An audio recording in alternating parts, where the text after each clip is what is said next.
Good afternoon, everybody. It is Steve Lookner, excuse me, with Agenda Free TV.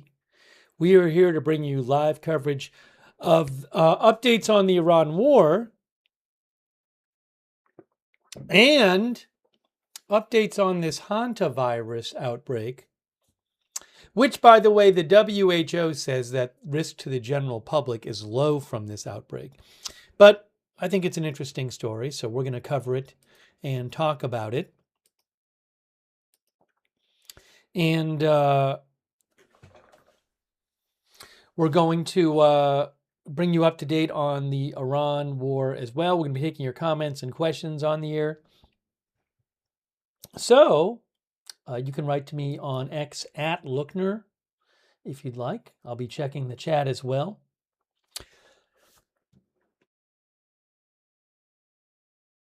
Excuse me. That's better. Okay. Now, I appreciate our moderators. We have moderating right now. Beth Mythical and Ruth are moderating. Thanks so much over there on YouTube. Over on Twitch, we have Matthew Kohai 3 and Idaho Star and Surly Dev moderating, and LB Prairie Dawn. Linda Belk, Larry, and Misha moderate for us on X. And, one moment. Thanks to our Facebook mods as well. Kay Larry Body is modding over there right now. Thanks also Barry Eisler and Diane Allworth for subscribing on Facebook. Also Buckeye Boys. Thanks for being a member, Buckeye Boys. I think we're going to start with the Hantavirus story. Then we'll get to the updates about the Iran war. Possible rumblings of a possible peace deal in the future, but I don't know how that's going to turn out. All right, now hold on a moment here.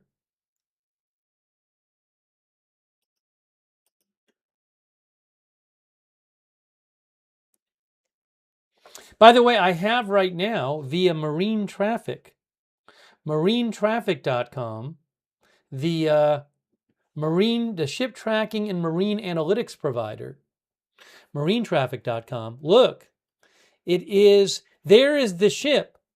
So what's happened is this virus, it's a hantavirus. It's a variant of hantavirus. There's an outbreak that has killed 3 people on a cruise ship and sickened several others. And there's a new case that's been found from somebody who was on the ship, but that case has been found in Switzerland. So they're trying to just, keep it from spreading to more people and track who's had contact with who.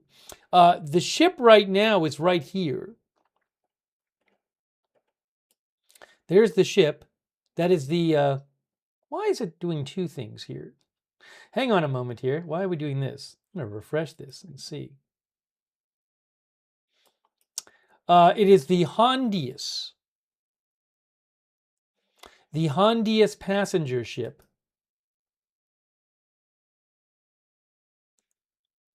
And it is sailing under the flag of the Netherlands.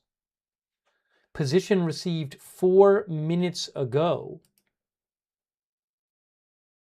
So we're going to get some updates on this, but that is where it is right now. You can see west of Africa. That is the current position, and it is going at 11.6 knots, pretty much north.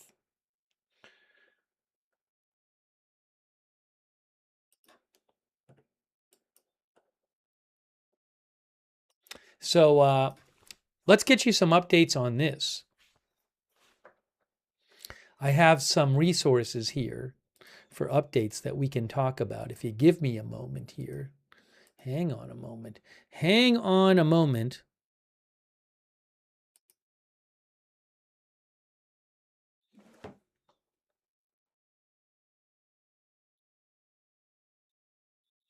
Oh, and also I'll show you what the WHO has been saying about this as well.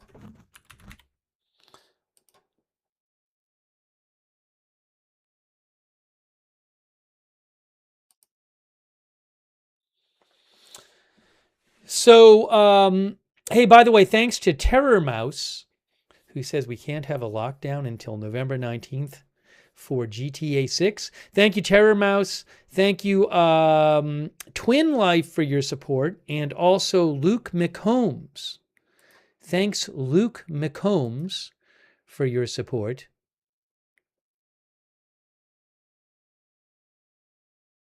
Luke claims that somebody's from a different cruise ship is in a hospital with hantavirus-like symptoms in New Orleans.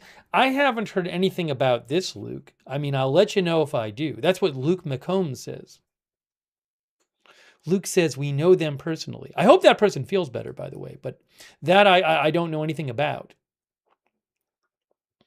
But I'll certainly keep an eye out. Hey, so just to let's talk about this, but let me show you what the World Health Organization said 13 hours ago. They said 13 hours ago, Swiss authorities have confirmed a case of hantavirus identified in a passenger from the MV Hondius cruise ship. That is the cruise ship where this outbreak has centered, where 3 passengers from the ship have died. Let me just show you something more about that ship. You can see from Wikipedia, look right here, it's the MV Hondius. It's an expedition ship currently involved in a hantavirus outbreak. It's about 350 feet long.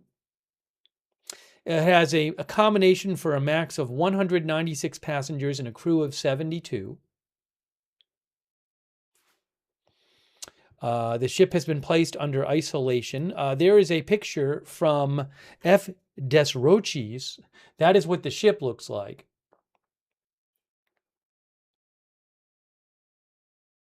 Now, given that background of the ship, here is what the World Health Organization said today. Swiss authorities have confirmed a case of hantavirus identified in a passenger from the MV Hondius cruise ship. So this is somebody who's in Switzerland now, but had been on that ship. That passenger had responded to an email from the ship's operator informing the passengers of the health event, and that passenger presented himself to a hospital in Zurich, Switzerland, and is currently receiving care. In line with the international health regulations, WHO is working with relevant countries to support international contact tracing to ensure that those potentially exposed are monitored and that any further disease spread is limited. The type of virus in this outbreak has been confirmed as Andes hantavirus by the National Institute for Communicable Diseases, NICDSA, South Africa, and the Geneva University Hospitals, South Africa, and the Geneva University Hospitals, Switzerland. Okay, they say some other stuff there. As of May 6th, as of today, there are 8 cases, 3 of whom are confirmed as hantavirus by lab testing.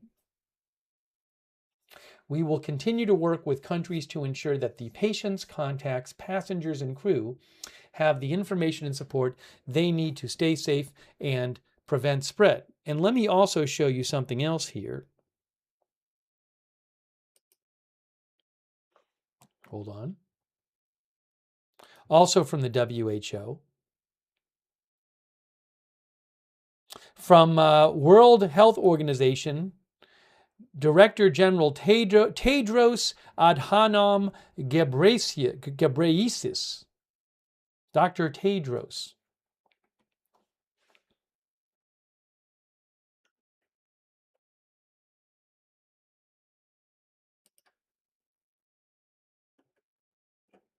Dr. Tedros said this: 3 suspected hantavirus case patients now this was this morning about 12 hours ago. 3 suspected hantavirus case patients have just been evacuated from the ship and are on their way to receive medical care in the Netherlands in coordination with the WHO, the ship's operator, and national authorities from Cabo Verde, the United Kingdom, Spain, and the Netherlands. WHO continues to work with the ship's operators to closely monitor the health of passengers and crew, working with countries to support appropriate medical follow-up and evacuation where needed. Monitoring and follow-up for passengers on board and for those who have already disembarked has been initiated in collaboration with the ship's operators and national health authorities. WHO thanks all those involved. At this stage, the overall public health risk remains low. Low. Here are some pictures from today of the 3 passengers being evacuated from that ship. Hang on.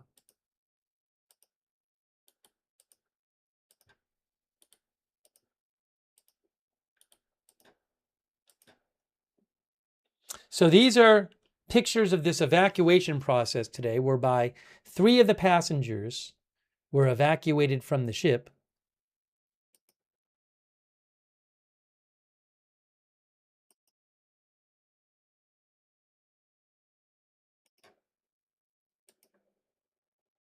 That's not the ship. That's helping to evacuate. That's obviously not the ship that the passengers were originally on, the MV Hondius. Okay. And then I'm going to take some comments in a second, but trying to just get you some initial facts about this. Now, this is from 2 days ago, but this is from the WHO. Hantavirus cluster linked to cruise ship travel multi-country. On May 2nd, a cluster of passengers with severe respiratory illness aboard a cruise ship was reported to the World Health Organization. The ship is carrying 147 passengers and crew. As of May 4th, 2 days ago, 7 cases, it's now 8 cases, 7 cases, 2 lab-confirmed cases of hantavirus and 5 suspected cases. It's now 3 confirmed lab-confirmed cases and 8 total have been identified, including 3 deaths, 1 critically ill patient, and 3 individuals reporting mild symptoms. Illness onset for those initial cases occurred between April 6th and April 28th. And was characterized by fever, gastrointestinal symptoms, rapid progression to pneumonia, acute respiratory distress syndrome, and shock. Further investigations are ongoing. The outbreak is being managed through coordinated international response and includes in-depth investigations, case isolation and care, medical evacuation, and laboratory investigations. Human hantavirus infection is primarily acquired through contact with the urine, feces, or saliva of infected rodents. However, I believe that the Andes hantavirus can be transmitted from human to human. Although uncommon, yes, limited human-to-human transmission has been reported in previous outbreaks of Andes virus, a specific species of hantavirus. WHO currently assesses the risk to the global population from this event as low and will continue to monitor the epidemiological situation and update the risk assessment. And we can talk about more of the specifics of some of the cases in a second. And I just want to do one, before I take some comments, I want to do one other quick thing here.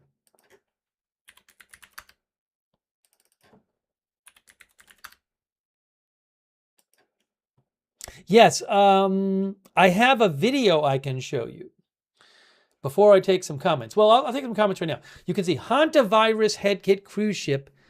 This is from today, about an hour ago. Hantavirus hit cruise ship heads to Spain after 3 people evacuated. Hold on here. So I'm going to show you a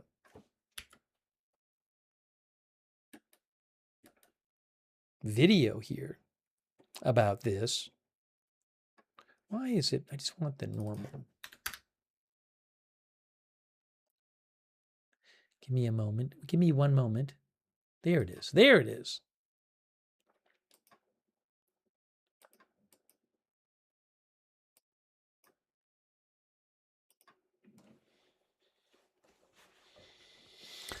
Okay, let me take some comments from you guys and we'll talk about this more.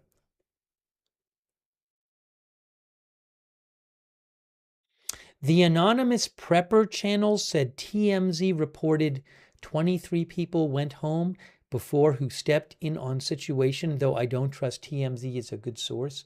I haven't read the TMZ article yet. But there clearly were people who were on the ship who are not on the ship anymore because that person in Switzerland, the case there was someone who had been on the ship. Yes. So, oh, they're saying that it's TMZ says it's according to Spanish newspaper El País. El País says that there were a Spanish passenger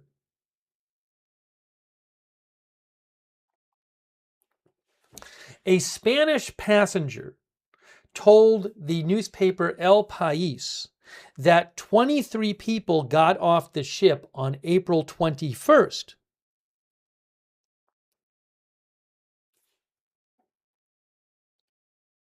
And that those people just went home and resumed normal life. And this person says that one of those 23 people was the case in Switzerland. So again, that's according to a passenger from the ship. A Spanish passenger told El País that 23 people got off that ship on the island of St. Helena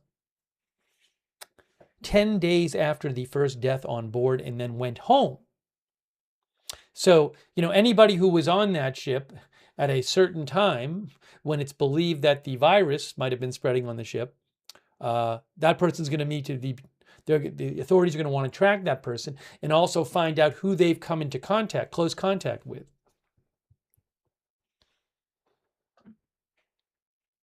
Silver Hornet says, I wouldn't want to be stuck on the ship now.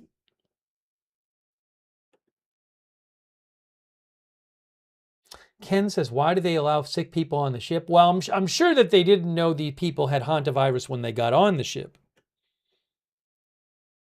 I don't know if any of them had symptoms when they got on the ship, but we can look that up. Time and Tide says 23 people who are now potentially spreading this deadly pathogen from human to human. That is a scary scenario. Just as N says is often fatal, unfortunately. Yeah, well, the disease, well, we'll talk about the specifics. But I know one of the diseases you can get from hantavirus has a significant fatality rate. But I'll show you what the experts say about that shortly. DJS says this is nothing to be afraid of. All right, let me show you this. I'm going to show you a video about this. By the way, and some photos. Oh, I got a couple of videos about this. And also, let me just show you a couple. I'll show you a picture of the ship. Give me one moment here. Give me one moment here.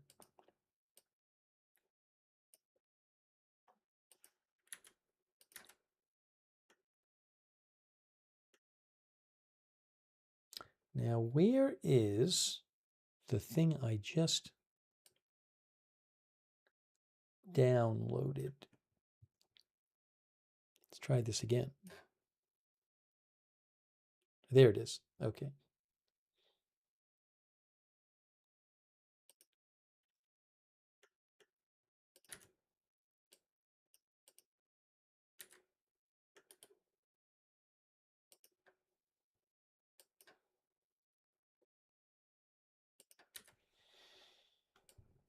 Okay, let's pull up.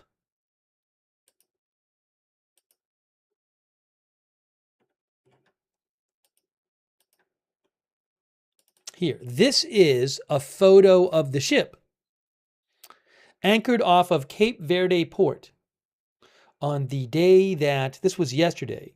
This is Cape Verde, and it's from yesterday, on the day sick passengers were evacuated from the ship. So here's a photo of the ship yesterday. There. Hang on. I have some video for you too. Cape Verde is a country in Africa.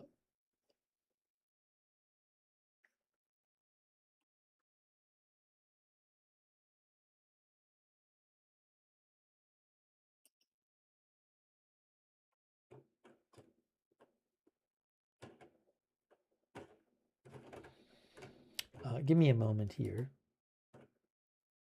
It's also called Cabo Verde. Or is it Cabo Verde?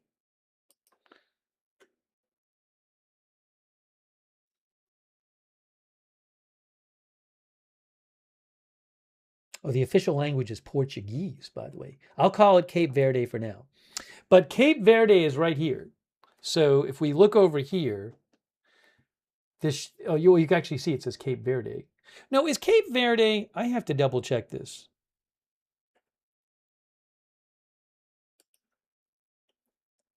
Cape Verde has 10 islands in it. I want to make sure everything you see on the screen is Cape Verde, because it says Cape Verde right in the middle.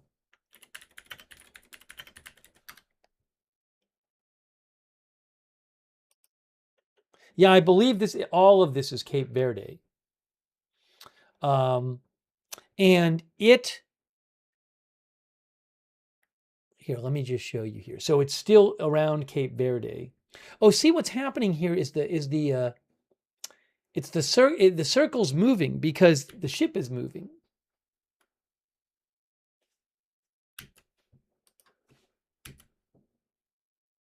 There's where the ship is now. The ship is underway.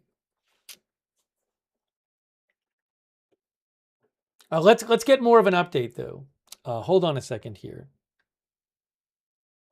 I'm going to show you this video. Hantavirus hit cruise ship heads to Spain after 3 people evacuated. So Reuters says a luxury cruise ship hit by a deadly hantavirus outbreak and marooned since Sunday off the coast of Cape Verde left for Spain today, a Reuters witness said. After 3 people, 2 of them seriously ill, were evacuated today. The MV Hondius, with nearly 150 people on board, is expected to dock in Spain's, is it Tenerife? Am I pronouncing that correctly?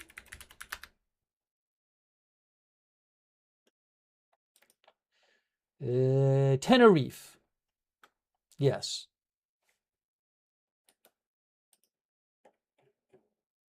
And Tenerife is up here. Hold on, look. Tenerife is...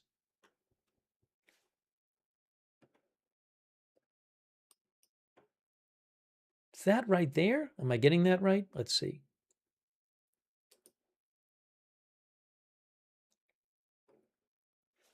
Yes, this is Tenerife right here.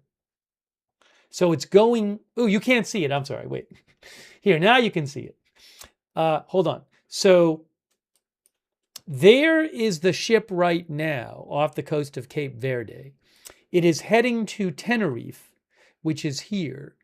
And in terms of the distance from here is roughly 805 nautical miles. Okay. And it's going at, what, 11 knots right now? 11 knots, which is about what?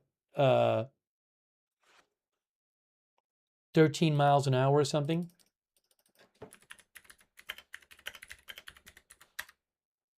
It's going roughly 13 miles an hour.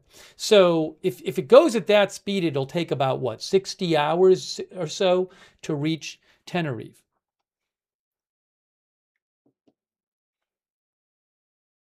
Oh, hold on a second here.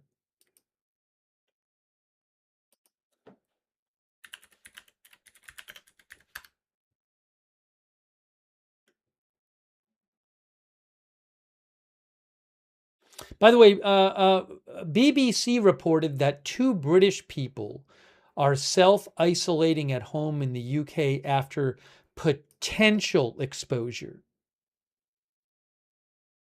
They were on the ship. Do they have symptoms? I don't know. Hold on a moment here.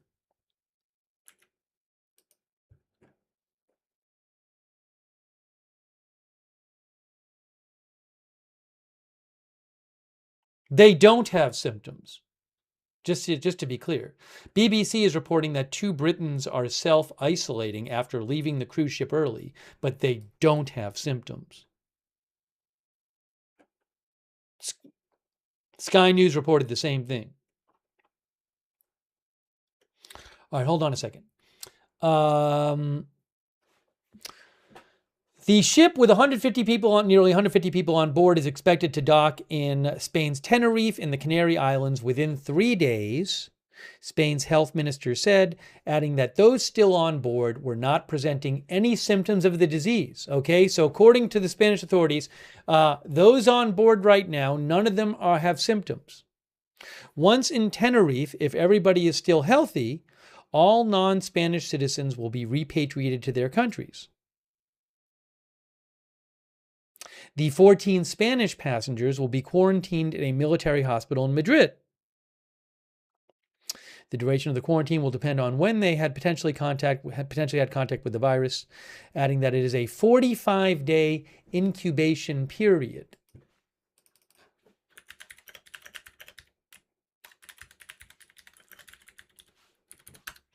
The incubation period, by the way,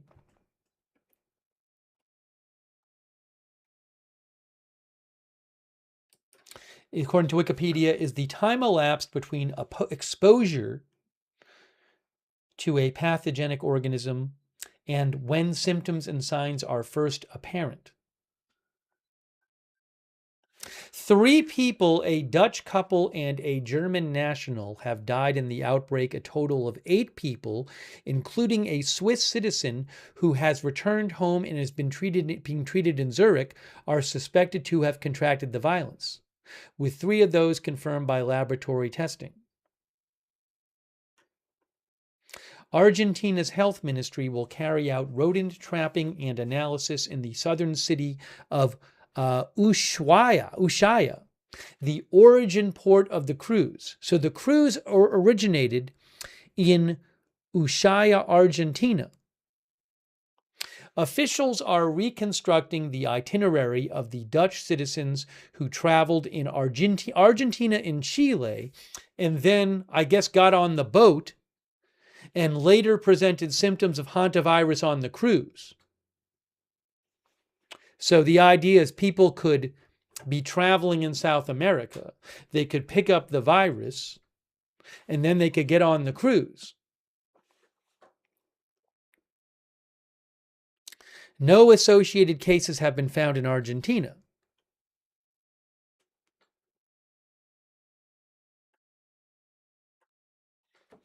I'm going to read more of this, but I want to show you this video, then we'll take some more questions. Here's a video, a little summary video from Reuters, just so people can see this.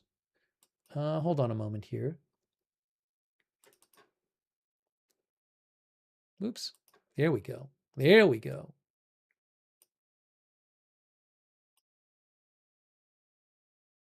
I'm going to put it like this.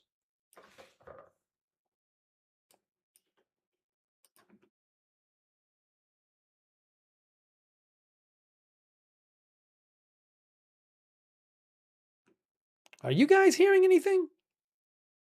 Because I wasn't hearing anything. Let's try this again. All right, that's playing. Now, why am I not hearing anything though? Hang on. Why am I not hearing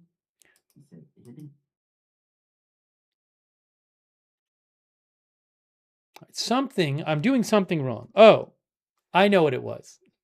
I got it. I fixed it.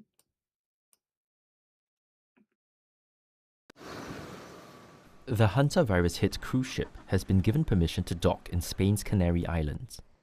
Madrid's health ministry said it had been asked by the World Health Organization and the European Union to take the MV Hondius in accordance with international law and humanitarian principles.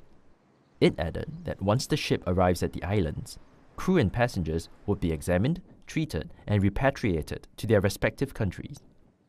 On Tuesday, the ship was moored off Cape Verde, which is about 3 or 4 days of sailing away from the Canary Islands. Officials say the deadly virus has claimed the lives of a Dutch couple and a German national. Several passengers battling the virus were evacuated by boat to Cape Verde. Earlier, a British national was evacuated from the ship and put in intensive care in South Africa. The ship's operator, Ocean White Expeditions, said 2 crew members required urgent medical care.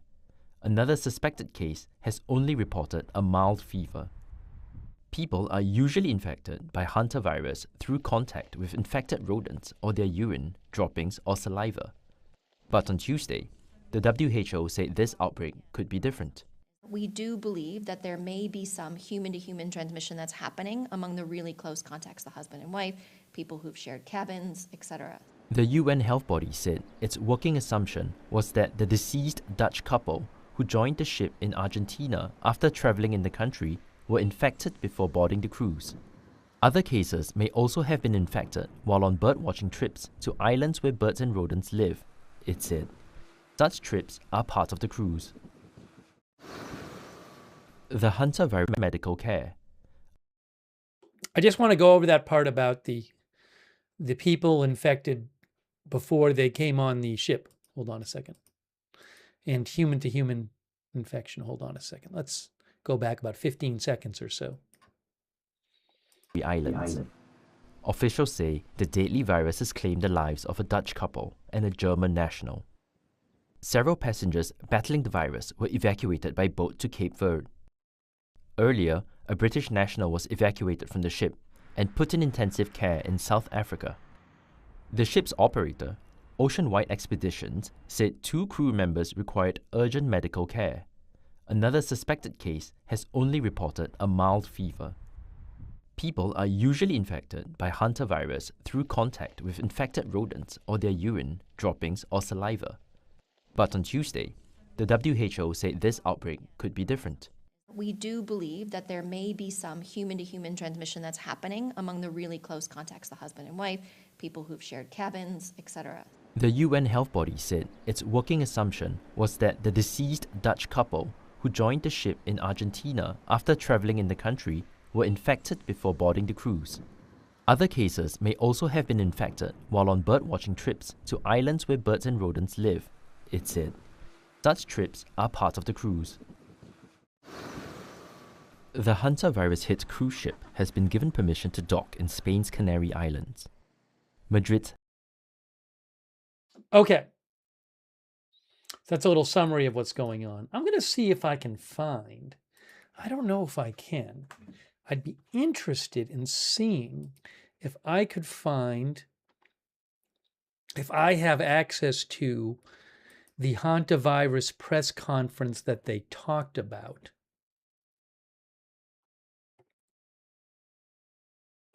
They said yesterday. We were covering the war yesterday, but it's possibly, I'm going to take some comments right now, by the way, but it's possible that I have access to that that press conference, which would be interesting to check out. Give me one moment here. That would have been yesterday.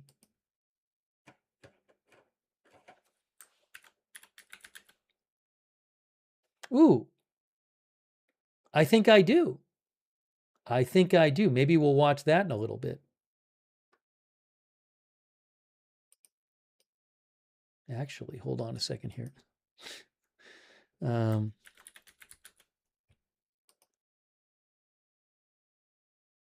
There it is. Ooh, I think we're going to watch that.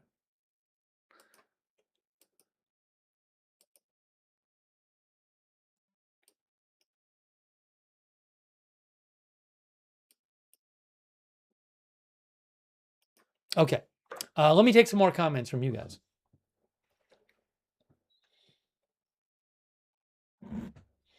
Beatnik Bandit says, unfortunately, no vaccine for Andy's strain. I believe there is no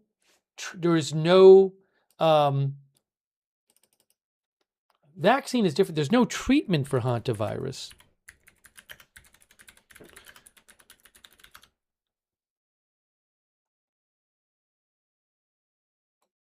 Here, look. UK government. There is currently no vaccine or specific antiviral treatment for hantavirus infections. Treatment is supportive and based on symptoms. But there's nothing you take that gets rid of the virus, that kills the virus or gets rid of the virus. And there's no vaccine.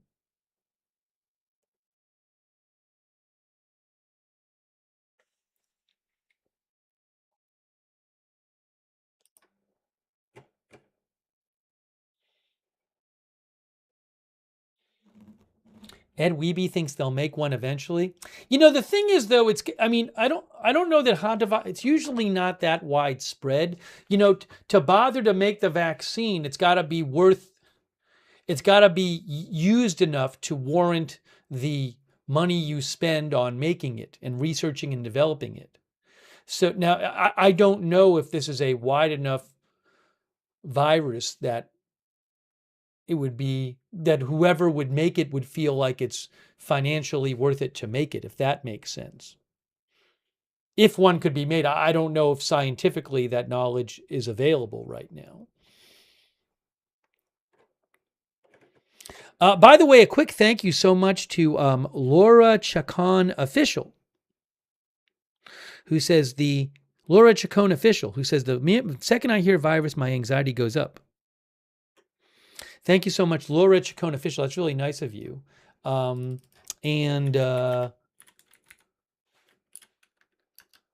is in Costa Rica.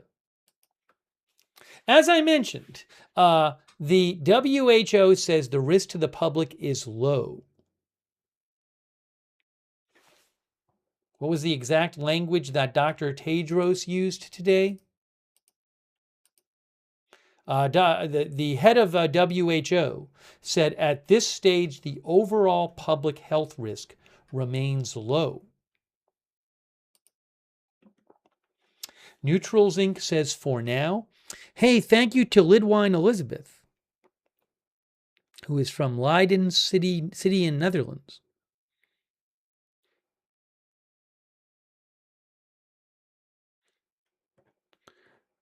She said, one of the patients with the virus has now been admitted to a hospital in my city, she claims, Lidwine Elizabeth. I haven't heard that. I'm not saying it's false. She says, I volunteer at the hospital here. I will learn more. If I learn more, I'll try to share. Thank you so much, Lidwine Elizabeth. I really appreciate that in the Netherlands. Also, our members, X Carley and Twitter Pated, who says I'm scaring people. I literally just said that the public health risk is low. I've said it multiple times. I'm showing you articles from the WHO. So I would respectfully disagree with your claim that I am scaring people. Well, I mean, I guess if the facts could scare people, but I don't think my presentation of these facts has been skewed towards scaring people.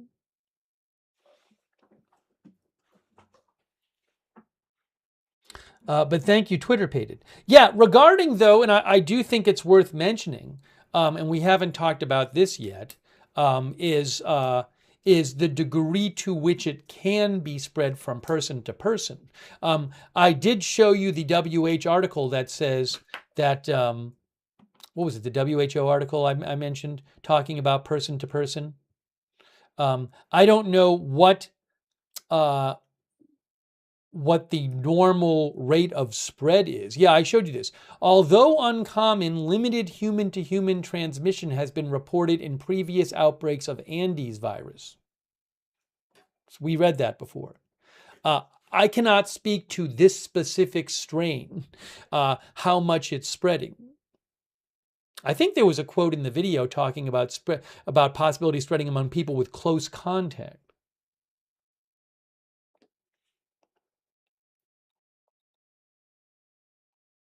Thank you, Kerry Poteet and Holy Earth and Least Trustworthy Weasel.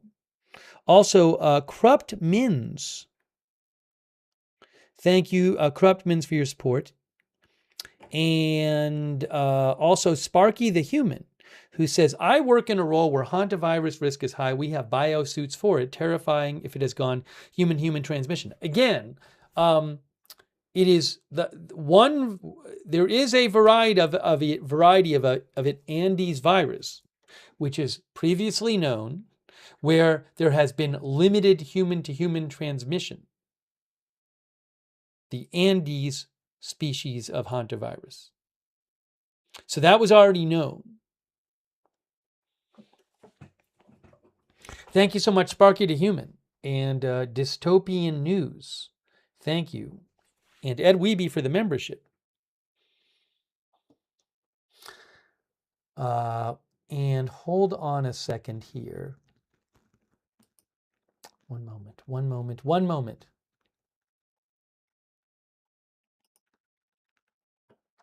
Thanks. I'm a Peaky Blinder on Twitch, by the way, and CC on Twitch, and Adam isn't on Twitch for your support. And the Sugaro on Twitch. Country Gravy, thank you, on Twitch. 60 Diane. And also, I want to again shout out our moderators. I really appreciate them. People like LB Prairie Dawn, Idaho Star, Matthew Kohai 3, Surly Dev over on Twitch. We're looking at marinetraffic.com right now where the ship is. There is the ship right now. It's making its way to Tenerife, which is up here. But the ship is here. Also, thank you too much to... by the way, our viewer, Brinton Photography, says this is too overhyped. It's a non-story. So our viewer, Brinton Photography, feels that this is a non-story.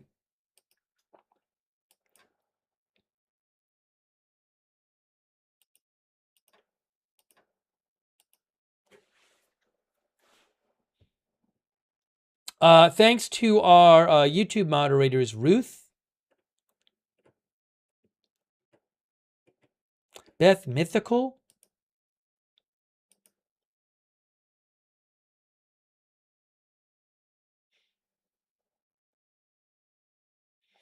on YouTube, Linda Belk, Larry, and Misha on X.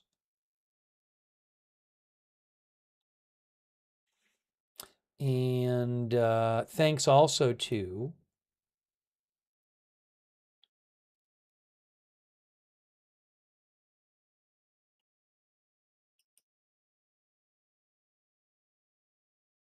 Phoenix 2B says, I do want to know if it's circulating.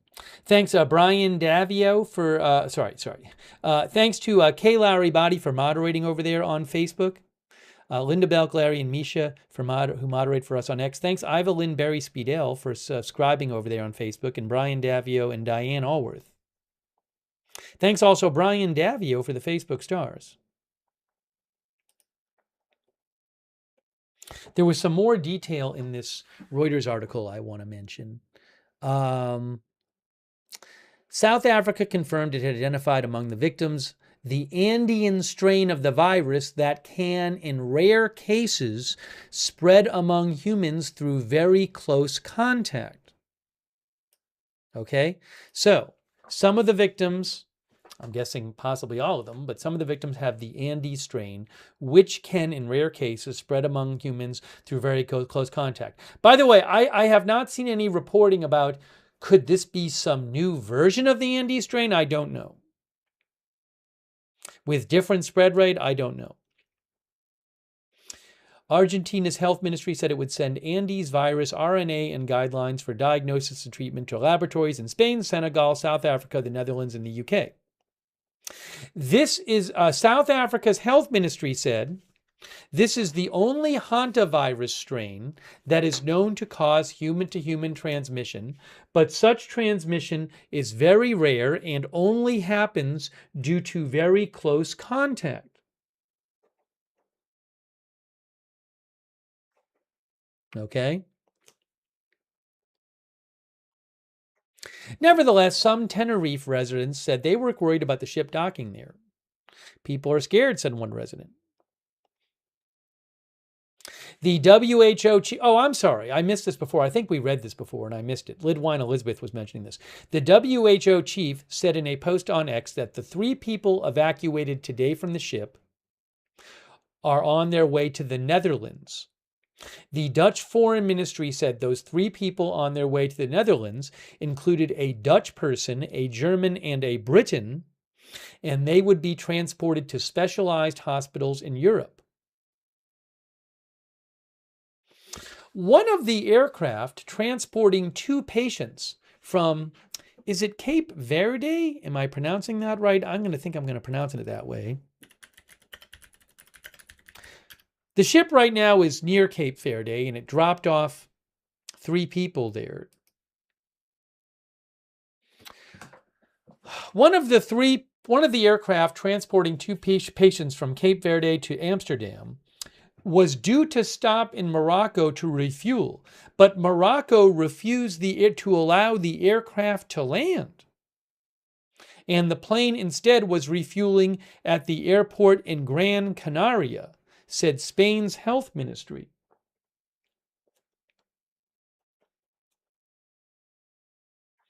While in Gran Canaria, the onboard doctor reported a problem with the patient's life support system, and the patient is now connected to the airport's electrical supply, awaiting the arrival of a new aircraft to continue the journey, the ministry said.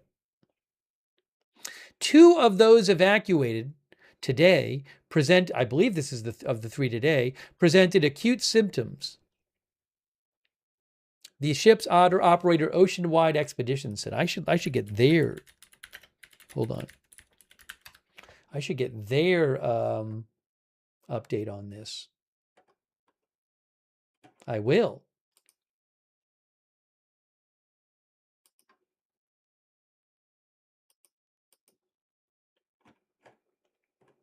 I have the latest Oceanwide Expeditions update. But before we get to that, of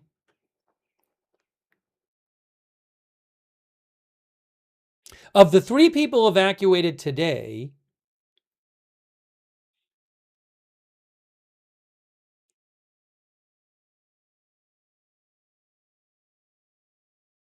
actually, I'll show you in a second what they said. This ship set off from the southern tip of Argentina in South America on April 1st and traveled to some of the most remote places on Earth, including the British island of St. Helena.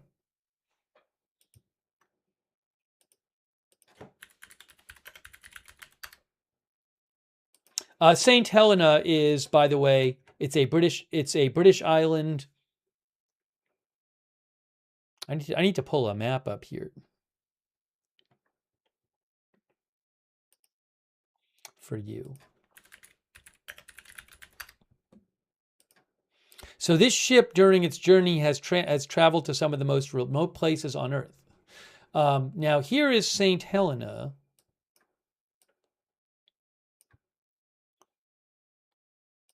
Just to show you where that is. One of the places it went. So that's in the middle of the Atlantic Ocean. That's St. Helena. The ship left from the coast, from the tip of Argentina, southern tip of Argentina. It is now up in this area here. And hold on. And also, the Dutch government said in a letter to Parliament that around 40 people got off the ship at St. Helena, including the Swiss national who has since developed symptoms. Okay, see, TMZ, El País had reported that a passenger said that 23 people got off the ship. And I think that passenger said that that was at St. Helena. But apparently 40 people got off the ship in St. Helena.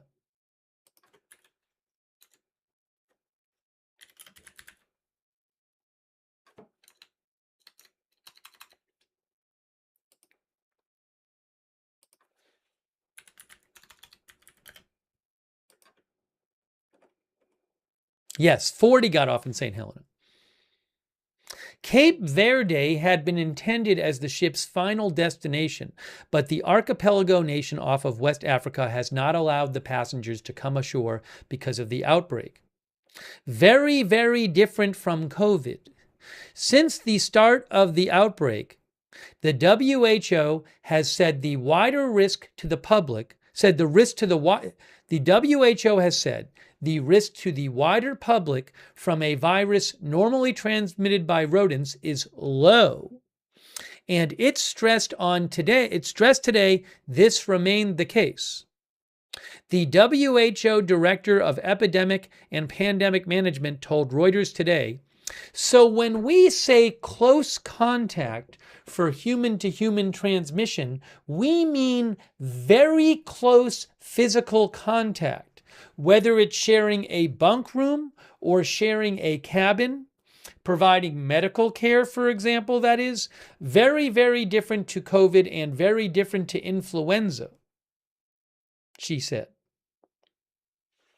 She said the WHO was working with countries to follow up with passengers who left the boat at St. Helena in the South Atlantic before it reached Cape Verde.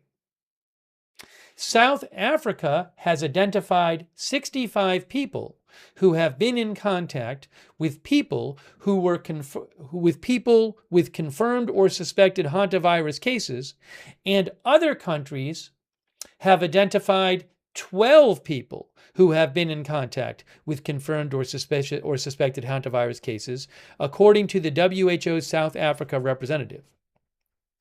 There's 3 more paragraphs in the article. I'll finish it and then we'll take some comments.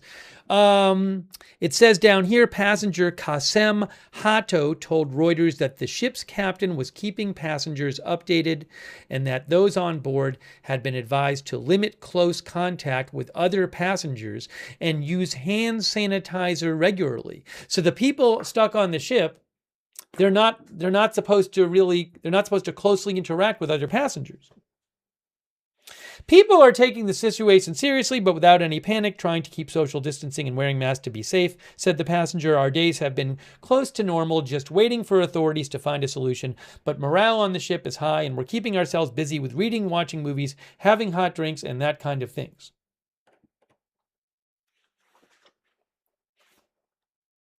Mr. Siesta Fiesta thinks the WHO is a bunch of liars? Susan CHF says, do they have meals delivered to their rooms? I would have to look up some more articles. I wouldn't be surprised, but I don't know for sure.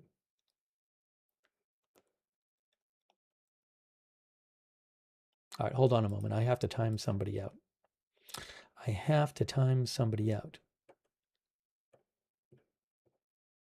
They might have already been timed out.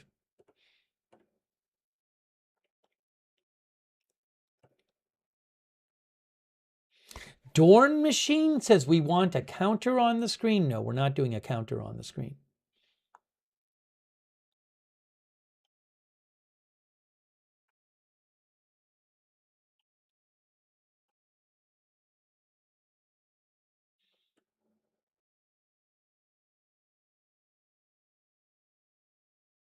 Nick says, let's see if it's a different strain that could be worse.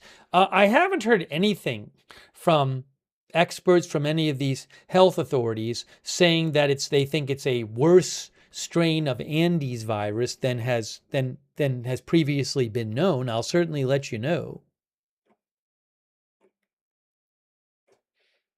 In a couple of minutes, what we'll do is we'll check We'll check the. I think I have the video from yesterday from when the WHO, was it the UN or the WHO? I think the WHO is part of the UN, is it not? From when they did a news conference about it, which I think will be helpful. Yeah, WHO is in the UN.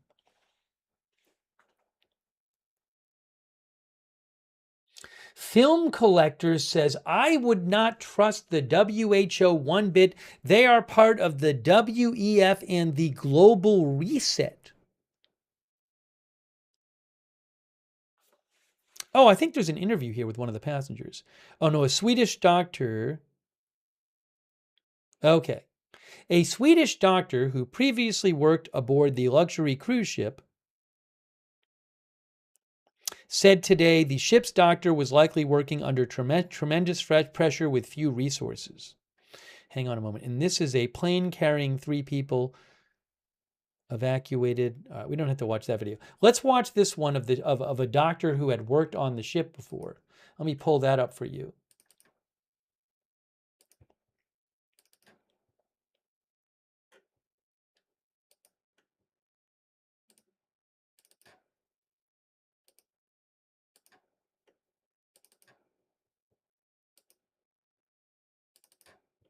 Here, look. Martin Kriz, doctor who has worked on the ship, on the MV Hondius. This is the doctor talking today from Sweden. A doctor who has worked on the ship, not who's working on the ship right now. If they are allowed to disembark, then the passengers will somehow get home. But of course, I mean, no country want to have the hantavirus in the general population. There is 8 cases have been confirmed or suspected in the outbreak. 3 people have died. There is a sick bay with 2 beds. And we have quite a lot of medication on board and 1 doctor, no nurses. I mean, if it's the Andes hantavirus that is spreading among people, then they have reasons to be scared. The only thing he can do is supportive care. So I think he or she is under quite tremendous pressure. I mean, you have 3 passengers has died on the ship, so that's a lot of pressure. This is a very long cruise. This is 6 weeks. Hey, by the way, look, there's a map of the cruise. There's a map of the cruise. See that? It left from the southern tip of Argentina.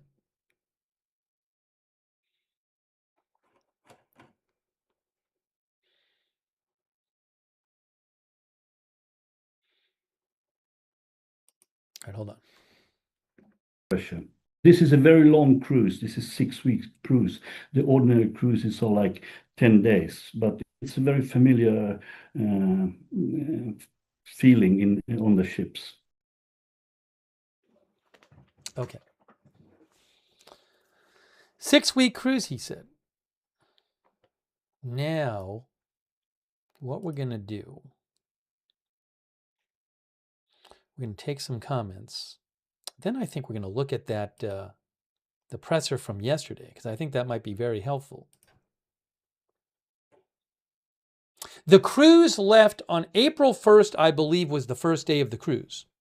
April 1st. I think we read that in one of the articles. Yes, the cruise left the southern tip of Argentina on April 1st.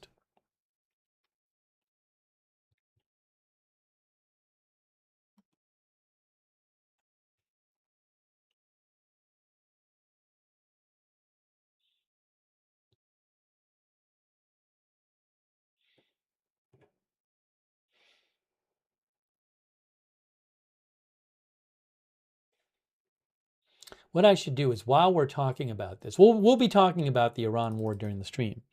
3 dead from Hantavirus outbreak on cruise ship. Because that's what we're talking about right now.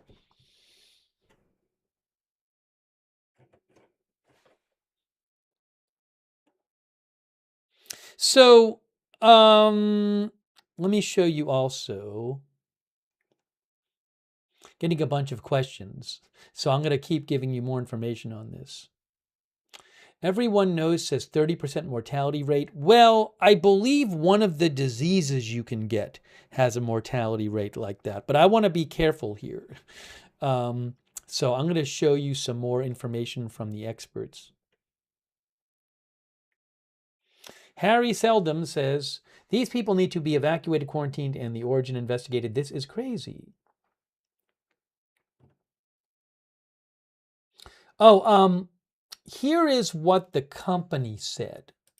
This is the latest update from Oceanwide Expeditions.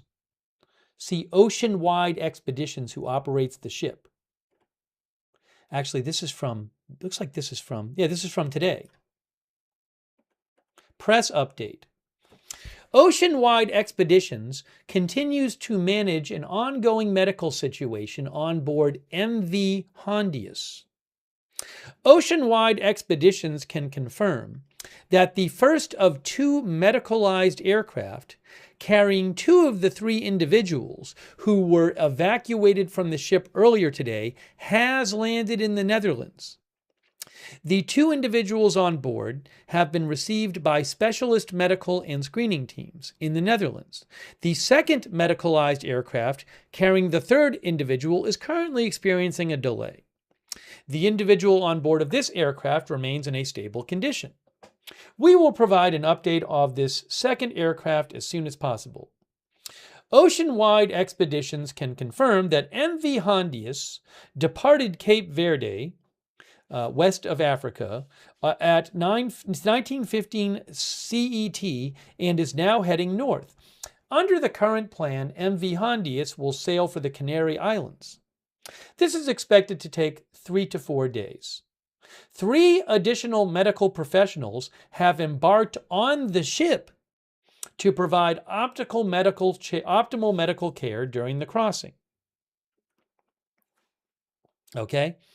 Oceanwide Expeditions remains in close and continual discussion with relevant authorities regarding our exact point of arrival, quarantine, and screening procedures for all guests, and a precise timeline.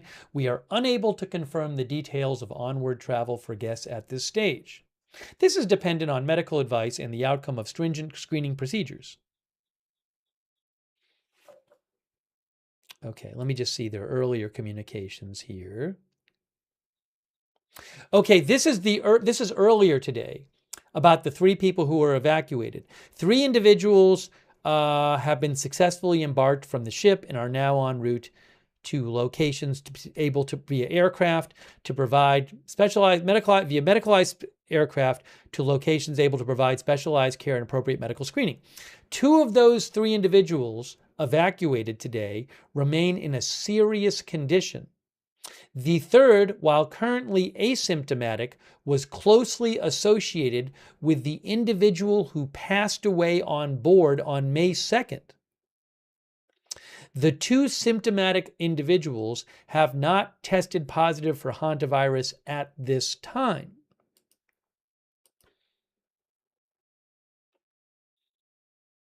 Again, 3 additional medical professionals have boarded the ship to help treat people.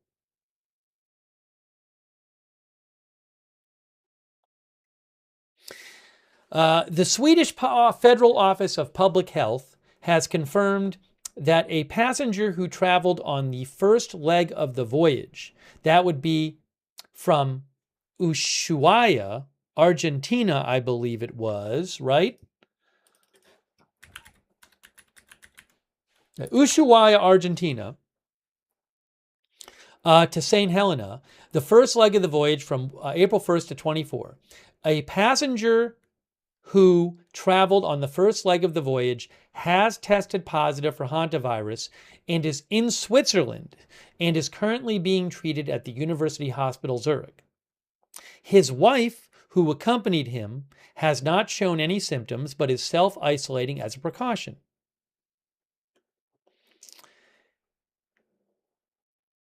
This brings the total number of confirmed cases to 3. I believe there's 8 total suspected cases, including the 3 confirmed.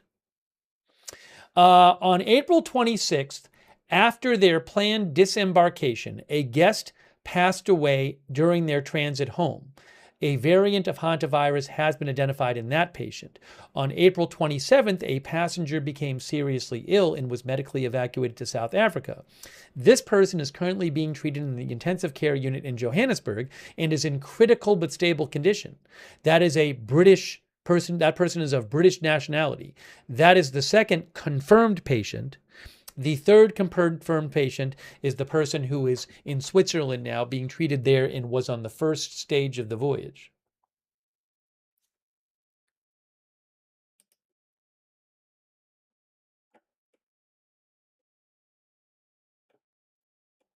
I'm just going back through their press releases to see what they have posted, ocean-wide expeditions.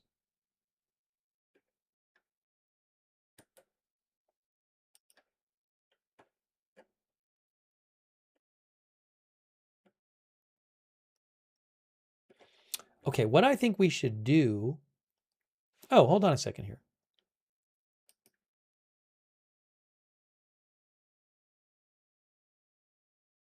Okay. I'm going to take some comments from you guys. And then I think we should check out, before we get to Iran stuff, I think we should check out what the WHO said about this yesterday. Unpurged says, so basically we have a new death virus coming for us? That's not what the authorities say. The WHO says the risk to the general public is low.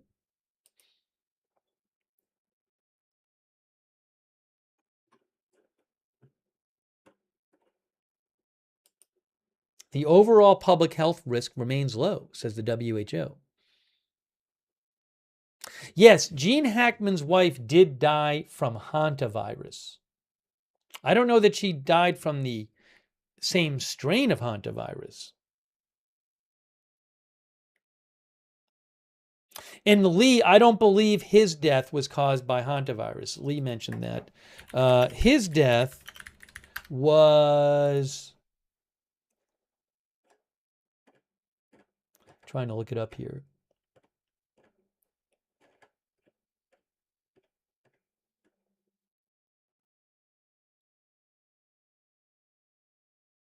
He died, Wikipedia says he died from severe heart disease complicated by advanced Alzheimer's disease and kidney disease.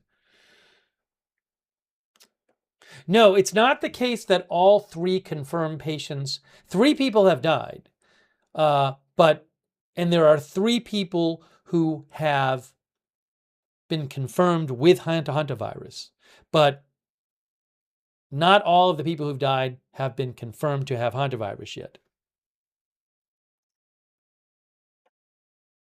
But it is believed they do. There's suspected cases and confirmed cases.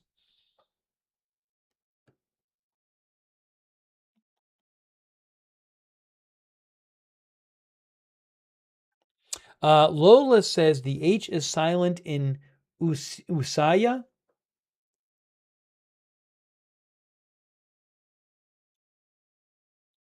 Lola Dylan Curtis thinks we don't have hantavirus in Usaya. The rodent that transmits the disease is not from Tierra del Fuego. I can't confirm that myself. That's what one of our viewers, Lola Dylan Curtis, believes.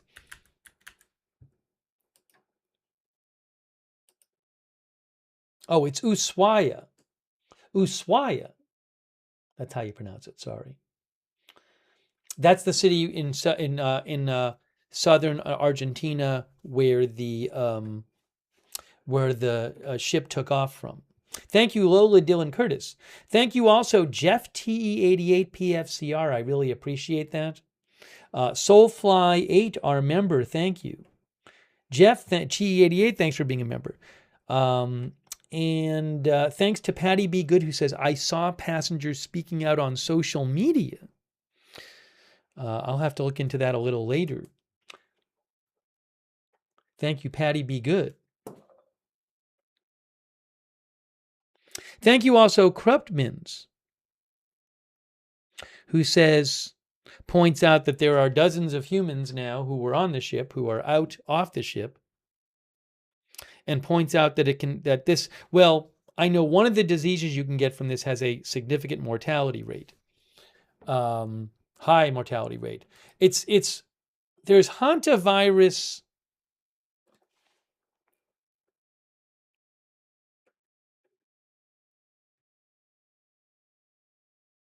Hantavirus pulmonary syndrome.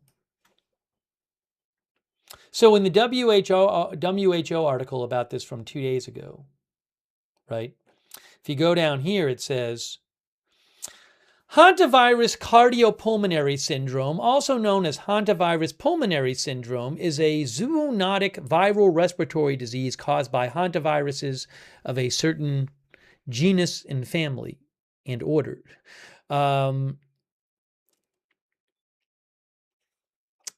Human hantavirus infection is primarily acquired through contact with the urine, feces, or saliva of infected rodents or by touching contaminated surfaces. However, remember, the Andes strain of the virus can spread between people.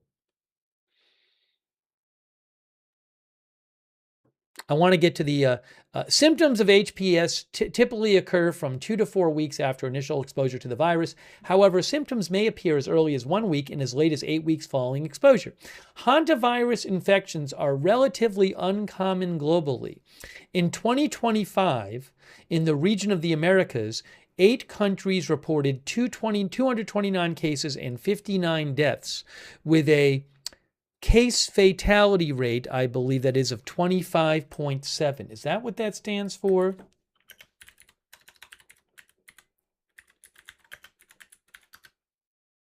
Case fatality rate is the proportion of people who have been diagnosed with the disease and those who end up, the ratio of how many die. In the European region, in 2023, 1,885 hantavirus infections were reported, marking the lowest rate observed between 2019 and 2023. Hantavirus infections are associated with a case fatality rate of less than 1 to 15% in Asia and Europe, and up to 50% in the Americas. While there's no specific treatment nor vaccines for hantavirus infections, early supportive care and immediate referral to a facility with a complete ICU can improve survival. Although uncommon, limited human-to-human transmission of HPS due to Andes virus has been reported in community settings involving close and prolonged contact. Secondary infections among healthcare workers who have been previously documented in healthcare facilities, though remain rare.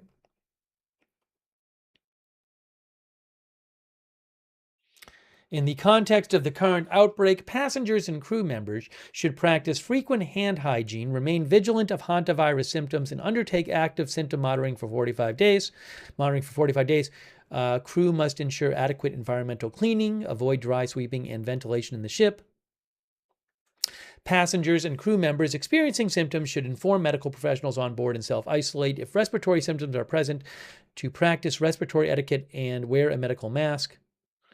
Okay.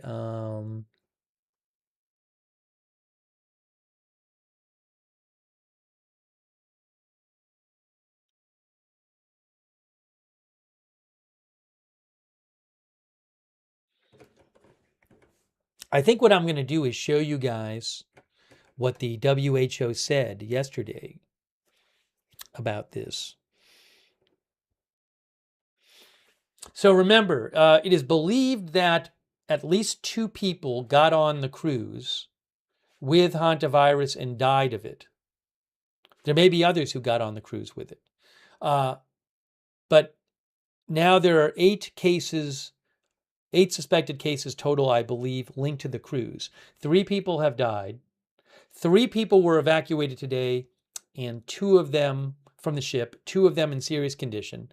And also there's a confirmed case in Switzerland a person who had been on the ship. And then the one other case the person in South Africa? Am I remembering that right? That would be 8.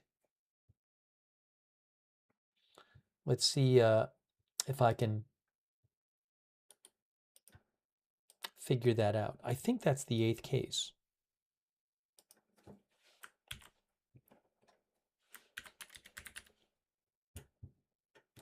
I have to pull up, hold on a second here.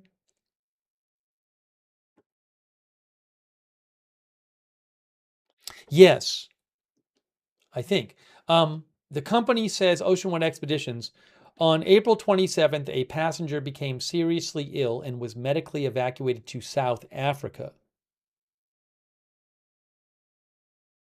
That person's in critical condition. So 3 people on the ship has died. 1 person was evacuated to South Africa as in critical condition. 1 person right now is in Switzerland.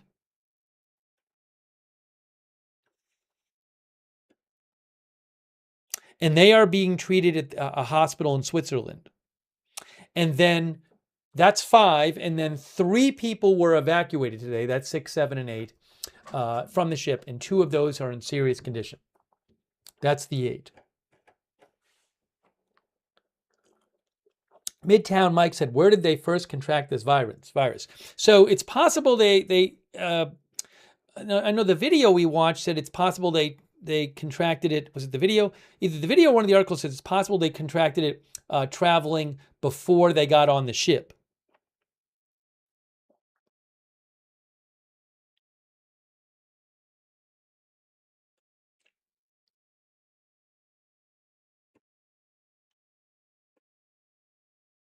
What I'm going to do is, hang on a second here.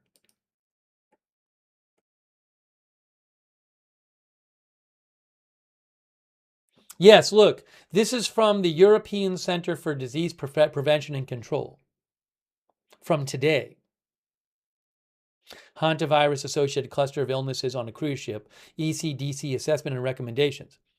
What they say is, the current hypothesis is that some passengers were exposed to the Andes strain of the virus while spending time in Argentina before embarking, where the Andes virus is endemic, and may subsequently have transmitted the virus to other passengers on board the cruise ship. At this early stage of the investigation, with limited available information, we consider everyone on the ship to be considered close contacts due to the closed setting and shared social areas and activities on the ship. Even if transmission of this hantavirus were to happen from passengers evacuated from the ship, this variety of hantavirus, ANDV, which is Andes hantavirus, does not transmit easily, so it is unlikely that it would cause many cases or a widespread outbreak in the community if infection prevention and control measures are applied.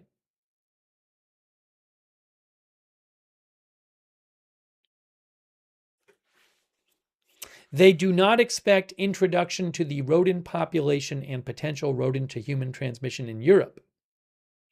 The risk to the general population in Europe from this virus spreading from this cruise ship outbreak is very low.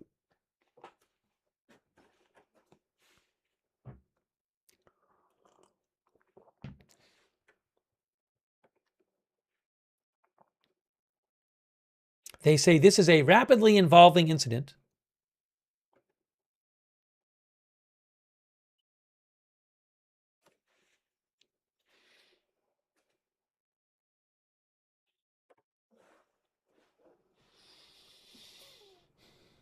B. Harris says they're going to have to shut the dance floor down on that cruise ship.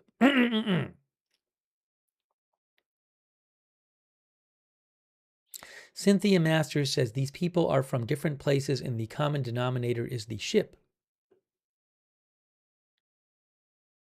Constel Industries says the fact 3 are already dead means the virus has potential to be catastrophic. Certainly, we've seen that it can kill people. Again, I showed you what, for example, the European CDC said. They say that it does not spread easily from person to person. So they say that again, the virus, this strain, does not transmit easily from person to person, so it is unlikely that it would cause many cases or a widespread outbreak in the community if infection prevention and control measures are applied. Now, that implies that if you have people just going around their daily life who are unidentified, who have the virus and they don't know they have it and nobody else knows that they might have it, well, then there's not going to be infection prevention and control measures. So what's going on now is tracking everyone who might have been exposed. And then, when you find them, I presume that they tell these people to isolate and make sure they're isolating.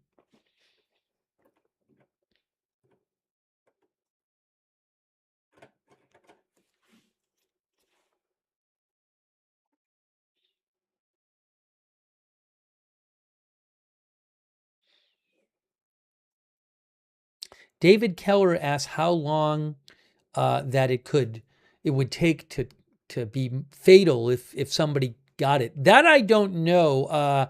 We were reading before that the symptoms usually take 2 to 4 weeks to emerge, the symptoms, but it can be less or it can be more than that. Here. The incubation time is usually around 2 weeks, but ranges from 7 days to up to 6 weeks. I don't know that in terms of the disease progression, how long that usually takes, but that I don't have on hand. I can maybe find that later. But it didn't take that long. People... I haven't seen any reports saying that the people who died were really sick when they got on the ship.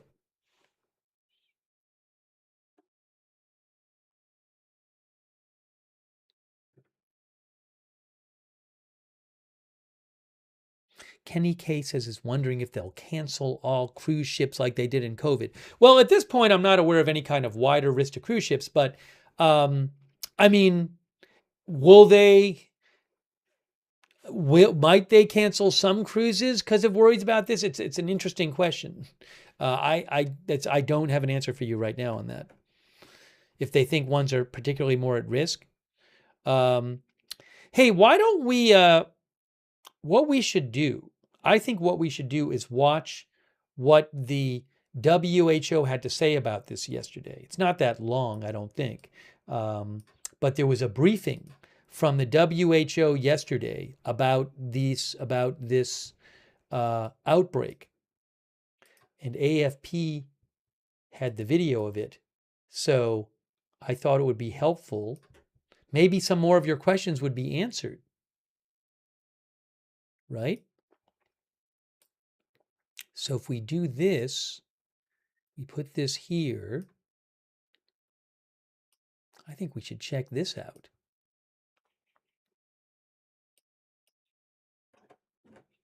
By the way, thanks again, Jeff TE88 PFCR, for your support. Hey, I hope everybody who has this recovers fully, and I hope more people don't get it. So this is from yesterday. This briefing.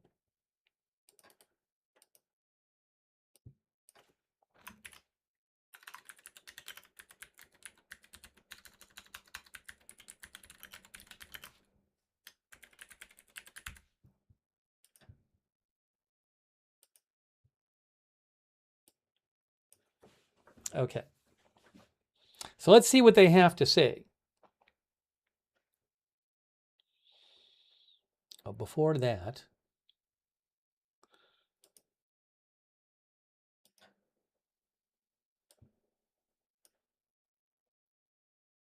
thanks, by the way, to McBritches and in Austin and Gonzalez for supporting on Twitch. Gonzalez says, they said COVID was overhyped when it first spread in China. Look what happened. LOL. Thank you, Gonzalez. Also, I'm a Peaky Blinder. All right, so let's play this and see what the WHO had to say yesterday in their briefing. She can sit here, it's okay? Just like this is fine, if it's fine with you. Maria van Kerkhove, the Director of Epidemic and Pandemic Preparedness and Preventions, on this cluster of hantavirus you've heard about the last days. You start immediately, or you want to? No, 5 minutes. Go ahead. Thank you. Yeah, yes. Okay, thank you. So hello, everybody. So no, I'm here for a very different reason. I hope you don't associate me only with COVID. But we do, I hope to be able to brief you more on different things that are happening, around the world. So thank you very much for the invitation to be here, and thanks for those of you in the room and online. So I would like to give you an update. So good morning, everyone, first of all. So I'd like to update you on the situation involving hantavirus on a cruise ship that is currently stationed off the coast of Cabo Verde in the Atlantic Ocean. As of today, 7 individuals of the 147 passengers and crew have been reported ill. Now, I just want to update you. This is from yesterday, so remember, we now have 8 cases. Since this press conference yesterday, there's an additional person in Switzerland who was on the ship who is now hospitalized in Switzerland. They had been on the ship previously. All right, so I just want to mention that. There's 8 cases total. Online. So I would like to give you an update. So good morning, everyone, first of all. So I'd like to update you on the situation involving hantavirus on a cruise ship. And let me just really quick, before I play this, do this. Okay, here we go. That is currently stationed off the coast of Cabo Verde in the Atlantic Ocean. As of today, 7 individuals of the 147 passengers and crew have been reported ill. Sadly, 3 have died. 1 patient is in intensive care in South Africa, although we understand that this patient is improving, while 2 patients are still on board the ship and are being prepared for medical evacuation to the Netherlands for treatment. In our disease outbreak news that we published late last night, we did mention a 3rd suspected case who reported a mild fever at one point, and that would make the total of 7 cases, 2 confirmed and 5 suspected. This person, I'm happy to say, is currently doing well and is asymptomatic. So typically when we have these ongoing investigations, our case numbers will change. They'll go up or they'll go down. So we will update you as necessary. At this stage, there are no additional symptomatic people on board. That said, the situation is being closely monitored, and as a precaution, passengers have been asked to remain in their cabins while disinfection and other public health measures are carried out. Medical teams from Cabo Verde are providing support on board the ship. Hantavirus infection was confirmed by laboratory tests in 2 of the patients by the National Institute for Communicable Diseases in South Africa, and further tests, including sequencing of the virus, is being conducted by NICD, as well as testing of the symptomatic patients on board, those 2 individuals, with the support from Institut Pasteur of Dakar in Senegal. And just to clarify, this was yesterday. There are now 3 lab-confirmed cases of the 8 total suspected cases. Hantaviruses are viruses that are carried by some types of rodents. They can cause severe illness in humans, and they can be fatal. While we don't often hear about them, there are thousands of infections that are estimated to occur globally each year. People are usually infected through contact with infected rodents, or their urine, their droppings, or their saliva. Human-to-human transmission is uncommon, though limited spread among close contacts has been observed in some previous outbreaks with one of the viruses, the Andes virus. WHO is working closely with authorities in Cabo Verde, the Netherlands, South Africa, Spain, the United Kingdom, and the ship's operators to coordinate actions to ensure the safety and health of all people on board, while also limiting further spread. WHO has informed all of our member states through our channels, our international health regulation channels. We are supporting the medical evacuation of the 2 sick patients who are stable, on board, and we're coordinating with the Dutch and Cabo Verde authorities and the ship's operators. This is currently underway. Epidemiologic investigations are also underway to better understand the source of exposures of the suspected cases. Contact tracing is ongoing. Further laboratory testing continues. We are also coordinating information exchanges and actions across all of the member states that are involved. As you know, there are more than 20 nationalities represented by people that are on board. We are providing technical assistance. We're ensuring appropriate public health measures are in place on board. We are also conducting risk assessments and have released emergency funds for our contingency fund for emergencies to support immediate actions. Collaboration has really been excellent. I can't thank that enough. I thank all of the member states who have been involved, the NICD, the Institut Pasteur Dakar, the ministries. This is what WHO does. This is what we want to see happen in each of these outbreaks. So we're extremely grateful, and I don't apologize for thanking them, even though that's what they're meant to do. So thank you to everyone involved. Based on the current information and what we know about previous outbreaks, WHO assesses the overall risk to the public as low. We will continue to monitor the situation. We were actively engaged in working with countries, and we will provide any updates as necessary. Thank you. Thank you very much, Maria, for this update. It's important that we understand better this what's happening there. So, and I see quite a few hands, so I'll start with AFP. Robin? Thank you. Several questions from me. Those people who are on the flight from St. Helena to Johannesburg, are they at risk, and what should they do? Secondly, should the Cape Verde authorities let the passengers disembark in Cape Verde? Would they have the capacity to manage the situation? And testing, how long does the process take to get results? And does that involve testing for the Andes virus? How long would that take to determine? And is that underway already?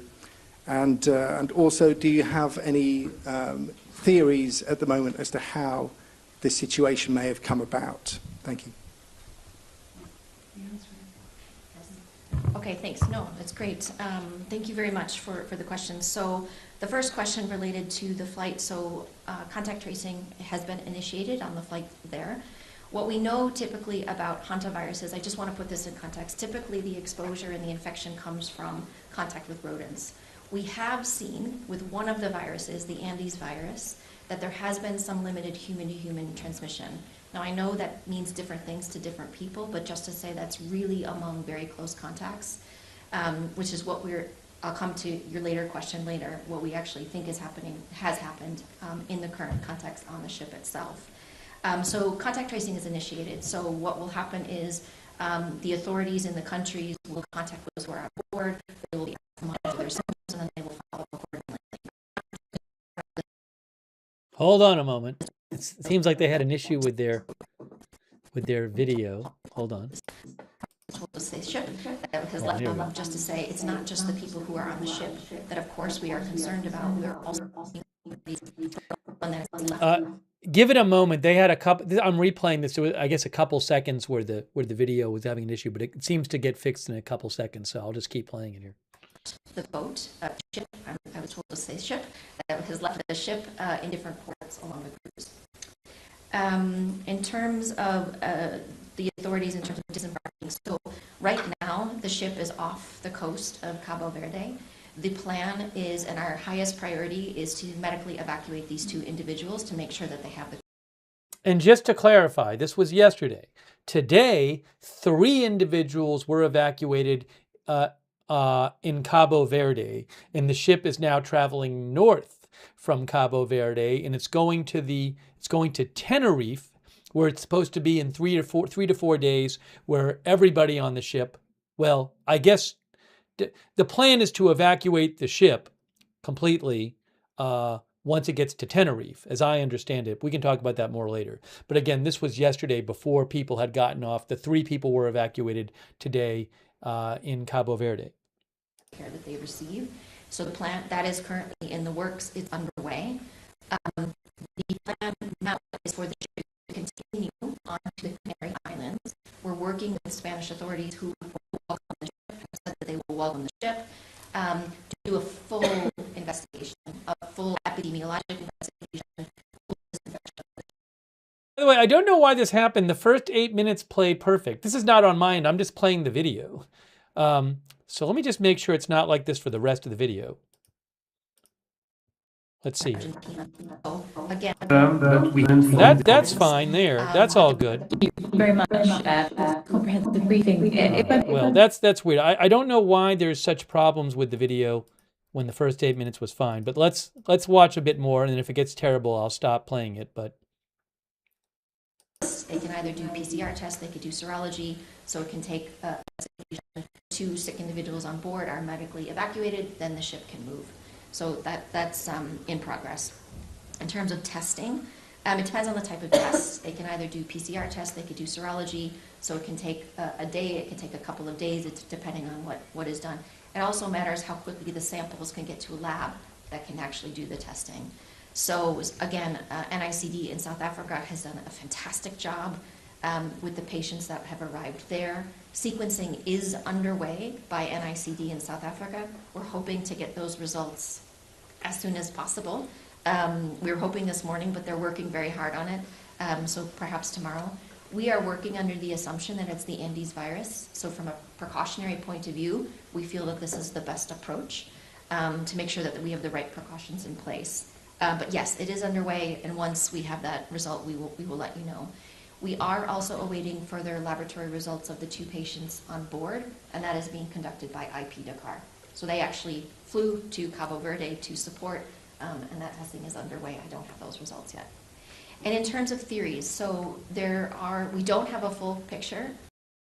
all right, so give me a second here. What I'm going to do is, before we continue watching this, I actually have a second version of this that I think is actually better in terms of the it doesn't have problems. So what I'll do is I will just prepare that so that if we run into issues again with this video, I can play that for you. Actually, it'd be nice to just play that version and not have to worry about the issues.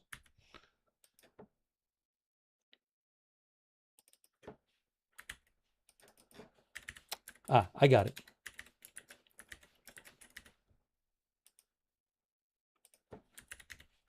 Yeah, let's just do that. The other one is better, so.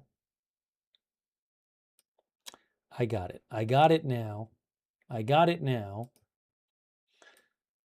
Here. Here's scene number 2. Where is number 1?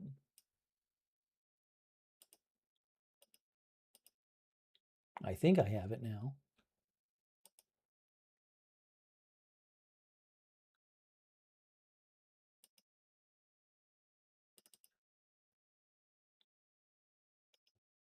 Give me one more second. There's number 3.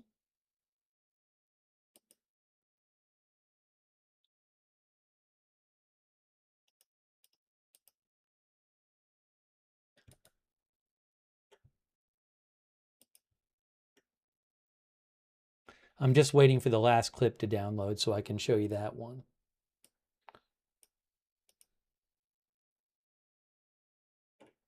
Here we go. Hantavirus.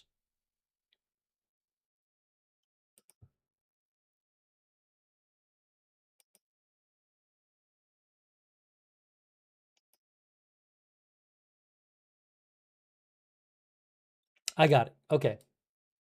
Sorry for the delay.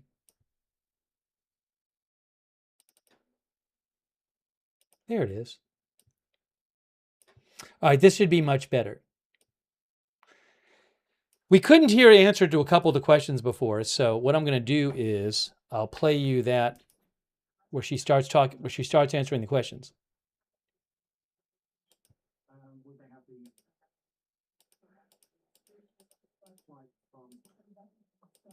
Okay, I have a better version of the video. We won't watch the opening statement again because we saw that. But here is the video again of the WHO when they're answering questions about this outbreak. And I will play it from the start of the questions so you can hear the questions and answers. Thanks, by the way, so much to Jeff TE88PFCR. It's really nice of you, Jeff, for supporting the channel. Very kind of you. Also, Red Squirrel 82. Thank you. All right, so here's the Q&A from yesterday again. What's happening there? So, and I see quite a few hands, so I'll start with AFP. Robin? Thank you. Several questions from me. Those people who are on the flight from St. Helena to Johannesburg, are they at risk, and what should they do? Secondly, should the Cape Verde authorities let the passengers disembark in Cape Verde? Would they have the capacity to manage the situation? And testing, how long does the process take to get results? And does that involve testing for the Andes virus? How long would that take to determine? And is that underway already? And also, do you have any theories at the moment as to how this situation may have come about? Thank you. Okay, thanks. No, it's great. Thank you very much for the question. So the first question related to the flight. So contact tracing has been initiated on the flight there. What we know typically about hantaviruses, I just want to put this in context, typically the exposure and the infection comes from contact with rodents. We have seen with one of the viruses, the Andes virus, that there has been some limited human-to-human transmission. Now, I know that means different things to different people, but just to say that's really among very close contacts, which is what I'll come to your later question later, what we actually think has happened in the current context on the ship itself. So contact tracing is initiated. So what will happen is the authorities in the countries will contact those who are on board. They will be asked to monitor their symptoms, and then they will follow up accordingly. Not just because you're on a plane doesn't mean that you have a high risk of exposure. So what they'll do is they'll look at high-risk contacts, low-risk contacts.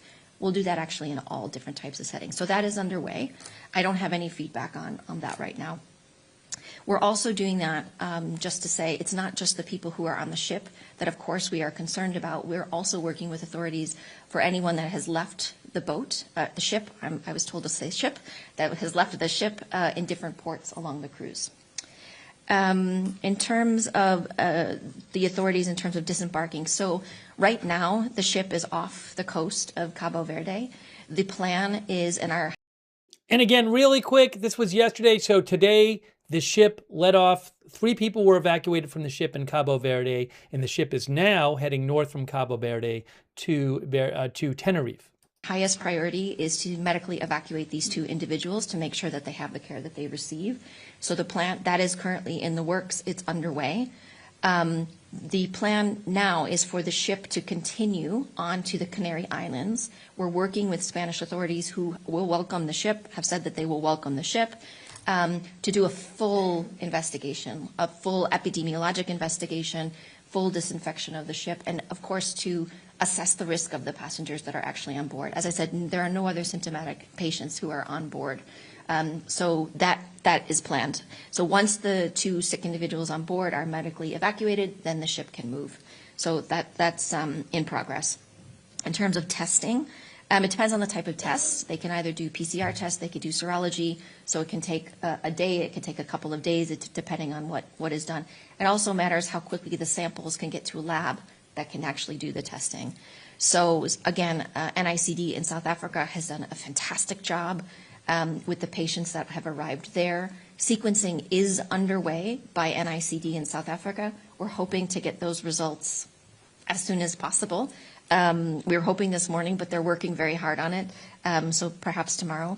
We are working under the assumption that it's the Andes virus. So from a precautionary point of view, we feel that this is the best approach to make sure that we have the right precautions in place. But yes, it is underway, and once we have that result, we will let you know. We are also awaiting... And to clarify, when she says we're under the assumption it's the Andes virus, the Andes virus is a strain of hantavirus, and the Andes virus is the strain of hantavirus that has in the past had some limited human-to-human transition. It may be the only strain that has seen human-to-human transition before, I think, but I'm not sure about that. But they think that this current strain is the Andes virus, which is a strain of hantavirus, which in the past has had limited human-to-human transition. Further laboratory results of the 2 patients on board, and that is being conducted by IP Dakar. So they actually flew to Cabo Verde to support, and that testing is underway. I don't have those results yet. And in terms of theories, so we don't have a full picture yet, but we have some working assumptions. And any of you working in science or following us over the last couple of years, you know you have assumptions, you find some answers, and then you make new assumptions or you have new hypotheses to test. So our working assumption, given... The video's not over. I just have to play the second part. Right where she's going to say the working assumption. Hold on, I'm going to play it for you. Let me just play this for you right now. Give me a moment. Here's part 2. In the timeline of the cases, the suspected cases that we know, those 6 or 7, if we count the one that's doing well, the initial patient, the initial case, and his wife, they joined the boat in Argentina. And with the timing of the incubation period of hantavirus, which can be anywhere from 1 to 6 weeks, our assumption is that they were infected off the ship, perhaps doing some activities there.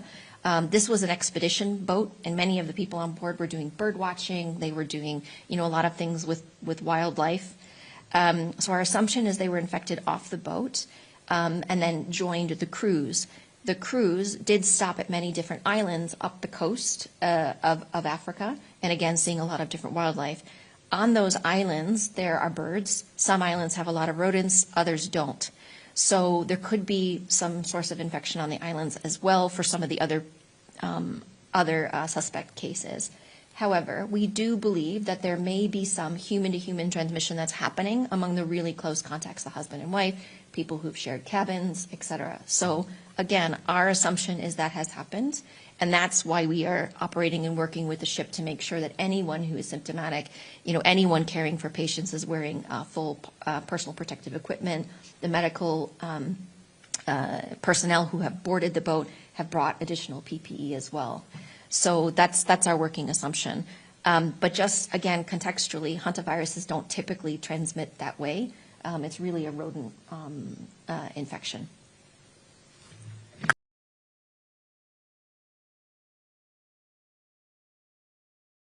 Sorry, you can't hear me. Just to clarify, the working assumption is that a husband and wife got on the ship after traveling in Argentina, and they were doing some activities that involved wildlife, that put them in contact with wildlife. And the assumption is that they had the hantavirus. They got it before going on the ship, and then they got on the ship. And they believe there's been some spread on the ship, human to human. It's possible, given that some of the ship's stopped at places with wildlife, that other people could have picked it up from the wildlife. But they think these first 2 cases got on having already picked it up, and then spread it to others on the ship. And by the way, the first 2, I'm trying to remember, the first 2 people who got on, let me just, before continuing, the first 2 people who got on, the first 2 people with it, that couple, did the couple both die? That's what I'm trying to remember. And I think we've read it, and I can't remember what we read. I'll try to find it for you, whether those first 2 had both passed away.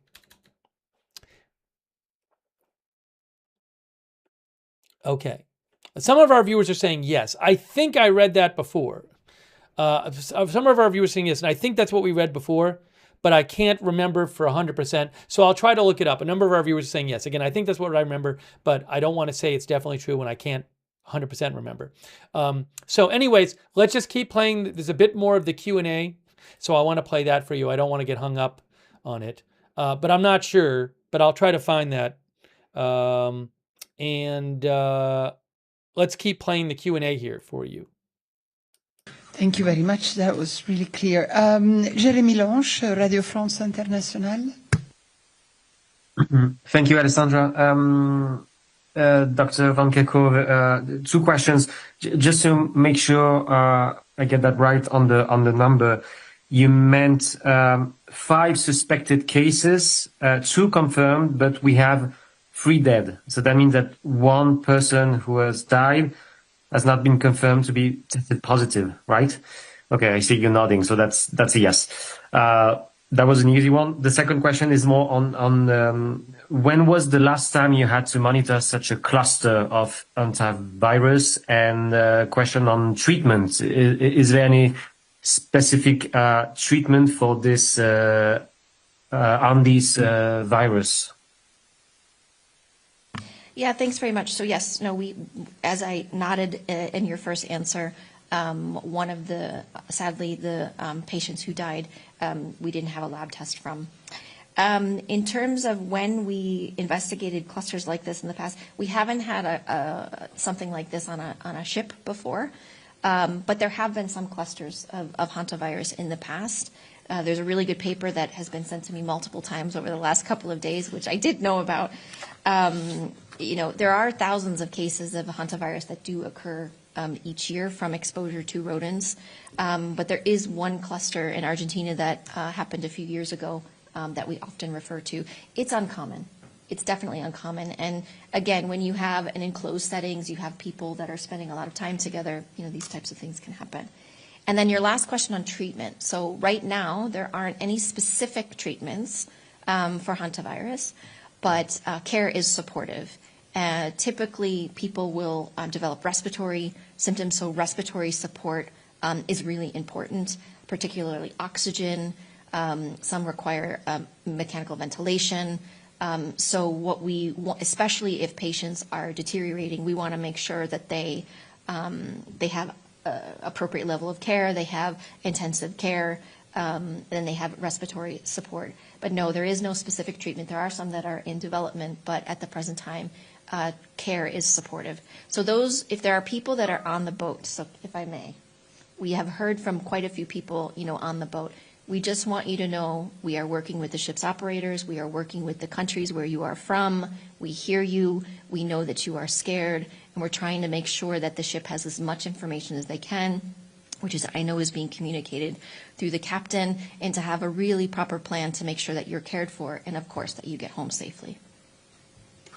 Appeal well heard. Olivia Reuter. Hello, thank you very much for this comprehensive briefing. If I may, I just have a few questions. I just want to understand, just to triple check, you were saying that your working assumption is that there has been some human-to-human transmission among the really close contacts. I think you mentioned the couple. Has there been any testing in terms of the strain of the virus? You did mention there was mention of the Andes virus, but I just wasn't clear whether that testing has actually been that's occurred, and if you have had the results. And given you're suspecting human-to-human transmission, are you therefore suspecting, as a kind of working hypothesis that this strain is the Andean strain? And also, you mentioned that PPE has been sent onto the ship. I'm just wondering, is the World Health Organization sending any mouse experts, for example, traps, to try and take a rat and take sample tests to see if they're carrying any infection? Thank you. Yeah, thanks very much. So yes, to say again, we are definitely looking at what virus is actually infecting the individuals. To do that, we need sequencing. So the sequencing is currently underway by the South Africans, and we hope to have a result soon. What our working assumption is that it is the Andes virus. It could not be, but we're assuming that it is until we determined otherwise, because we do know that in the past there has been some limited human-to-human transmission with this virus. The point being, regardless of which virus it actually is, we do know that some of the cases have had very close contact with each other, and certainly human-to-human transmission can't be ruled out. So as a precaution, this is what we are assuming so that we could take the necessary further precautions to limit onward spread. And I do want to remind you that we don't have, aside from these 2 sick individuals on board, there are no other symptomatic patients or symptomatic people on board, and that's a good thing. But we are monitoring that closely. In terms of trapping, I'm not aware of what's actually being done in terms of trapping. Rodents are everywhere, so there is testing that does happen routinely in some countries. But in this case, to identify a, rat that would do this, I think would be quite difficult. There will be environmental studies that will be done, though. We're looking at a full exposure history of everybody who is on board, where they were, what they were doing, if they came into contact with wild animals. We had lots of different hypotheses in the beginning. Was it avian influenza? Was it Legionella? So all of these things needed to be worked out. So with this confirmation of hantavirus, it's very, very helpful. And again, having that so quickly was really helpful for authorities. Olivia, you have a follow-up?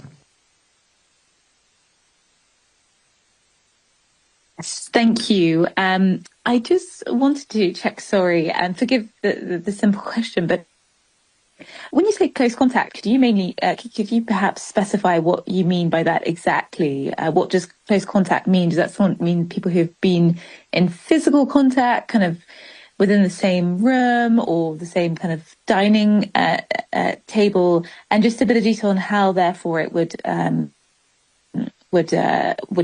spread. Yeah, the kind of how here is quite important to understand. Thank you.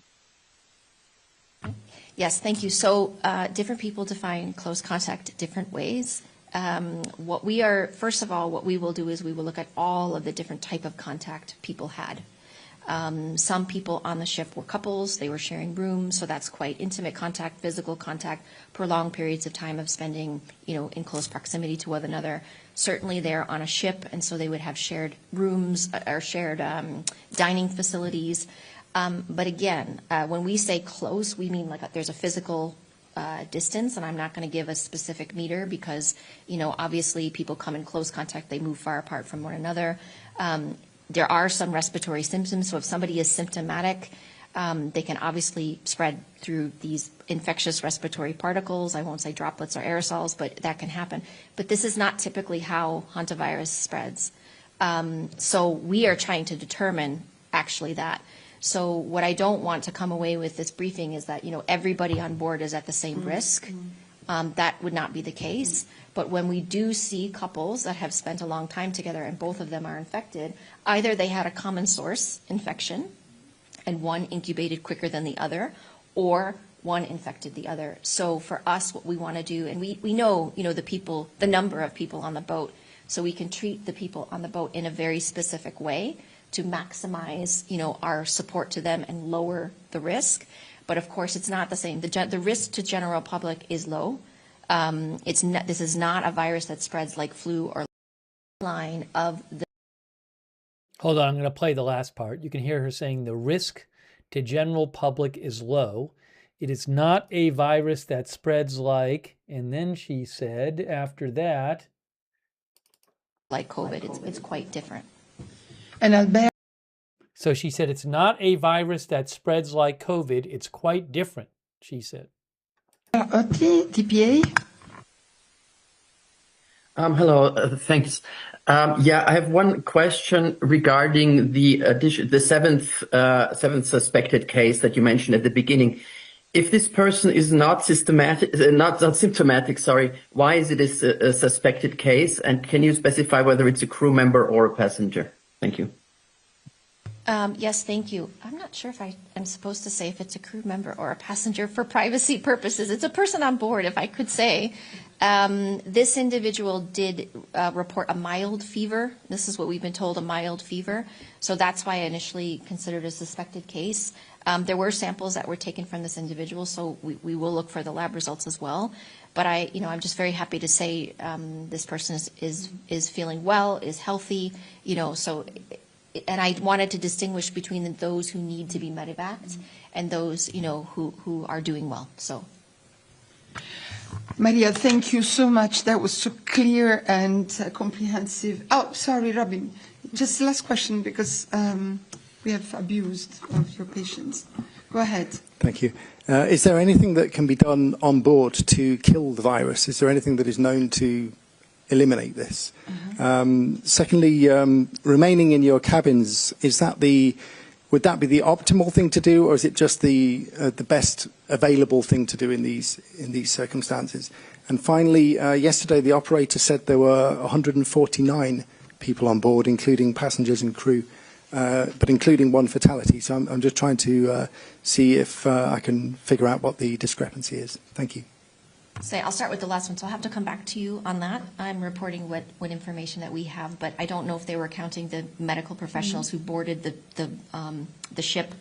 I'm not sure. Certainly not our intent to say we're missing people by any means. But yes, someone did pass away on board, and we're working with the authorities on that to make sure that the remains are sent home properly and in a dignified way. In terms of on board, so yes, as a precaution, because we don't know the extent of the circulation on board, and again, I will remind you, we have no other symptomatic patients on board. The recommendation is for people to remain in their cabins. Obviously, that's not very pleasant for everyone for a long period of time. There is, we understand, plenty of food, plenty of water on board. So people are being fed, and they are doing some decontamination on board, disinfection in the cabins themselves. So we've asked about any rats on board. We've been told there are no rats on board. So there are lots of different things that are happening. And right now what we want to do, because we have an enclosed space and we have these individuals who are still off the coast of Cabo Verde and will go to the Canary Islands, want to make sure that we minimize their risk. So these are precautions that are being put in place just to limit any potential onward risk. Maria, thank you so very, very much. Thanks for answering all these questions. I'm really happy that you could give us this update and that you're back to the press briefing. Come anytime, Christian, to update us on this and other situations. Thank you so much. So let me go back now to Nairobi, where our colleague Saif Magango is waiting to tell us about the situation of civilians in Mali. Okay, so that was the briefing from yesterday. I thought that was helpful. And again, they don't think that there's a huge risk to the general public from this. They are the risk is seen as low to the general public. They are contact tracing most of the people. So again, the ship has about 147 people on it. The ship right now is 3 people were evacuated today, and the ship is heading towards Tenerife, where the plan is to, I believe, completely evacuate the ship. You can see right here. Here's the current location of the ship on marine traffic. There it is. There's the ship right there. It is positioned 2 minutes ago. It is moving roughly north at 11.8 knots. It's going to take several days to get to Tenerife. So the ship came north. It was on its journey, and it came north, and it stopped, I believe, here. I believe that's where it let people off. Somewhere in here, it let people off. Actually, I don't know exactly how that worked. I believe I saw a ship, so I don't know if the way they did it is that a ship went out to the ship, and a boat went out to the ship and took the 3 people off. I didn't see that. But I assume that's where they let people off here, and then the ship has continued north, and it's heading now towards Tenerife, which is it's in the Canary Islands, which belongs to Spain, and Tenerife is here.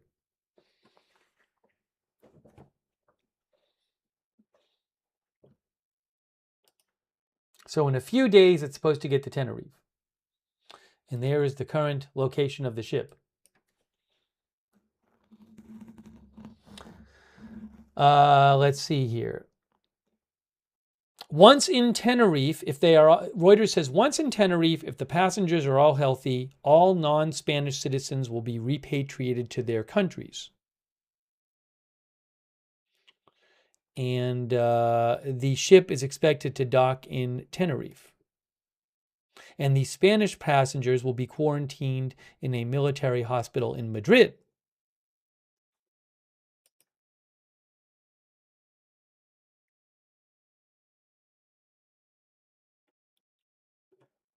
Okay, hold on a moment here. I'm going to take some more of your comments. Then we're going to talk about, oh, I have it here. I have this Spanish announcement from the Spanish Ministry of Health, translated.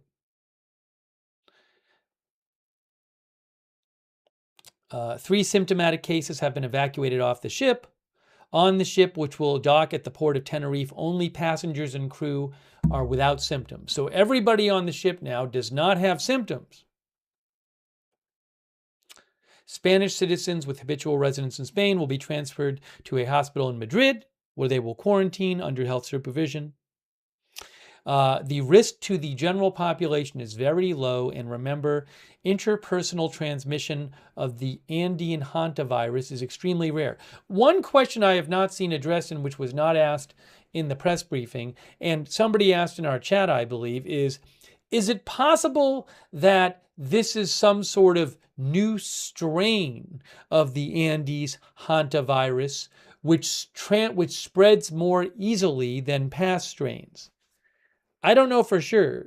Again, you're seeing that the authorities are saying they don't think there's a significant risk to the general population.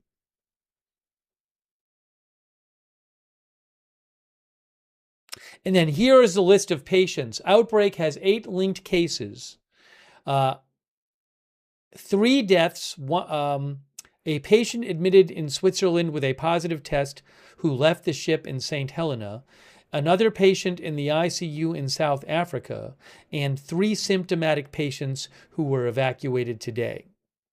Those are the 8.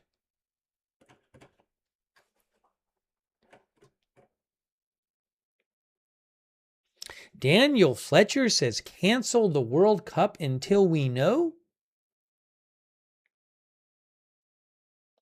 Alex Rubido thinks it's possible that it's a new strain of the Andes hantavirus.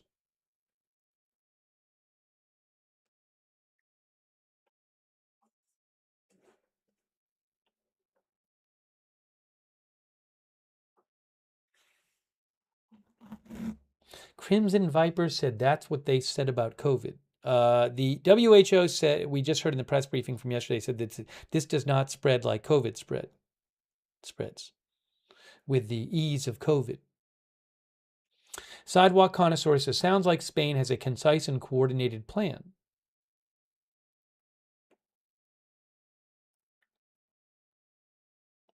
Dancing in the Sand says they should all be quarantined. I believe that's what's going to happen with everybody on board.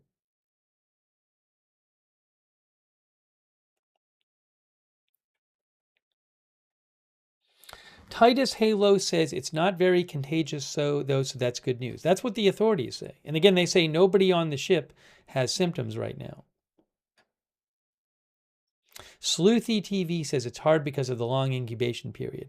Yeah, and there is this question of, again, 40 people got off in St. Helena in the Atlantic Ocean. 40 people got off the ship earlier on its voyage. So it's possible that some of those people could become symptomatic.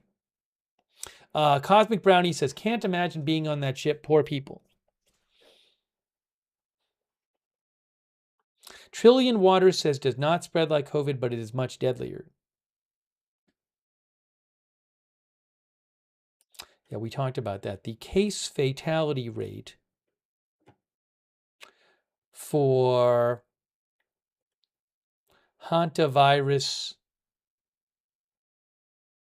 in the region of the Americas, which is where this started, is 25.7% in 2025. That's of confirmed cases, how many people are fatal.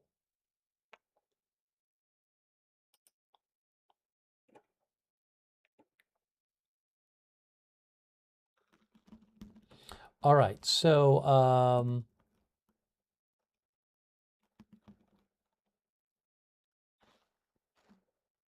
Pioneer Twin says, hope the evacuees have good insurance. I know in Mexico they want cash up front if you are a foreigner. Yeah, that's an interesting question. I can't speak to how that works with, passengers who are getting treated for this and they're not in their home country.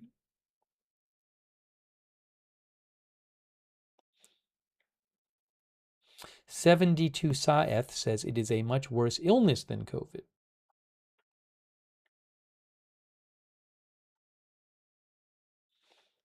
So we'll keep an eye on this. We'll have to see if will there be any new cases that get reported, right? I mean, everybody on the ship is asymptomatic now. They're all being kept an eye on. They're going to be all quarantined. But there were 40 people who got off the ship in St. Helena, and we'll have to see if other cases get reported of this.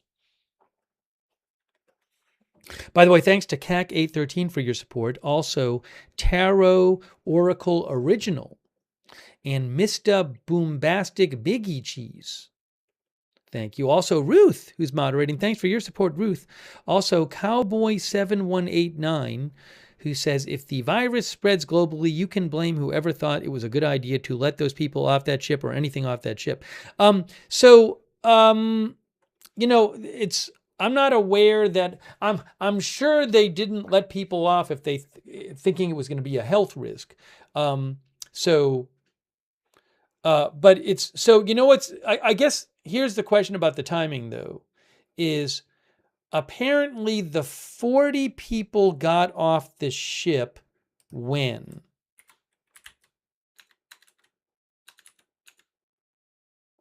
Around 40 people disembarked in St. Helena, according to the Dutch government. So, again, I don't know if that's like a normal thing. Maybe just normally on a cruise. This is a six-week cruise, from what I understand. So maybe people normally get on and off the ship and don't go to. Some people don't go to all of it. I don't know.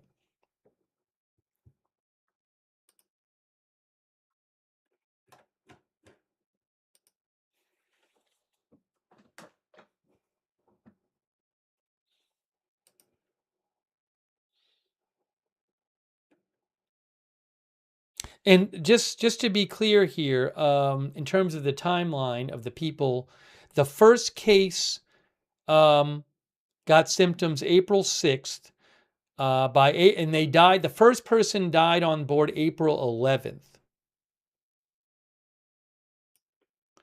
Then another person died.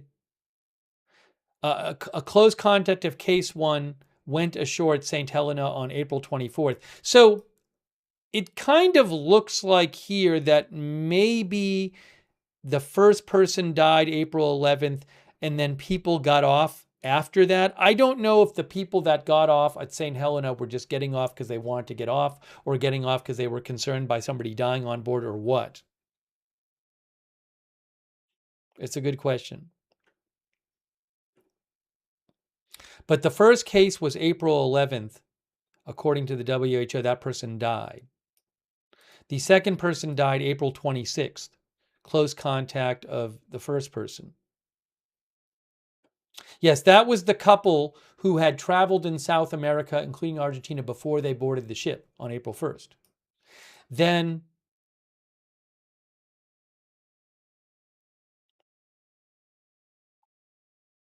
the person who's in the ICU in South Africa was evacuated, who became sick on April 24th and was evacuated April 26th. The third person who died on May 2nd, and they got symptoms on April 28th.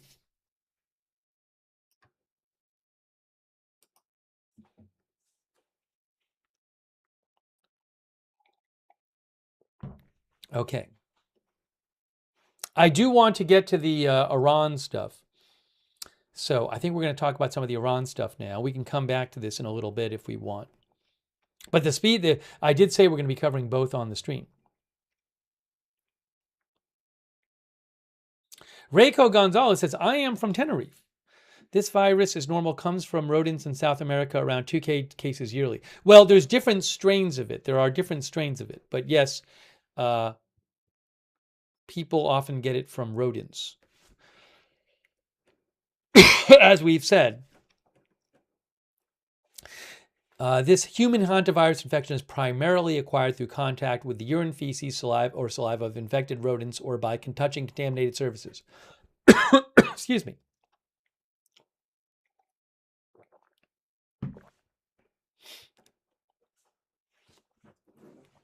Quinn says, I am in South Africa. JD63 says this isn't a worldwide pandemic, people. At this stage, it is not.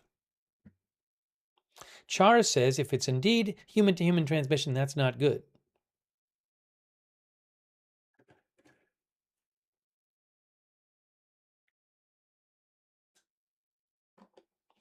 Okay, so why don't we... Hey, thanks, Alex78. I appreciate the membership.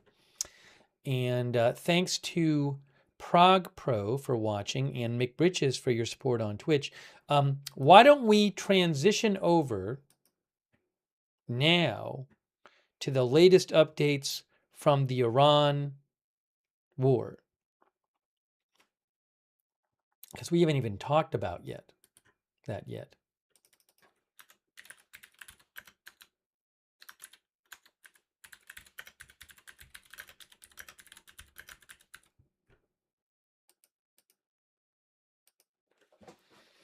We'll do that because I said we'd cover both. We're going to cover both.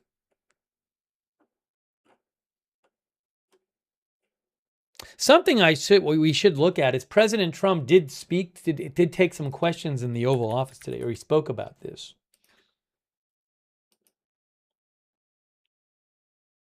Yes. So we'll show you that in a little bit.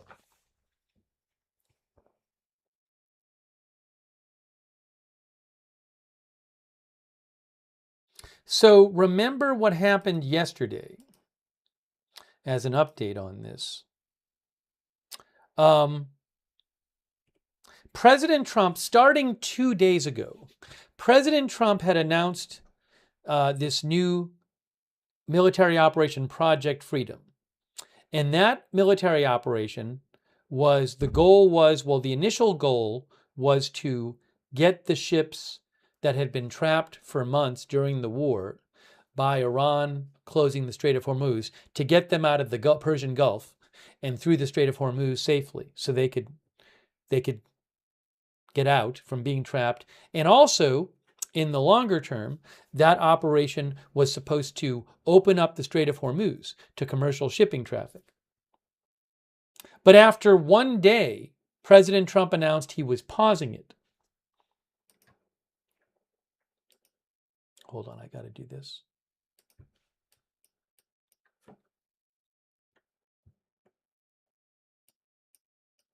So President Trump announced after 1 day that he was pausing it. And he said yesterday, if you remember here,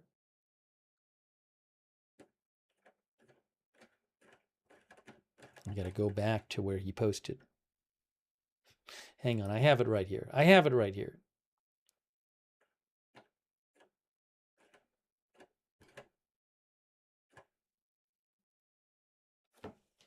He said yesterday, President Trump,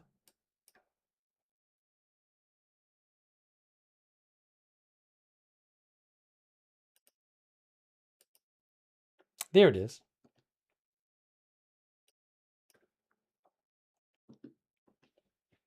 Based on the request of Pakistan and other countries, the tremendous military success that we have had during the campaign against the country of Iran, and additionally, the fact that great progress has been made toward a complete and final agreement with representatives of Iran, we have mutually agreed that while the blockade will remain in full force in effect, Project Freedom, the movement of ships through the Strait of Hormuz, will be paused for a short period of time to see whether or not the agreement can be finalized and signed.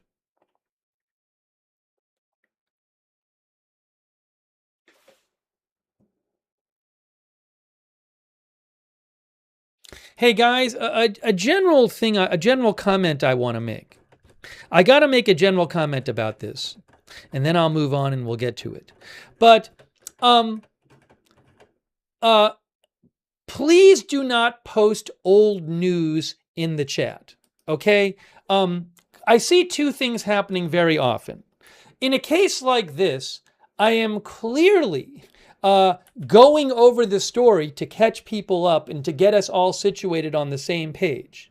No one is trying to convince you and trick you into thinking that this just happened, okay? So I see those kind of posts, and they're just annoying to me and everybody else in the chat. So you will be timed out if you do that, and eventually banned if you keep doing it. The other one I see is frequently I will post something which is actually new, which has just came out, and people will say it's old news. So basically, don't use that phrase in the chat. If there's a genuine case where I think something is new, and I'm saying this is brand new, and it's like clearly not new, well, then you can let me know, because I don't want to deceive people. But it's just, that's not how people are using the phrase in the chat. People don't want to read it. I'm frankly sick of it. You will be timed out or hidden if you use it, okay? It's just ridiculous. So again, I don't think I've ever specifically said that on the stream, but come on, chat, seriously. All right, so it's getting ridiculous with the use of that phrase. So no more of that. I mean, come on. Nathan says we're sick of it. I'm sick of it. I mean, come on, guys, really. It's ridiculous. I mean, part of doing a stream like this is going over stuff so we can all remember what happened. Maybe somebody wasn't paying attention or wasn't following the story yesterday, or it can help just to refresh everything. So if you don't want to listen to something that didn't just happen 5 seconds ago, well, get up and go do something else and come back.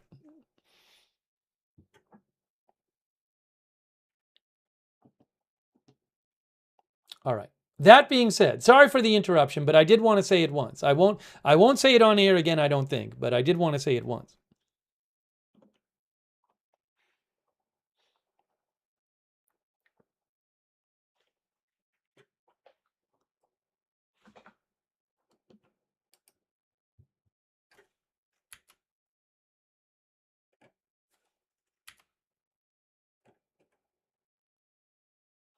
Okay, now, anyways, so President Trump posted this yesterday saying that he claimed that there was great progress that has been made toward a complete and final agreement with representatives of Iran. Is that true? I don't know. President Trump also posted earlier today, and he said, hold on. Earlier today, he said,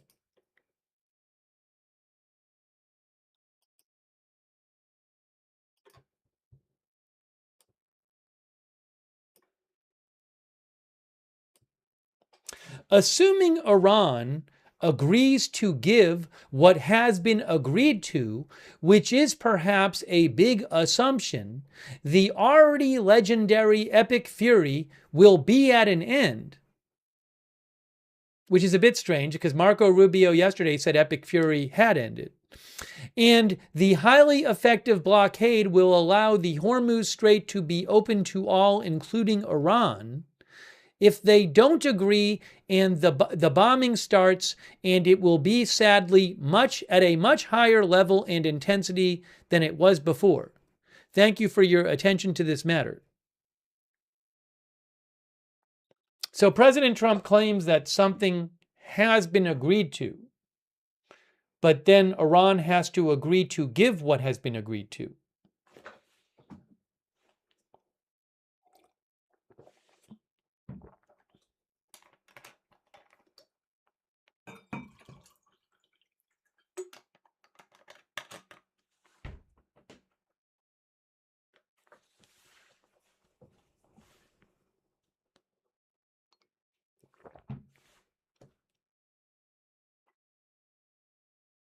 Corn Boozer thinks the White House is telling the same story different weeks with different words. You know, we've heard President Trump has in past weeks said that we were close to a deal, and a deal has not happened. There was a report from Axios overnight or early this morning claiming that that the U.S. and Iran might be close to agreeing to a one-page memorandum of understanding that would give 30 days for further negotiations. Here's this. If you didn't see this, okay. Oh, hold on a moment here. Give me a moment. Give me one moment here.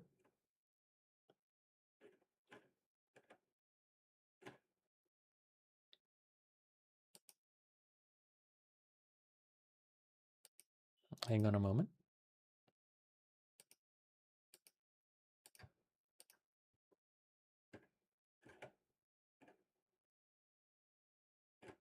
So this was a report from Axios earlier today.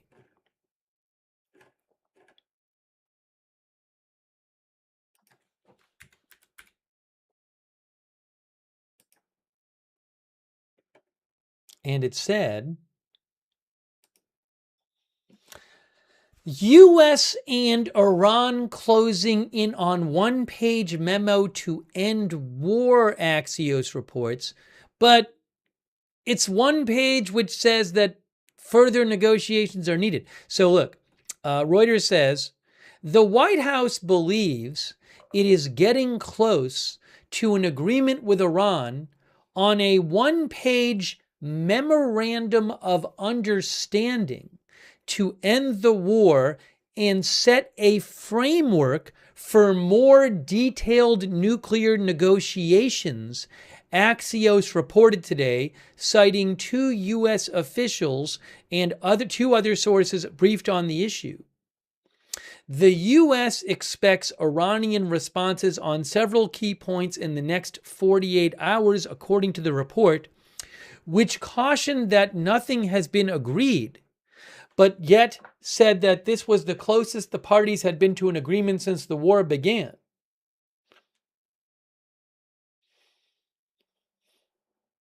And I just want to point this out. In its current form, the memorandum would declare an end to the war and the start of a 30-day period of negotiations on a detailed agreement to open the strait, limit Iran's nuclear program, and lift U.S. sanctions. So that wouldn't be agreed to in the one-page thing.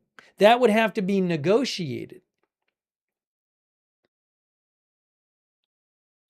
Among other provisions, the deal would involve Iran committing to a moratorium on nuclear enrichment, the U.S. agreeing to lift its sanctions and release billions in frozen Iranian funds, and both sides lifting restrictions around transit through the Strait of Hormuz.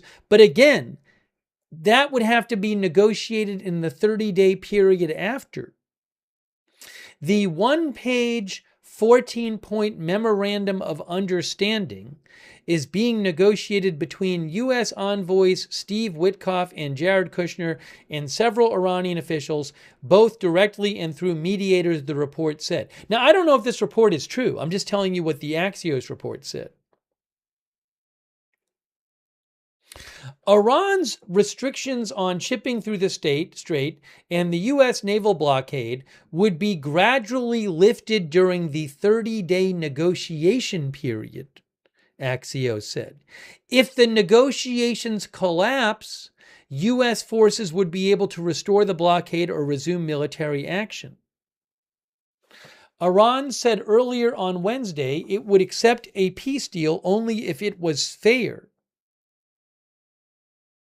Reuters could not immediately verify the report.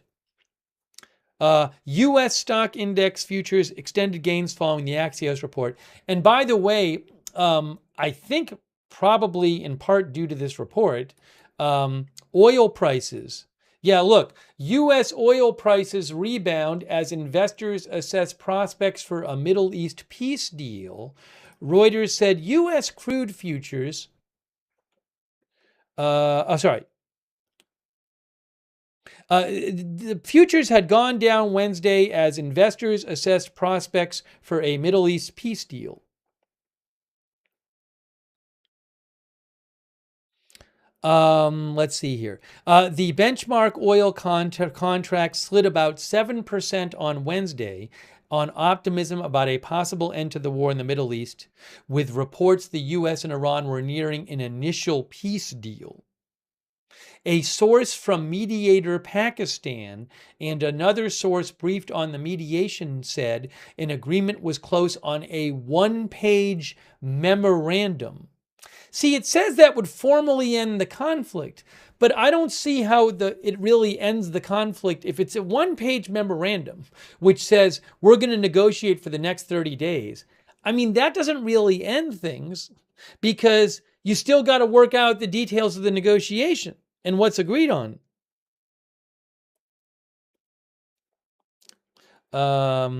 Anyways, so oil falling, though, in the last day, and I'm looking at it right now, if I can pull it up here so I can see it. I'm seeing Brent crude at about 102, and that is a difference from yesterday when it was up around 109 a day ago. And, I mean, a couple days ago, it was at like 114. And WTI crude is at roughly 96, and a couple days ago it had been up at 105. So let me take some comments from you guys about this, then I'll show you what President Trump had to say about it. But maybe we'll do, maybe we'll do a poll as well. Oh, I also have this update too. Iran reviewing U.S. proposal to end war, though key demands remain unaddressed. That's from about an hour ago from Reuters. But let me take some more, some comments from you guys. Dorm Machine says oil is down. Our viewer Steve Carlson thinks Iran will never accept a deal. They're just prolonging it.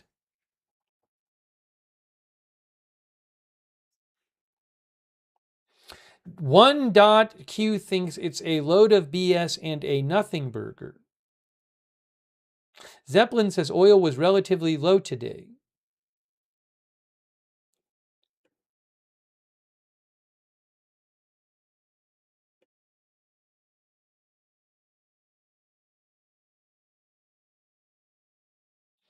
Monkey X says if Iran accepts it, it will probably, where did the comment go?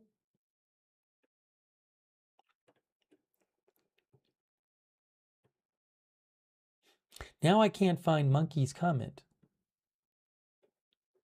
Monkey said something like, if Iran accepts it, that means they surrender. But again, if the one-page memo just says, well, we're going to negotiate a bunch of stuff in the next 30 days, then the sides aren't really committing to anything huge in the one-page memo.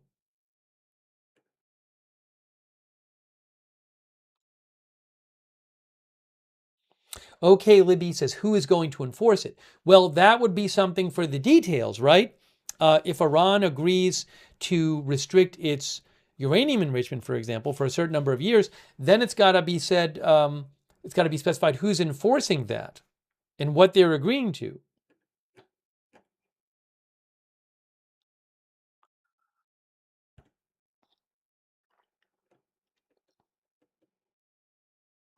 By the way, a quick thank you to Alex78 for the membership. Thank you, Alex78. And Stephen Briones for your support. Thank you.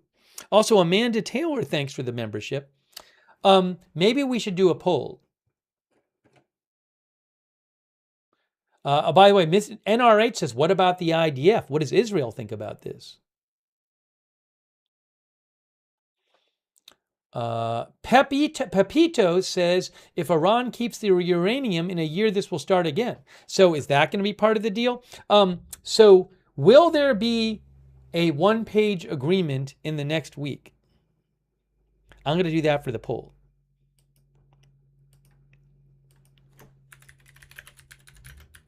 Again, the reporting says the one-page agreement would say that there's a 30-day negotiation period in which to nail down specifics.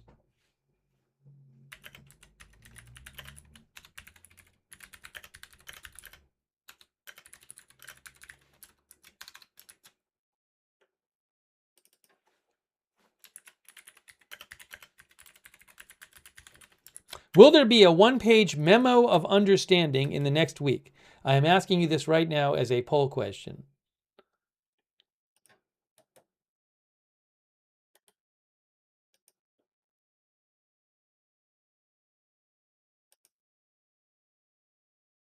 But what I need to do is post the poll question everywhere.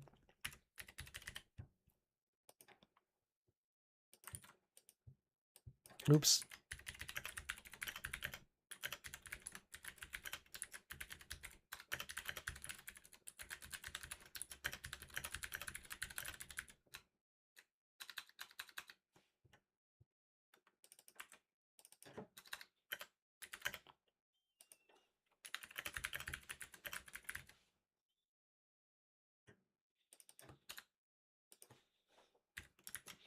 Okay, I'm posting it right now on Twitch.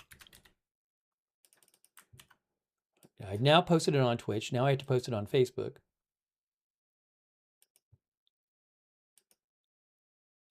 The genie says they'll agree to agree later. I mean, remember what happened with the ceasefire, right?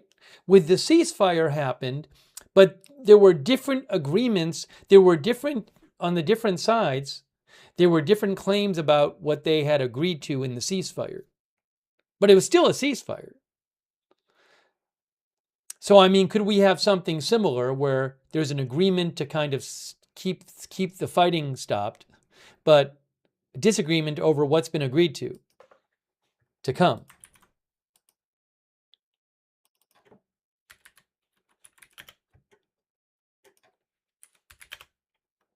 All right, I'm posting it on Facebook too.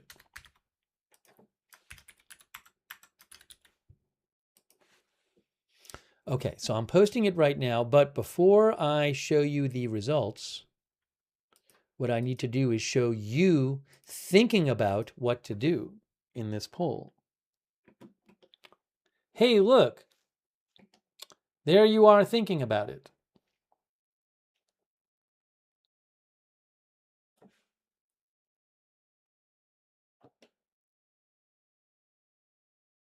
Okay. It's me, said one of our, said Al Perez, was it, or Alperer? Okay, so now what I'm going to do is I'm going to show you what you guys said.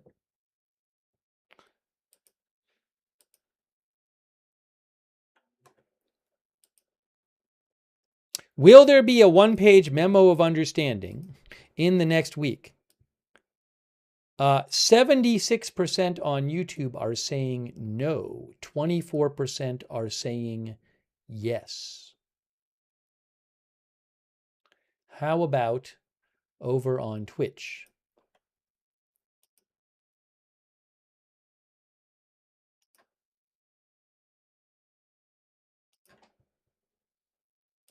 On Twitch, 81% say no, 80% say no, and 20% say yes.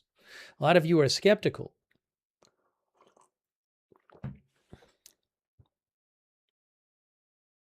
Mark Ellis, our viewer, thinks a one-page memo means nothing.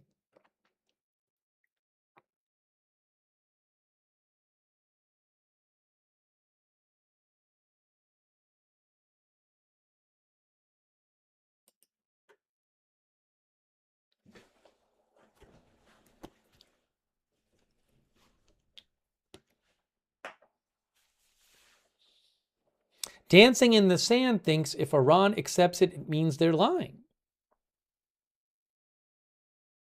Too Coy thinks they won't agree to anything. Shaker says, I think a one-page True Social post will happen before a memo. So you guys generally seem pretty skeptical. Anthony Ricard says there is only one specific no nukes ever, otherwise no deal.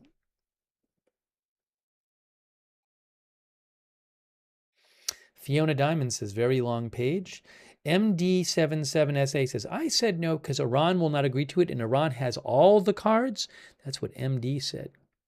Morph says there will be a memo, but no understanding. Elsweir says a memorandum really means not much.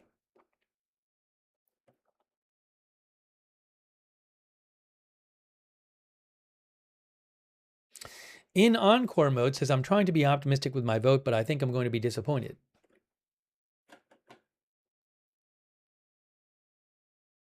Zanki thinks Iran has 0 cards.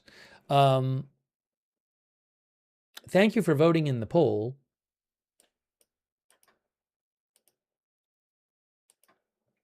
On Facebook, by the way, the result was 88% no on Facebook. 88% no.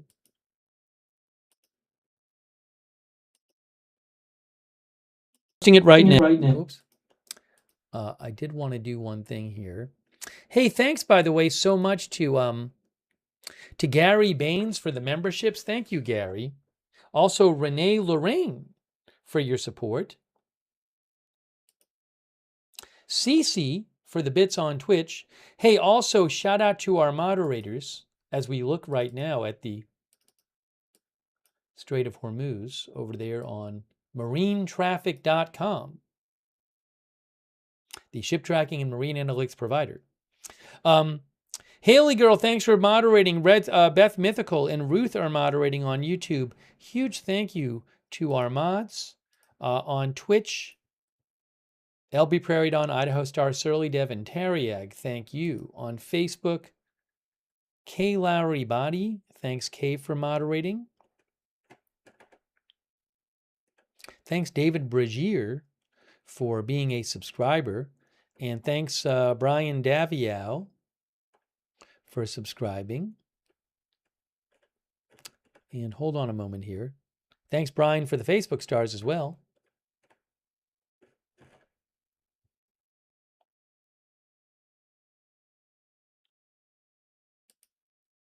Thanks Linda Belk, Larry, and Misha, who moderate for us on X. Also, shout out to all of our Twitch subscribers. I really appreciate it. People like Wall Street and Shaggy and Naomi Russo, Castle Keeper, Uncle Fester, Tuna, Glueman, Wisco Joe, Sketty Sandwich, Seed Music, Travrake, Mr. Bigley Uncredible, Midtown Mike, The Ouch Ouch, Chief Hung, My Mind Spray, Ma Florida. I'll have to check. I haven't seen that report about Saudi Arabia, Ma Florida. I'll have to check that out.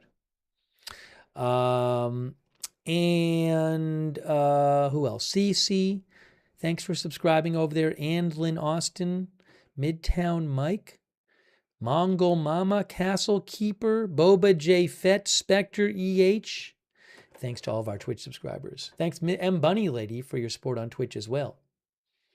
I was going to show you this. I haven't even shown you this yet. So this was an update from Reuters about the negotiations. They say, look, Iran reviewing U.S. proposal to end war, though key demands remain unaddressed. Iran said today, I'm going to have to check the Iranian state media, by the way, but Iran said today it was reviewing a U.S. peace proposal that sources said would formally end the war while leaving unresolved the key U.S. demands that Iran suspend its nuclear program and reopen the Strait of Hormuz. It's so confusing. So it would formally end the war, but it wouldn't resolve the reopening of the Strait of Hormuz and whether Iran is suspending its nuclear program. It basically sounds like a ceasefire. I mean, because it seems like if those things aren't addressed, there's just going to be more war. Right? No? Because wasn't dealing with these things a big reason that the U.S. has been in a war?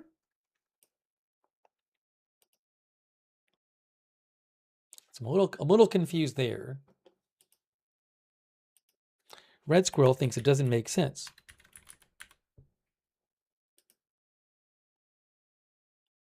Oh, by the way, I didn't see this before. From one of our viewers mentioned this. Thank you. The Speaker of the Iranian Parliament, Mohammad Ghalibaf,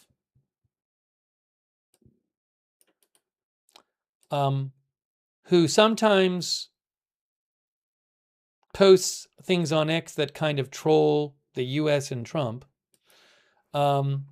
He said 3 hours ago, Operation Trust Me Bro failed. Now back to routine with Operation Foios. So this is interesting. Now, faux means fake, and it's faux plus axios. So he's saying, I'm not sure what he means by Operation Trust Me Bro. I guess that was like, maybe that's referring to when President Trump was saying that they're going to open up the Strait of Hormuz because it's safe to go through. And when he says Operation Foios, I think he's claiming that the Axios story that there's going to be an agreement soon to end the war is fake. That's what I think he's saying.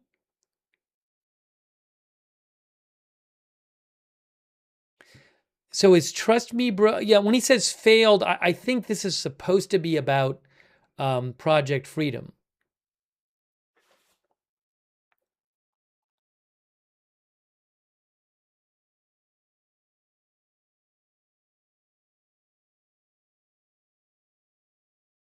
I think.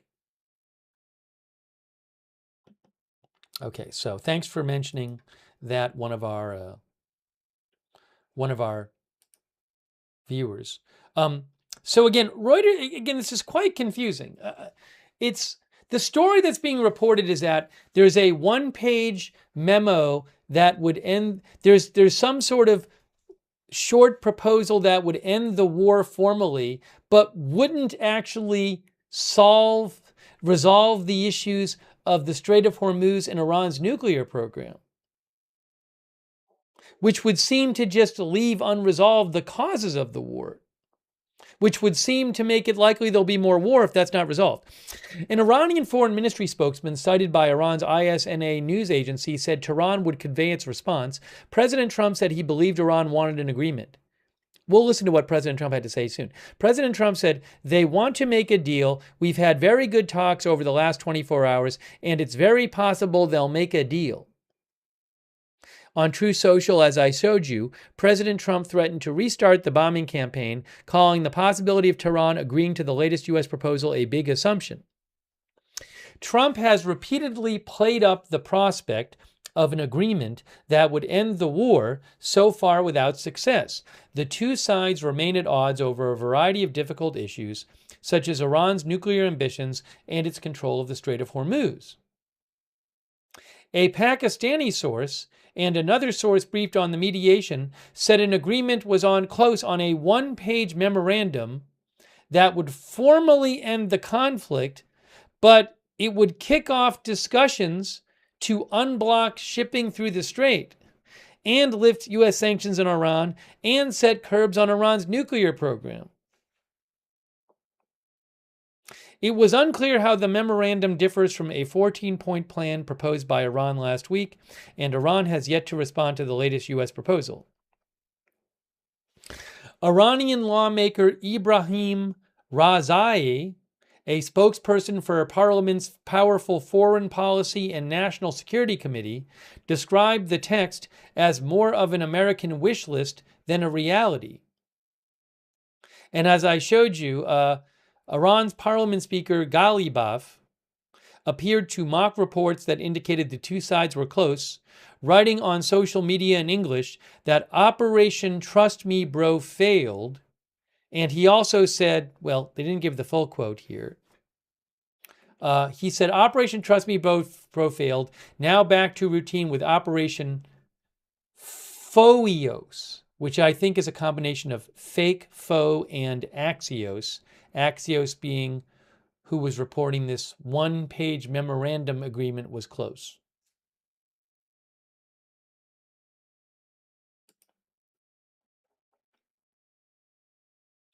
Oil prices tumble, reports. I mean, I feel like we've been down this road before, although maybe it'll be different this time. We've been down this road where these reports that a deal is close happen and oil price drops. Reports of a possible agreement caused oil prices to tumble to 2-week lows, with benchmark crude oil futures falling around 11% to around $98 a barrel. They're about 102 right now, at one point before rising back above $100.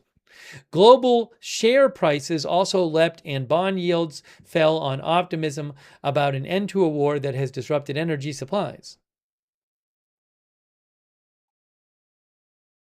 Oh, I didn't see this.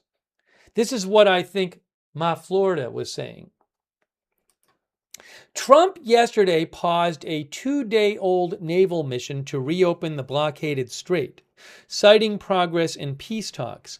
NBC News, citing 2 unnamed U.S. officials, said Trump's abrupt reversal came after Saudi Arabia suspended the U.S. military's ability to use a Saudi base for the operation. I hadn't heard that report. Huh. Saudi officials were reportedly surprised and angered by Trump's announcement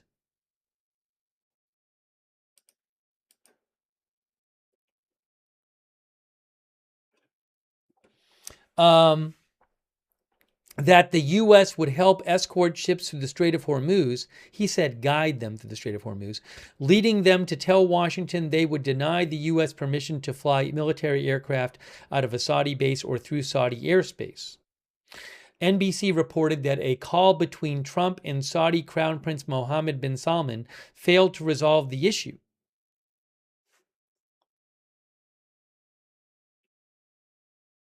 Again, I don't know if that's true.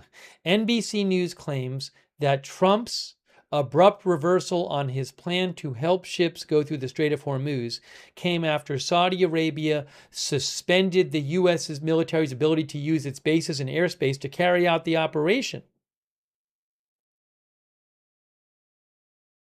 NBC News says other close Gulf allies were also caught off guard.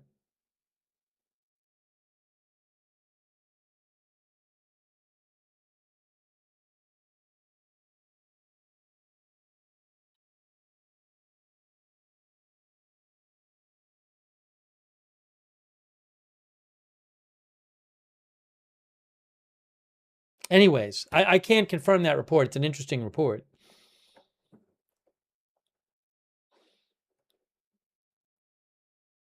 Also, something about the Reuters has this report here as well. No mention of key U.S. demands. The source briefed on the mediation said U.S. negotiators were being led by Trump's envoy Steve Witkoff and son-in-law Jared Kushner. If both sides agreed on a preliminary deal, that would start the clock on 30 days of detailed negotiations to reach a full agreement. So could we see an agreement to negotiate for 30 days? Is that what's going to happen? An agreement to negotiate for 30 days? The full agreement, if one were made, would end the competing U.S. and Iranian blockades on the strait, lift U.S. sanctions, and release frozen Iranian funds. It would also include some curbs on Iran's nuclear program. While the sources said that this supposed one-page memorandum would not initially require concessions from either side, they did not mention several key demands Washington has made in the past, which Iran has rejected, such as curbs on Iran's missile program and an end to its support for proxy militias in the Middle East. All right, so Israeli Prime Minister Netanyahu said today that Trump and him agreed that all enriched uranium must be removed from Iran to prevent it from developing a nuclear bomb. Tehran denies wanting to acquire a nuclear weapon. So, again, I know this is confusing. From what I can see the reports say, they say that, and I have no idea if they're true, but these reports claim that the U.S. and Iran are close to a one-page memorandum that would somehow formally end the war, but would not actually require concessions from either side, major concessions, and it would start a 30-day period of negotiations to deal with the major issues. Love Francis says, art of the agreement to agree. Or the agreement to negotiate on agreement? I'm going to show you a video on this in a second. Hold on a second here. One of our viewers, Wisco Joe, says, to me it sounds like a possible end of war actions, and now the drawn out diplomatic process is being given time to be hashed out. Here's the thing, though. If there's some sort of agreement to negotiate, right? If there's an agreement to negotiate, and Iran keeps the Strait of Hormuz closed during the negotiations, well, I don't think that President Trump's going to love that idea. Because in theory, that will mean that oil prices might keep going up as the oil shortage gets worse, the longer that the Strait of Hormuz is closed. So, I didn't delete the poll on YouTube. I'm sorry. I didn't end the poll. Now it's done. Thanks for letting me know. So, I don't know that the U.S. would be happy with just 30 days of negotiations, which leave the Strait of Hormuz closed. Patricia Grace says, very interesting, time will tell.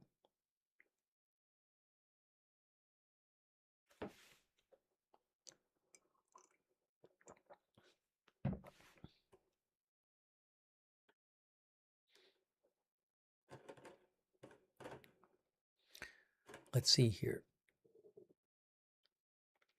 Derek Fowkes says, I do believe they're starting to begin to commence considering maybe they might think about resolving this situation. Zoot thinks chances of reneging are high on both sides. By the Sea thinks it just keeps getting worse. Code Digital says, we need the Strait open ASAP. Let's look at this video from Reuters that goes along with this article where they talk about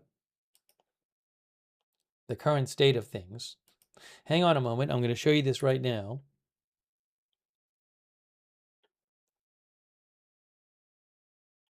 I can pull it up. I think this is it right here. Iran said on Wednesday. Here we go. Hold on one moment.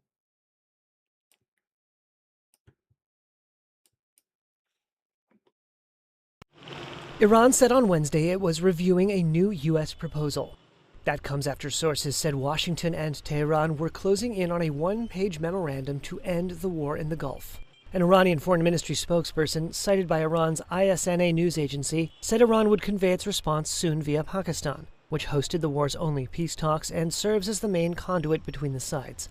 In an early morning social media post, U.S. President Donald Trump said the war would end if, quote, Iran agrees to give what has been agreed to. He gave no details of any specific proposal. A Pakistani source and another source briefed on the mediation confirmed information initially reported by the U.S. media outlet Axios about a proposed one-page memorandum that would formally end the war. Sources said the memorandum would be followed by discussions to unblock shipping through the Strait of Hormuz, lift U.S. sanctions on Iran, and agree to curbs on Iran's nuclear program. The source in Pakistan told Reuters, quote, we will close this very soon. We are getting close. The White House, the State Department, and Iranian officials contacted by Reuters did not immediately respond to requests for comment. News of a potential agreement sent global oil prices plunging, and global share prices leapt on optimism of an end to disrupted energy supplies. Before the conflict, nearly one-fifth of global crude oil and liquefied natural gas had passed through the Strait of Hormuz. Iran has effectively shut it to all shipping, apart from its own, since the United States and Israel launched the war on February 28. In April, Washington imposed its own separate blockade of Iranian ports. The memorandum was disclosed hours after U.S. President Donald Trump paused a mission he had announced 2 days earlier to guide ships through the blocked strait, The mission failed to bring about any significant resumption of traffic through the waterway, while provoking a new wave of Iranian strikes on ships in the Strait and targets in neighboring countries. There's an interesting, that billboard. See this billboard here? The mustache is in the shape of the Strait of Hormuz. And see, there's like ties over the Strait of Hormuz, or I guess the guy's mouth is sewn. It's very strange. It's like the mouth is sewn shut or something, but it's the guy's mustache, but it's in the strait. It's the shape of the Strait of Hormuz.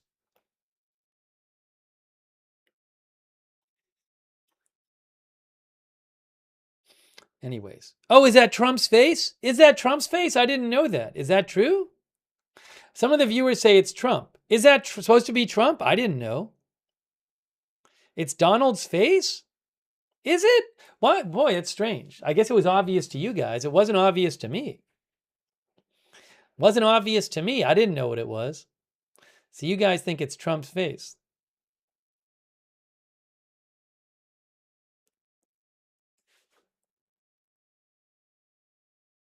Interesting. All right, well, there you go.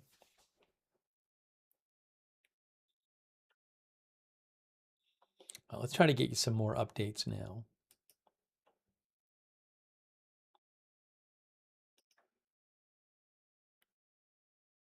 Oh, hold on. I have some analysis here from Jessica Genauer, academic director from the Public Policy Institute, that Reuters posted to go along with that article. Let's see what Jenna Genauer says of the Public Policy Institute. So there's the article. Hold on, I'm going to get you this right now. Let's see what she has to say. I think what we're going to see going forward is there will overall be a ceasefire that holds, but there'll be ongoing tit for tat around the Strait of Hormuz, which essentially means that we won't see a return to that full flow of shipping in and out of the Strait. And that is ultimately not good news for the global economy, at least for a number of months, if not the rest of this year. I think what's likely to happen is that we will see talks continuing to happen because both sides want the ceasefire to stay in place. And the ceasefire can't really stay in place if there aren't at least some kind of talks, however sporadic, between the two sides to try to get a resolution on these key thorny issues like the nuclear one. But I don't think we're actually going to see any kind of clear agreement. Trump wants to say that the Iranian regime has to commit not to enrich uranium at all, and the Iranian regime says that's a red line for them, and they absolutely want to retain the ability to enrich uranium up to a certain level. So the two sides are sitting really far apart, but Trump has an added complexity that there was a deal with Iran under the Obama administration, and so he also wants to be able to say any deal that he strikes with Iran is going to be better than what, Obama succeeded under his administration. I think what we're going to see going forward is there. Somebody asked about the hantavirus, so maybe I should put in the headline. We did about what? We did a bunch of hantavirus coverage in the first part of this. In the first part of the video, the stream. So maybe I should put that on somewhere on the screen. Maybe should I do that?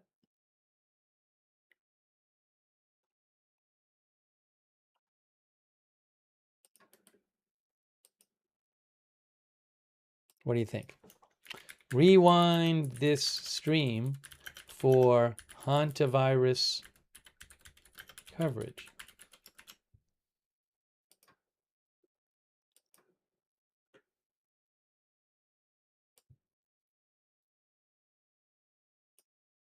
What if I put this like here? What do you think?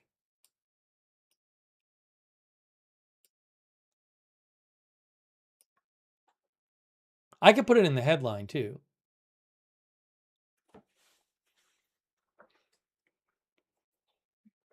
But that way people know if they tune in, we're covering both. But we did a whole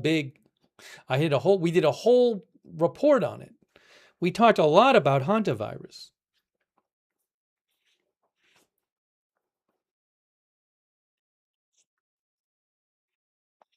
I'll leave it like that for now. I'll leave it like that for now. Cindy Hartkey says it looks good there. I'll leave it there for now. I could put it in the ticker. I'll leave it there. Then people know. Let me check and see if we have any new updates on Iran stuff. Oh, and I want to look at what President Trump himself had to say. He spoke for a few minutes today. All right, give me a second. Give me a moment.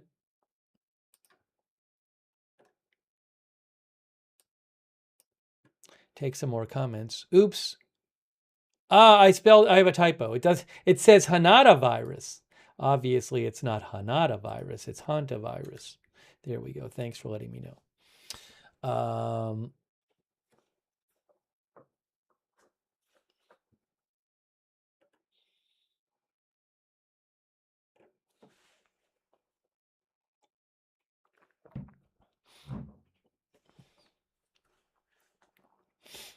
Dancing in the Sand says, how do we know that they are not continuing to enrich uranium now? I mean, I guess that would require them having some kind of secret facility because the main facilities, I believe, have been attacked. I think that was a big goal of last year's strikes. But in theory, they could have some secret facility, although maybe, it seems like the U.S. and Israel have a lot of intelligence on Iran. So is it possible they have some secret facility where they're still doing it that the U.S. and Iran don't know about? I don't know.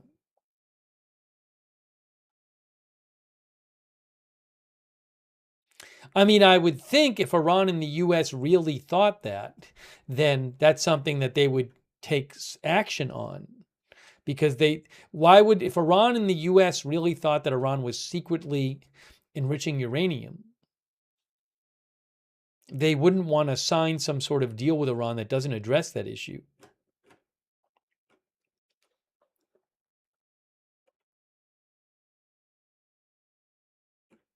But it's an interesting question.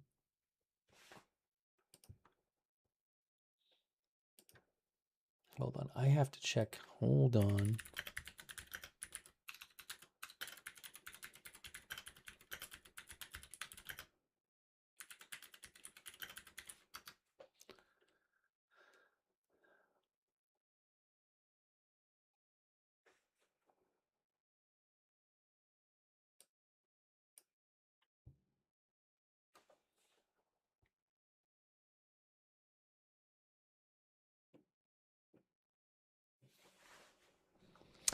Gemini said in February of 2026, the IAEA admitted it cannot verify whether Iran has suspended all enrichment-related activities.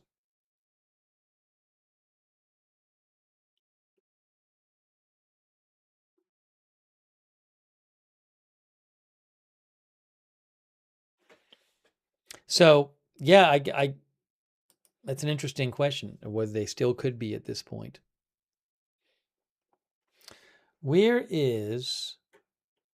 Hold on a second here.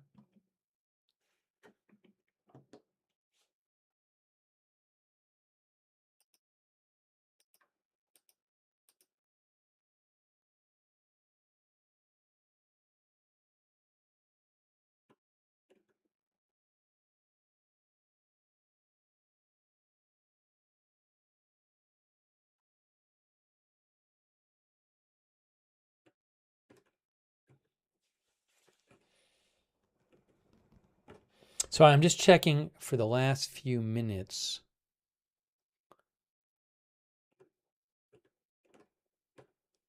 And I want to show you what President Trump had to say, because he spoke several hours ago.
on a second here. I have to do something.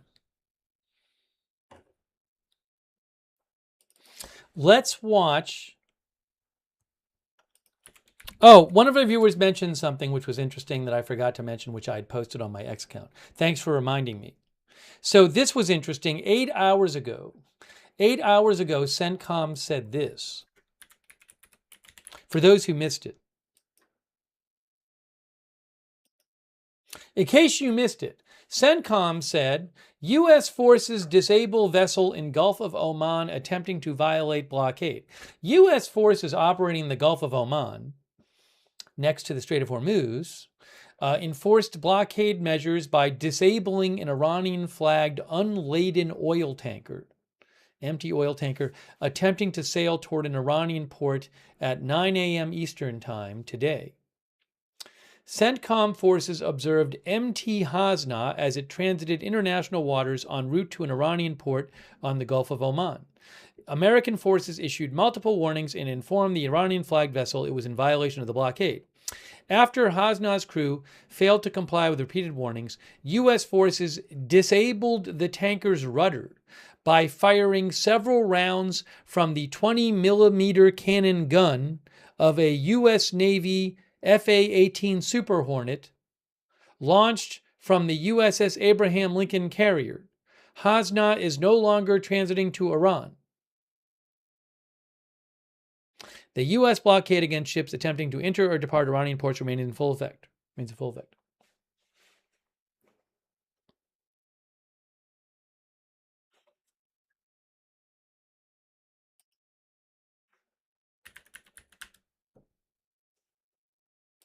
I'll show you. That was an empty tanker.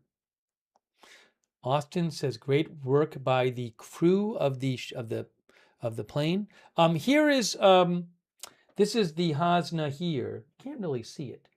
It is a crude oil tanker. It is about 1,000 feet long. It is a crude oil tanker, Iranian tanker, and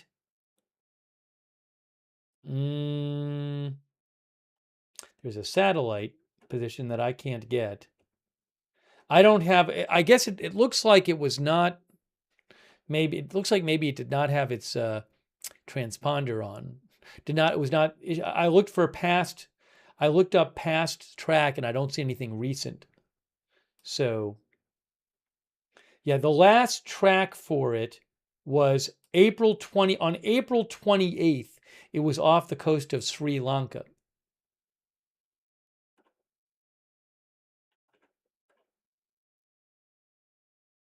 The Hasna.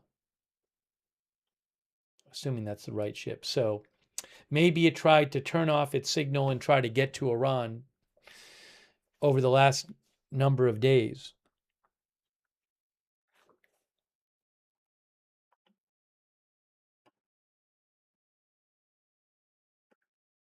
So thanks for mentioning that. I'd forgotten about that. Hugh J says that would leave a mark. So they said they shot its rudder with the plane's 20-millimeter gun.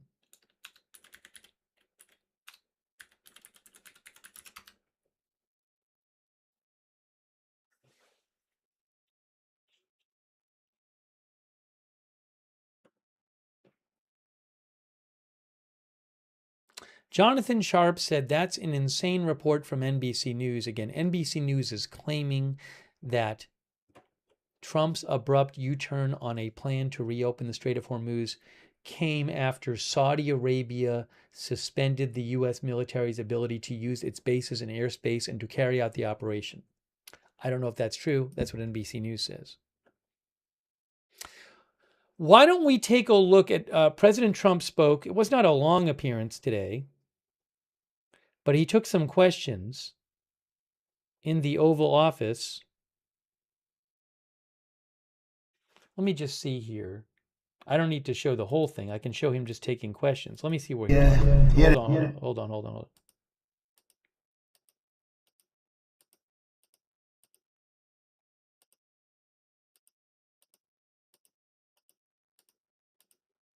He talked about the UFC. Oh, hold on here. So President Trump was talking about the UFC fight coming up at the White House, I believe, and then he talked about the war. So I think I'm just going to show you the part where he talked about the war. Hold on.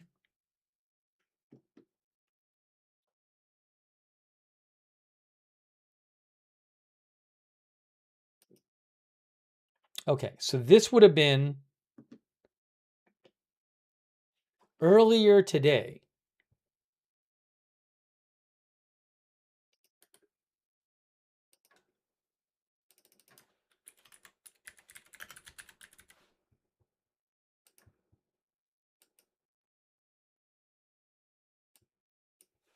I think this is where right around where he starts answering questions. And so, of course, my faith is as strong as his, and I've committed my whole life to this. And so, to have a president that's willing to go against an upstream and against the norms is truly special. It's why you got my vote, and it's why we're such a great nation right now, compared to where we were. Well, we all love you. He's got a tremendous fan base. Each one of these people, these in the sporting world, really, because I think most of the sporting world is watching the UFC, but Dana White was here last night. We were talking about it.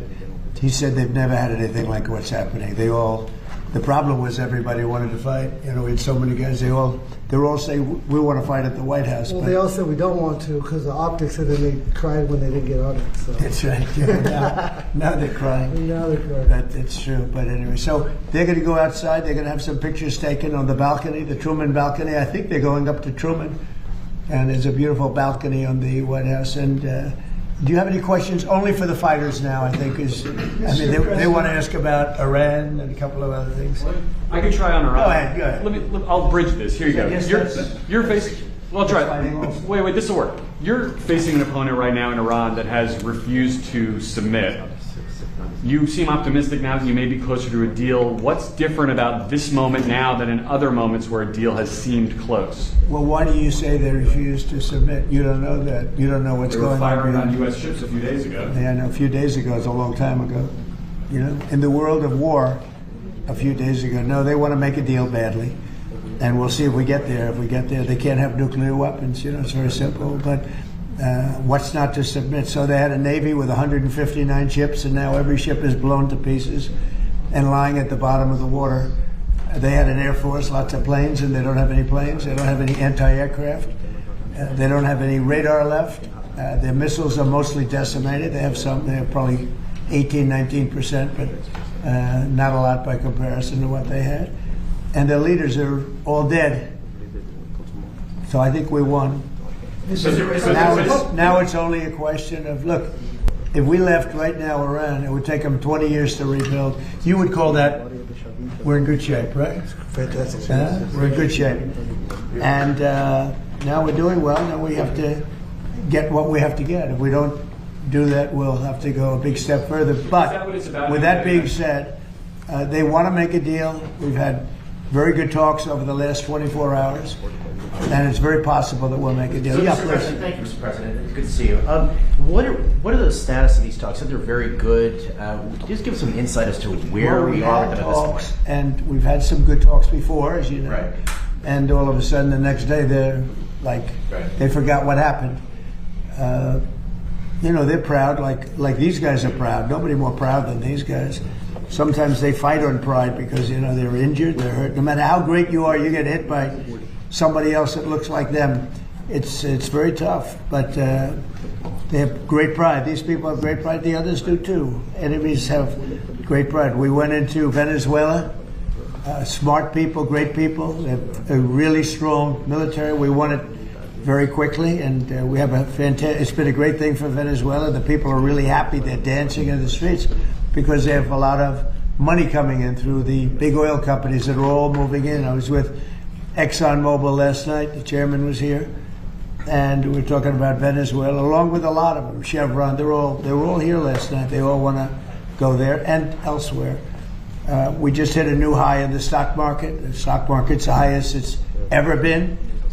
And I expected that the market would be down 20-25%. I was willing to do that to get rid of a crazy country. Crazy. The people, look, you know, you talk about regime change. Their first level leaders are dead. Their second level leaders are dead. Some of their third level leaders are dead. I call that regime change. But I thought we'd be down maybe 20%, and we're up. The stock market's higher now than when we started this war. And I thought oil prices would go to $200, $250. It's at $100 now. And I think you're surprised, and I'm surprised. But even if it went to 200, it would have been worth it. I understood that. We had just set a record, 50,000 on the Dow, 7,000 on the S&P, a record. And I said, I hate to do this, but we have to make an excursion down to Iran because we can't let them have a nuclear weapon. Look, and this is very simple. Iran cannot have a nuclear weapon because as tough as they are, we want to keep them alive. We want to keep all of you alive. Iran cannot have a nuclear weapon, and they won't. And they've agreed to that, among other things. Yeah. Mr. President, you've had some recent back and forth with Pope Leo. I understand Secretary of State Marco Rubio is going to meet with the Pope tomorrow. What message do you hope he delivers to the Holy Father? Well, I can tell you this, that as far as the Pope is concerned, and it's very simple. Whether I make him happy or I don't make him happy, Iran cannot have a nuclear weapon. And he seemed to be saying that they can. And I say they cannot. Because if that happened, the entire world would be hostage, and we're not going to let that happen. That's my only message.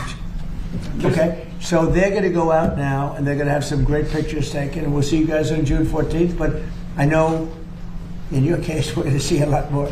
We'll see you probably tomorrow. Of all the events on the South Lawn, why this event? I think it's going to be the biggest event we've ever had at the White House. I mean, the White House doesn't really do athletic events for the most part. And these are all the greatest champions in the world. They're the greatest fighters in the world. You can tell by looking at them. These are the greatest fighters in the world. How do you think if you went into heavy training? You think you'd be? I think those days are behind me. It'd be a little tough. Right? Have a good time, everybody. Thank you. All right, so that's what he had to say today. And there was another comment he made today at another event that I'll just show you what he said via the White House press pool, where he said, give me a moment here.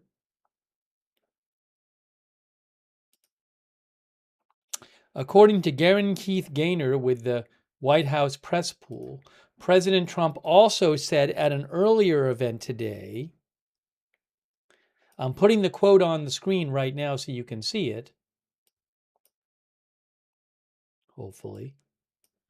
President Trump said today also at a different event, so we're dealing with people that want to make a deal very much, see whether or not they can make a deal satisfactory to us. We have it very much under control. The blockade is unbelievable. The Navy has been incredible. The job they did, it's like a wall of steel. Nobody goes through, in particular the Iranians. They're not getting anything through one way or the other, so they're out of business.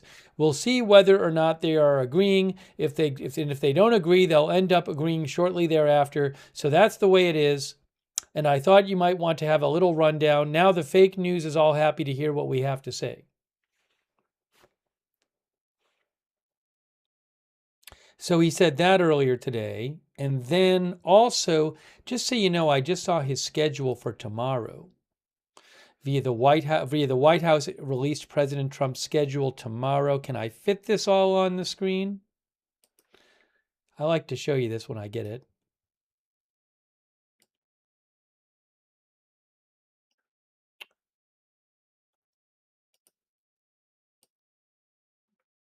So we have 9 a.m. in-town pool call time, 8 a.m. President participates in executive time, 11 a.m. President greets the President of Brazil, 11:15 bilateral meeting with the President of Brazil. He might make comments there. Bilateral lunch. Policy meeting at 3 p.m., signs executive orders at 4, participates in a policy meeting at 5, participates in a policy meeting at 6.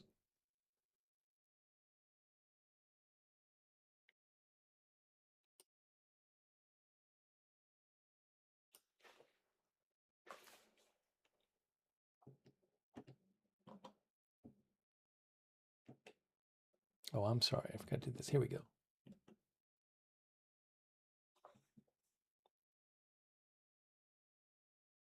One of the viewers said tickets are how much? Are you asking about the UFC event?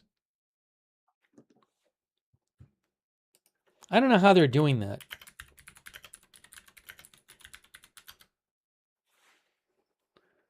I believe they are free. Yes. So if you go to ufc.com/freedom250,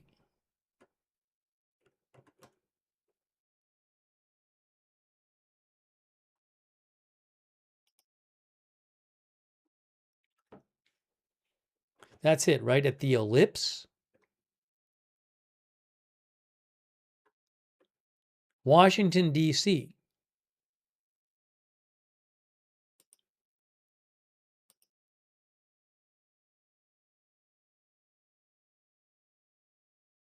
Is that the one at the White House? I'm confused now.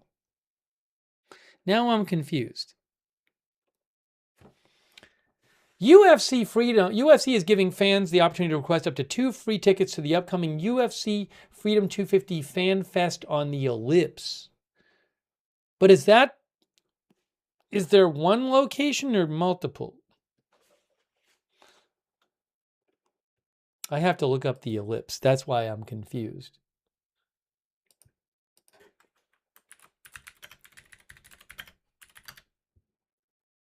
No, the Ellipse is the park. The Ellipse, sometimes referred to as President's Park South, is a park south of the White House fence.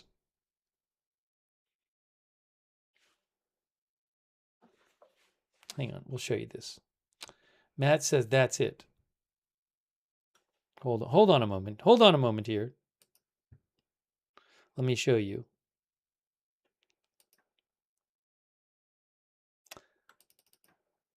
Aaron West says it's right next to the White House, the Ellipse, D.C. Here, there's the Ellipse. I'll show you. So, the White House is there. There's the White House. Then there's the fence of the White House there. Now I'm confused. There's the Ellipse. So it's not going to be inside the White House gate, right? So there's the White House, there's President's Park, and there's the Ellipse. So I guess that's where it's going to be, right? And I guess you can go to UFC website and request tickets.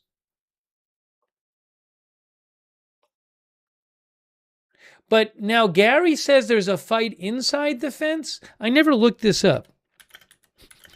I'm so confused. Oh, President Trump showed off. Hold on. President Trump showed pictures of this in his appearance. We just didn't look at it. We can figure this out right now. Well, hang on a moment. Here, look. He literally showed pictures of this today. Here, look. He's showing pictures. I think right here. Earlier today. Some of you probably know this. White House, here's a picture. I think a lot of people haven't seen this yet. I'll give you that. I think you'll probably be able to do okay with it. Wow.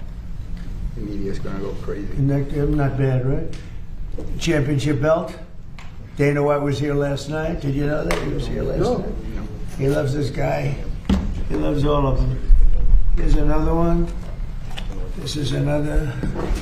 They're going all the way out, all online. Well, that's right in front of the White House. All people invited. Our country is invited to this. It's free. And in the park right across the street, they're going to have, I guess, anywhere from 75 to 100,000 people. Free. They're going to set up 8 big screens, and they're going to have the fight. And then out here, we're going to have 4,000 seats right in front of the front door of the White House. The hardest ticket I've ever had to. Best live show on earth. This will be the greatest show on earth. Is at night. That's all lighting and cover. And I think you get the idea. So it's going to be June 14th, and it's going to be great. And this is a little different for these political people. And but these are real warriors. When we talk about warriors, these are warriors. Cyril gone. Those. Larry, our viewer said. Larry Fowl says those seats at the inside the White House gate won't be available to the public. Maybe he said it in this. I haven't watched the whole thing.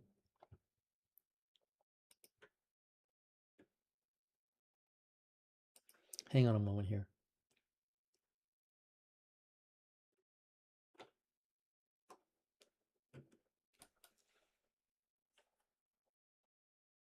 Where is did he maybe post those renderings today? Maybe. I'd like to actually show you the pictures that he posted. I don't know if he posted it on Truth Social today. I'm not seeing it on his Truth Social. Maybe the White House posted it.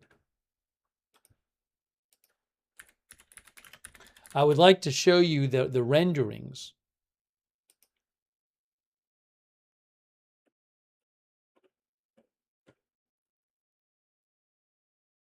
I don't see it there.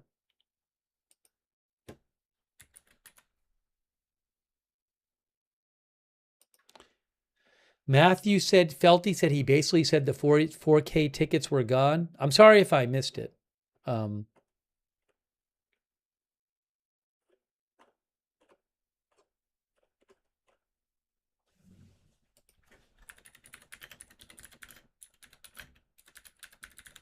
Anyways, I'm not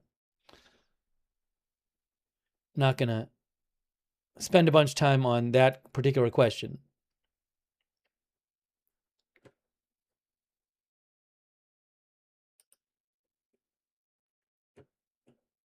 I haven't seen them posted. Yes, as Matthew Felty says, that there's a park in front of the White House, outside the gate, where there's going to be,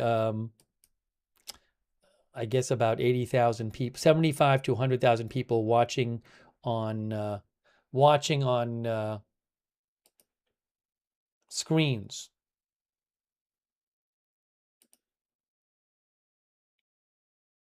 I might have a picture I can show you of the rendering. Let me see. Let me just quickly see here if I can do that. Why is this not being all weird?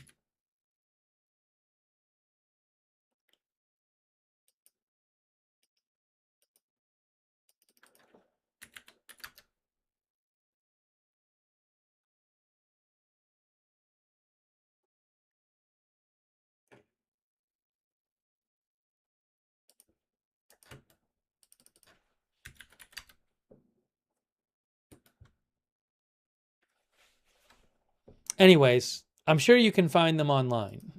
The pictures of Trump. We showed you. I didn't know if there was if he had posted the originals. I'm not aware that I don't have the originals of those pictures that he posted.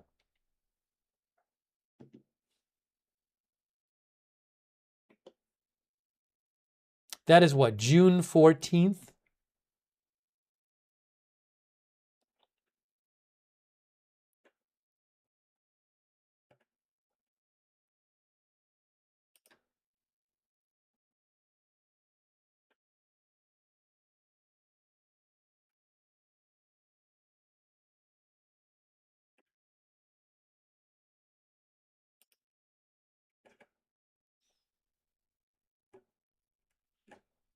What I'm going to have to do is, I haven't even made any food yet. It's almost 10 p.m. We started late today. So I'm going to make some food. Well, I'm going to take 5 minutes and make some food. We're going to keep the stream going for a bit. But I'm going to take 5 minutes right now and put some food in the air fryer.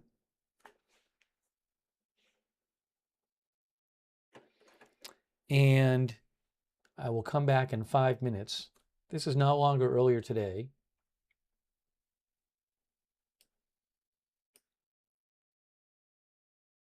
If you missed it, the whole first part of the stream, we were covering the hantavirus thing.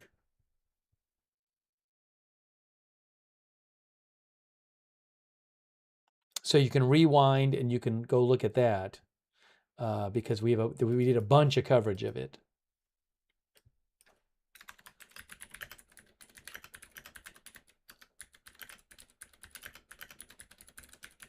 I haven't even thanked everybody I wanted to thank yet, even during the stream. By the way, thanks to our YouTube members like Bunker Buster, Chantilly Cakes, Gregory Scherer, Paula Faust, Evelyn in Maine, John Flick, The Birth of USA.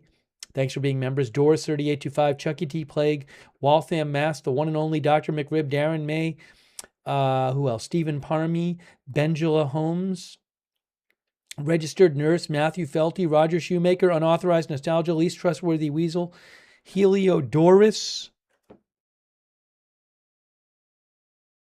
and also Michael Fergal for the Facebook stars, Jess Delgado for the Facebook stars, Kristen McConnell Gates for the Facebook stars. All right. So give me 5 minutes. Oops. What I need to do is take that, move that there. No, 5 minutes, not 2 minutes. We'll do 5 minutes so I can put my food in. We'll take some more comments from you. Try to get you some updates. I got to check also Iranian state media, see what they're saying. All right, give me about 5 minutes. All right, and I'll come back. Oh, by the way, thanks to Video Mans for subscribing on Twitch and in Austin. Thanks for the gift sub on Twitch and in Austin.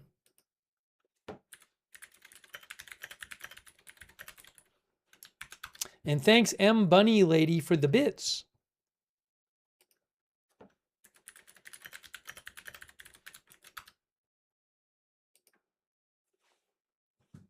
I think I'll just put on the screen latest on the Iran war and Hantavirus outbreak. Rewind the stream for earlier Hantavirus coverage, I'll say.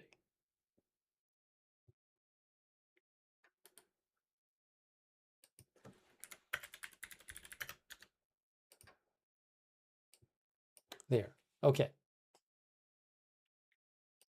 I'll be right back. I'll be right back.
Thank you for your patience.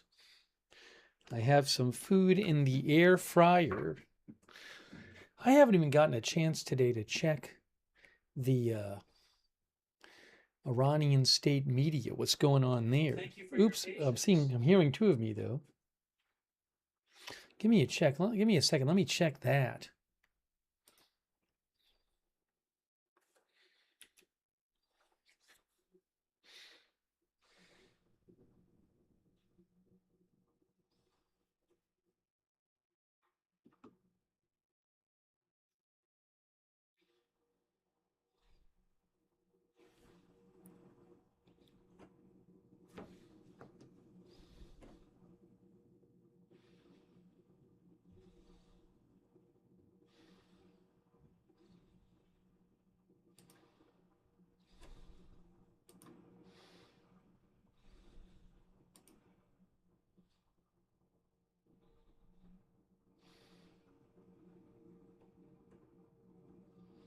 I was seeing if they're posting anything about these negotiations.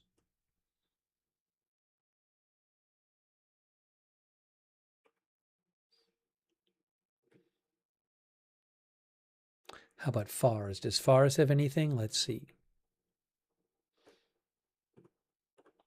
I don't see anything from the last few posts here.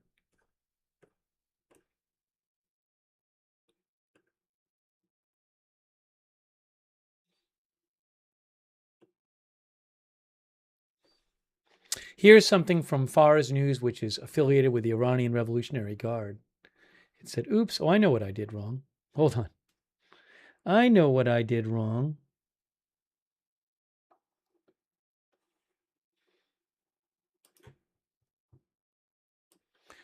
We talked about this post from the Iranian Speaker of Parliament, Ghalibaf.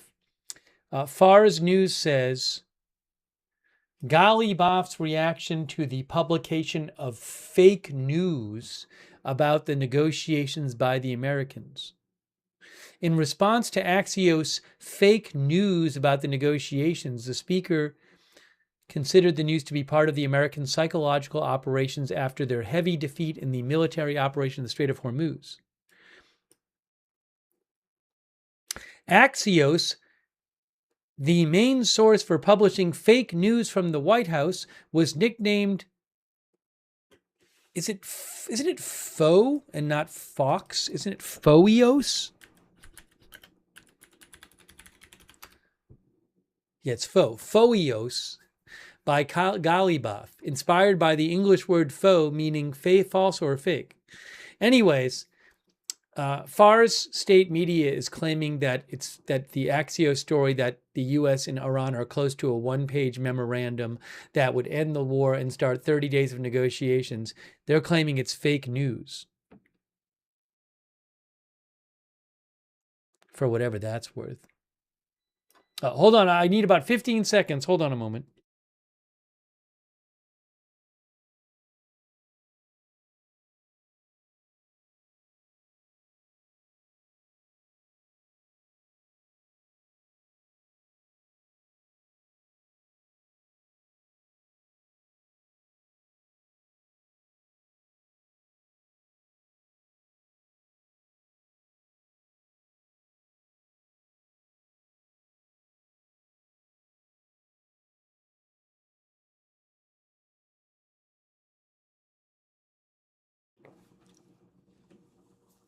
Oopsie.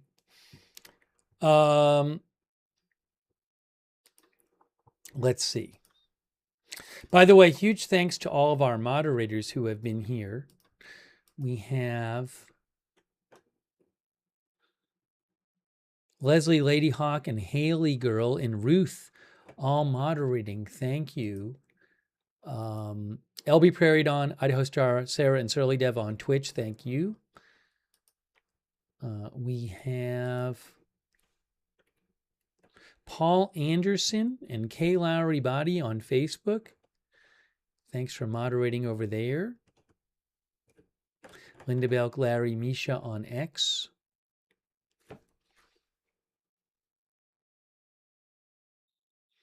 Our viewer Levitating Snake says, in 3 months, is everyone still going to believe the deal soon line? It's getting pretty embarrassing now.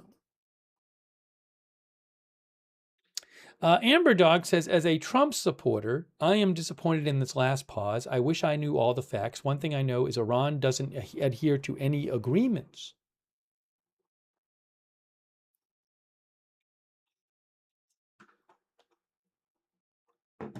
Oh, thanks to Heliodorus, who says John Spencer on X was calling for the UN to condemn Iran's closing of the strait. Today is the day I know America is losing this war if a West Point professor is calling for the UN to write a letter.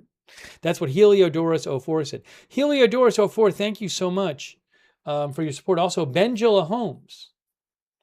Benjula Holmes, thank you. Alex78, thank you for your support. And also Ken Lance for being a member. Did I thank Gary Baines for the memberships? I think I did. And Renee Lorraine, thank you. And hold on a moment here. One other thing I need to do. Ooh, hold on.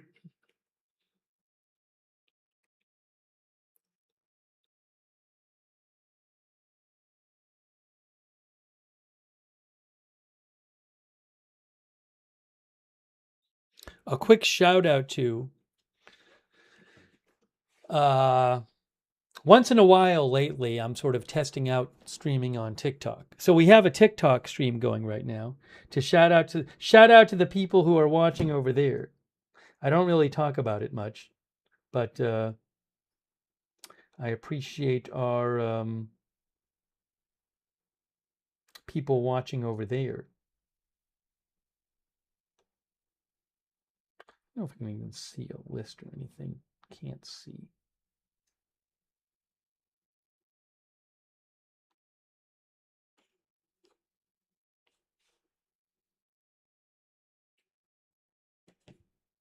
Anyways, if you're watching over there, thanks. Agenda Free TV. Experimenting with it.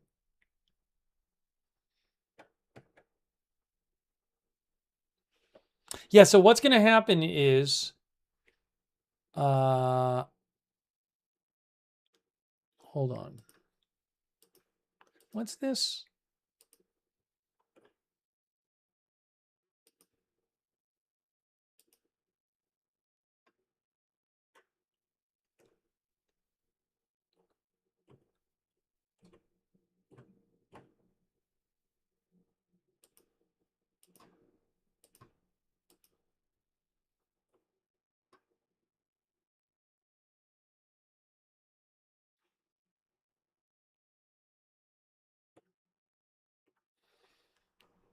Someone posted something about Beirut. I haven't seen any reports of any kind of strikes in Beirut.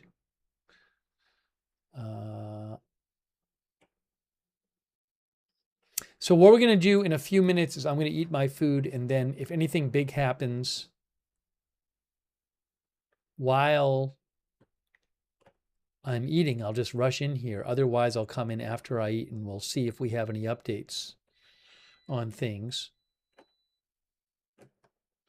You never know when things are going to happen, guys. You just don't know.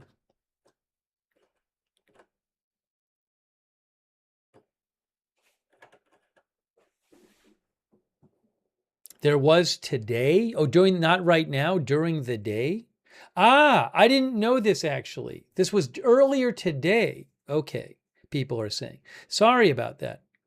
When was that? I honestly didn't even see that before, so I appreciate people letting me know. There have been Israel has been conducting strikes. I would say the majority of days the last couple of weeks in Lebanon on Hezbollah targets. So that's not new. Israel struck Beirut for the first time since the ceasefire. I see.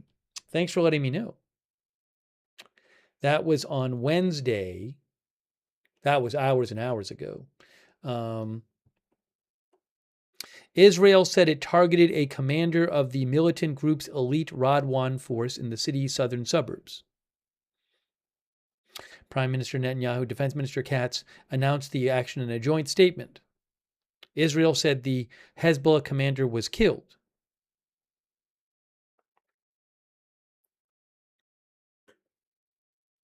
Hezbollah responded by firing and launching armed drones. Sorry, that's a different thing.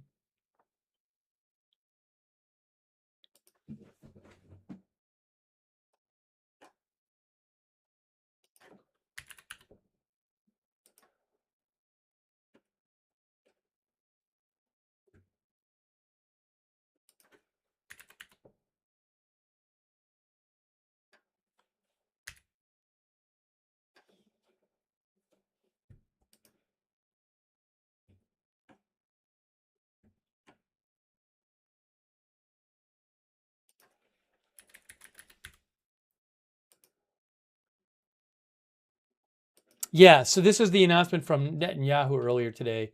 He said, I instructed, hold on, I'll show it to you right now real quick. He said about 8 hours ago, I instructed, together with Defense Minister Katz, to strike now in Beirut the commander of the Radwan force in the terrorist organization Hezbollah in order to neutralize him. Radwan terrorists are responsible for firing at Israeli settlements and harming IDF soldiers. No terrorist has immunity. Israel's long arm will reach every enemy and murderer. We promise to bring security to the residents of the north. That's how it's done, and that's how it will be done. Again, there's supposed to be a ceasefire between Israel and Hezbollah in Lebanon, but there's been a bunch of attacks going on. I think the majority of recent days, Israel will come out and say, hey, Hezbollah is breaking the ceasefire, and then they attack Hezbollah in Lebanon. So, but this is the first strike in Beirut since the ceasefire. All right, thanks for letting me know about that. Okay, I need to grab my food. So what I'm going to do is I am going to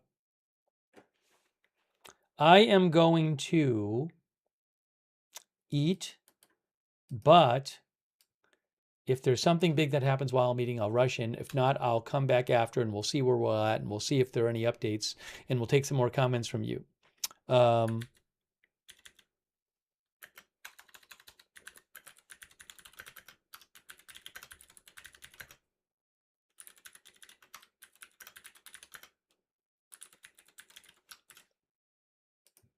If you missed it, the first whole half of the stream was Hantavirus coverage.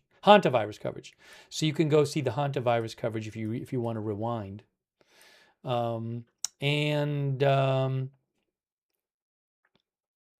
Okay, so let me go do that, and then I will come back in a little bit. All right, we'll see you in a few.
Thank you for your patience.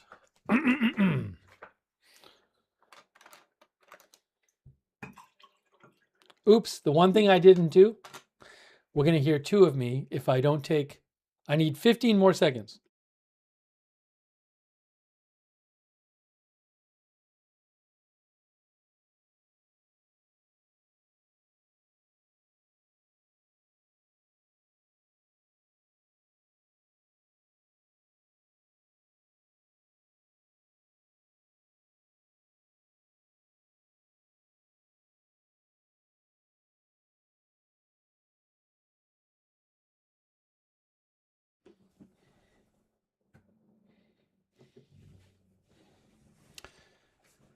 Okay, that's better.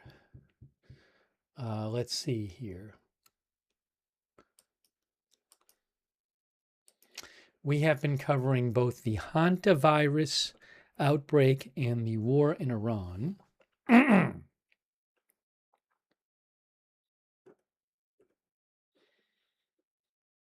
And I am going to check to see if we have any updates here. I didn't see anything big while I was eating, but you never know.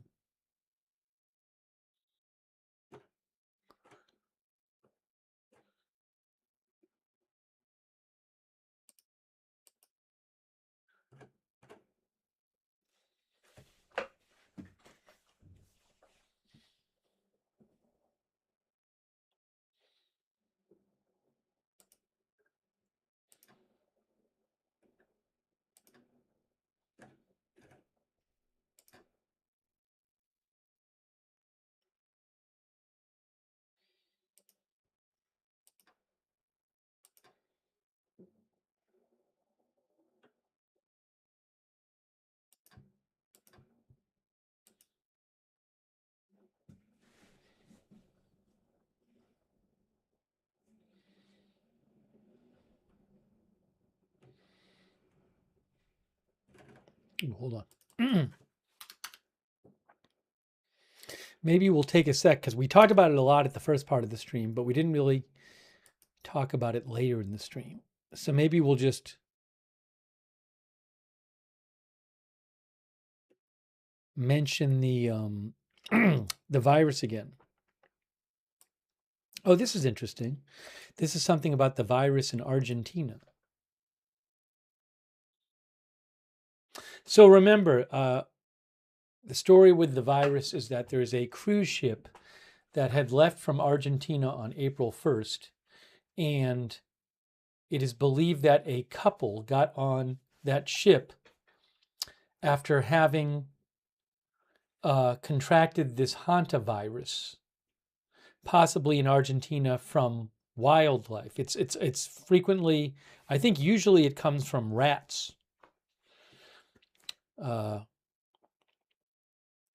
Rodents. Yeah, typically it's gotten between, from humans get it from rodent droppings, urine or saliva, I believe. I'm looking at the AP story right now. Well, but anyways, yes, it is. WHO says hantavirus is usually acquired by humans through contact with the urine, feces, or saliva of infected rodents, or by touching contaminated surfaces. Anyways, there was this ship, and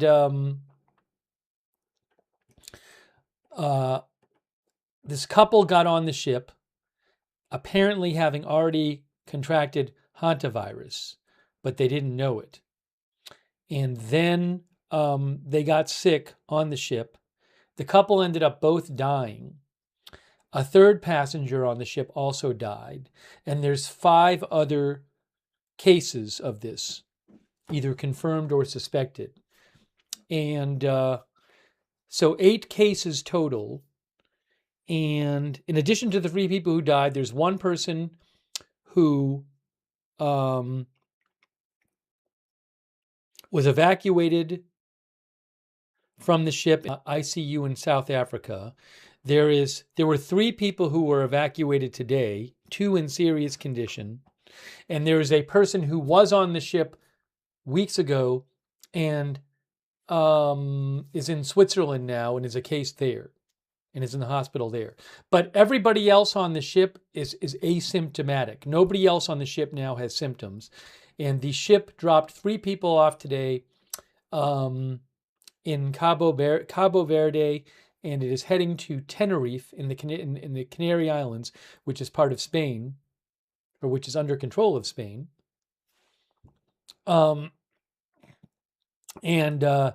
Apparently the plan is to have the people get off the ship there.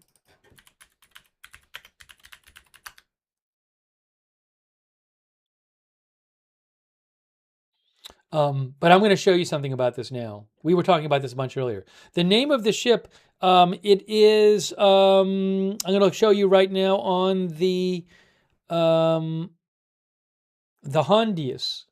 I'll show you right now on, it's the Hondius, a passenger ship. It began its cruise on April 1st in southern Argentina. And you can see where it is now.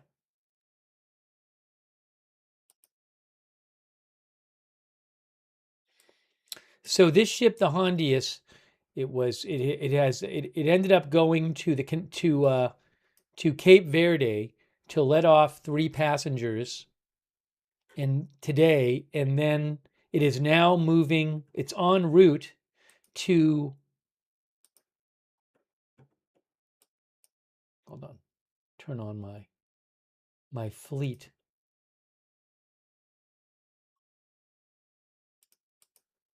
There we go. There's the ship, and it's on its way to Tenerife, which is here.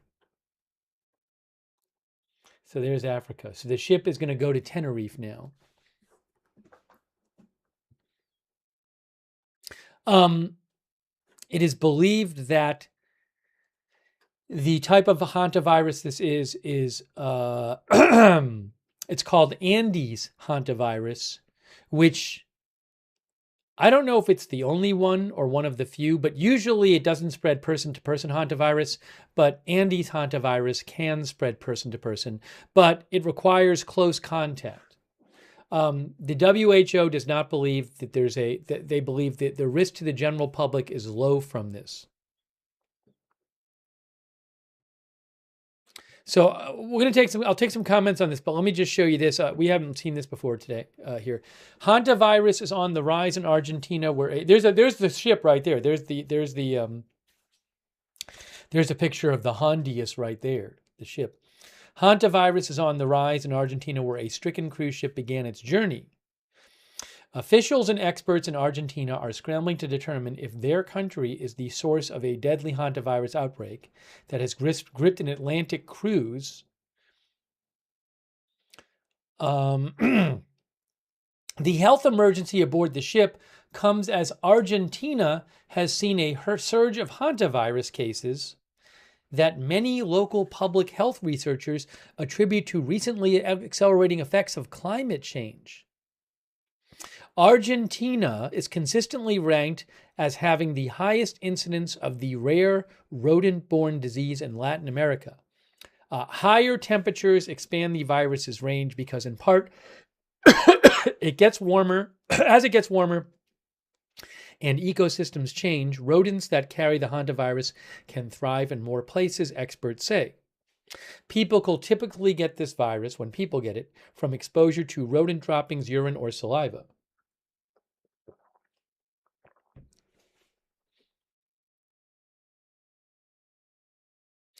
The Argentine Health Ministry said on Tuesday that they had 101 hantavirus infections in Argentina since June 2025, roughly double the caseload recorded over the same period the previous year. A hantavirus that is found in South America, called the Andes virus, this is the one that it's believed the people on the ship have, can cause a severe and often fatal lung disease called hantavirus pulmonary syndrome. That disease led to death in nearly a third of cases last year, from an average mortality rate of 15% in the 5 years before that. Authorities said passengers on the MV Hondius ship tested positive for the Andes hantavirus. And then a little other summary here. We'll take some comments. Argentine officials say they are trying to pin down where the infected passengers traveled in the country before boarding the Dutch-flagged cruise liner in Ushuaia, a city in southern Argentina known as the end of the world. The WHO said the first death on board, a 70-year-old Dutchman, happened on April 11th. His 69-year-old wife, also Dutch, died on April 26th. A third passenger, a German woman, died on May 2nd. The virus can incubate for between 1 and 8 weeks. That makes it hard to know whether the passengers contracted the virus before leaving Argentina for Antarctica on April 1st or during a scheduled stop to a remote South Arctic island or aboard the South Atlantic island, which I think was Mount Helena, or aboard the ship. So again, it's believed that the first two on the ship to get it were the Dutchman and his wife, who both ended up dying from it. It is believed that they got on the ship with the virus. But as to the other people on the ship who got it, it's believed some of them got it through human-to-human transmission. But it's possible that one or more of them got it during one of the stops the ship made in a place where there would be wildlife. You can see here, during a scheduled stop to a remote South Atlantic island. The province of Tierra del Fuego, where the vessel docked for weeks before departing, has never seen a case of hantavirus. Before boarding, the Dutch couple went sightseeing in Ushuaia and traveled elsewhere in Argentina and Chile, the WHO said. The Argentine government's leading hypothesis is that the couple contracted the virus during a bird watching outing in Ushuaia, according to 2 investigators, says AP. Authorities are also tracing the Dutch tourists' footsteps through the forested hillsides of Patagonia in southern Argentina, where some infections are clustered. Because early symptoms resemble the fever and chills of a flu, tourists might think they just have a cold and not take it seriously. That makes it particularly dangerous, said a genetics professor at the National University of Cordoba. Again, that is a picture of the ship right here. Ruth says those poor people.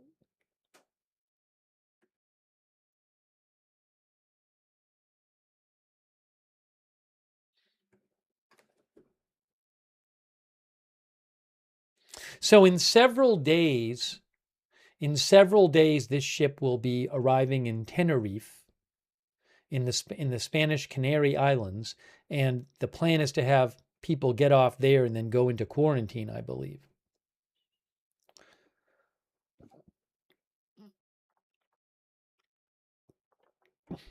And these people are stuck on the ship and they're doing social distancing on the ship. If you missed it, we showed earlier this whole WHO press conference from yesterday, which was informative on this. You can go back and you can rewind and watch that.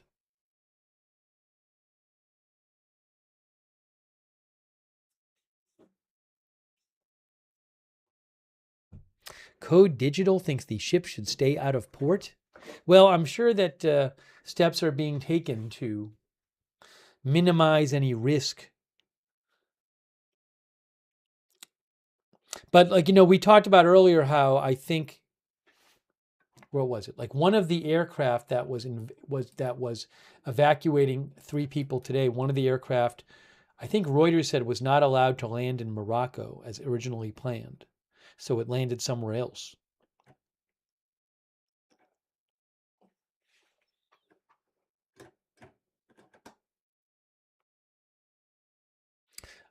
Cheese Toast says, I haven't heard social distancing in a long time. Chris Whipple said the authorities are racing to trace contacts of the new case in Switzerland. Yes. Oh, maybe I can find something here. Hold on. Also, about 40 people got off that ship on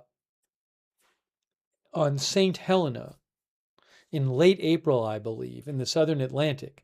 So there's a concern that some of those people who got off could have the virus and didn't know it.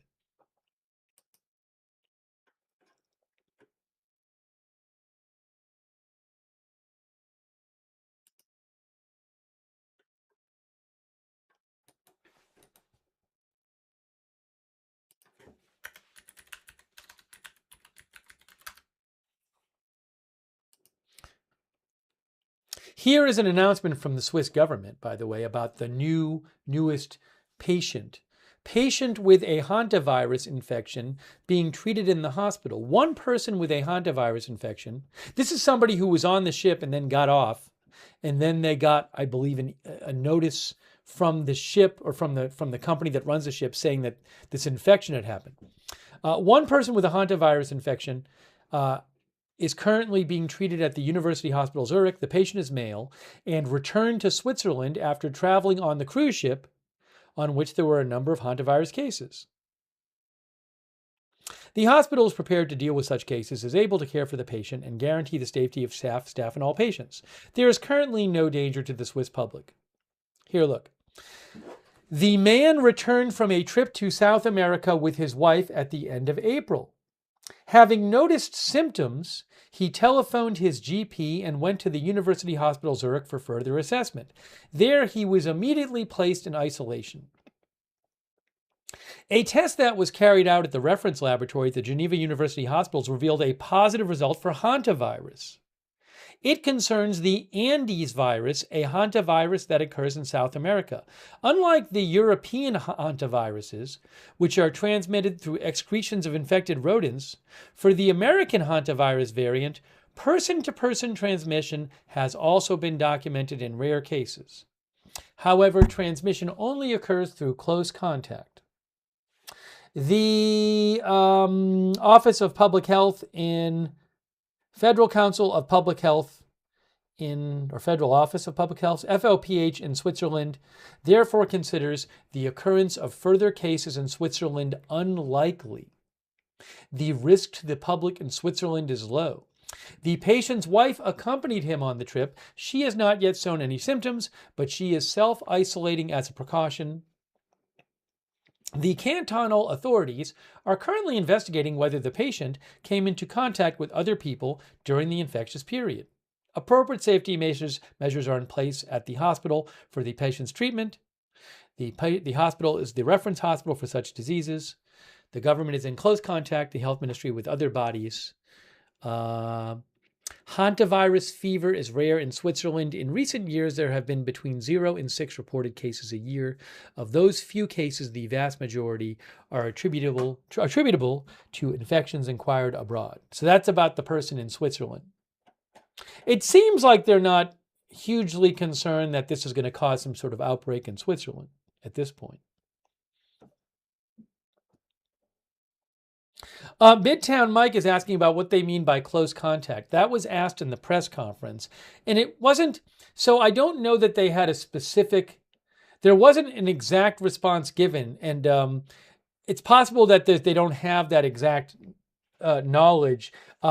It was said that it requires physical closeness, but there was no clear, exact definition given. I also don't know, I have no idea if this might be some sort of, I have not heard any kind of scientific definitive pronunciation on whether this might be a new strain of the Andes virus, and if so, whether this particular strain might have a different close contact definition than others would.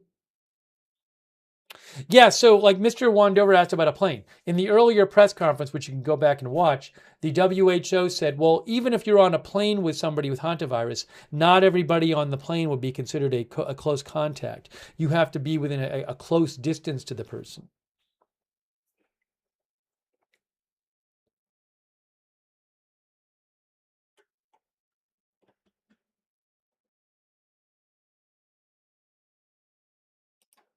Hang on a moment here.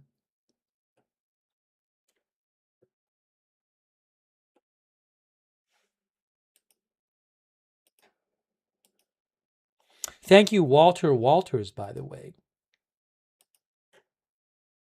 A U.S. report? Some people mention New Orleans. I mean, I've heard of people isolating who were on the ship before. I haven't heard of any new case. I'm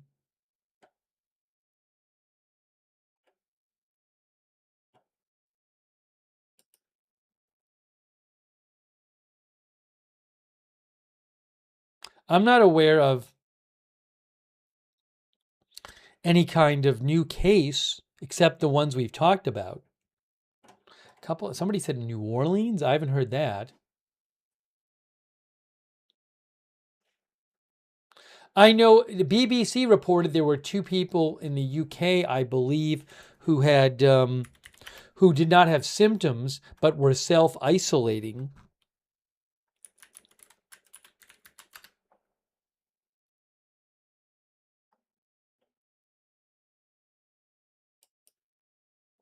Yeah, Reuters said British health authorities said that they'd advised 2 people to self-isolate after they returned to Britain from a luxury cruise ship where this outbreak happened. Hold on.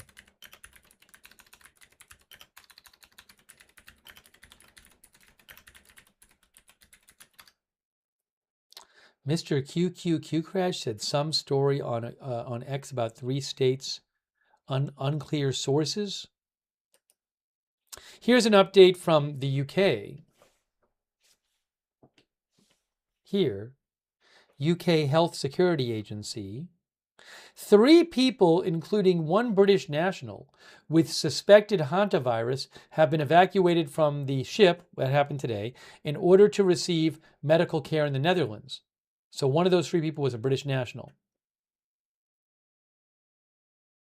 The remaining British nationals on the ship can now be repatriated, can go back to the UK, once the ship docks at its next destination, if they do not develop symptoms. None of the British citizens on board are currently reporting symptoms, but they are being closely monitored. The FCDO is making arrangements for those individuals to return to the UK, where the government is working with UKHSA to support them to isolate with regular testing and contact with healthcare professionals. UKHSA is aware of 2 people who have returned to the UK independently, having been on board that ship. Neither of these individuals is currently reporting symptoms. They are receiving advice and support from UKHSA and have been advised to self-isolate. I guess maybe they can't be forced to self-isolate. They've been advised to self-isolate.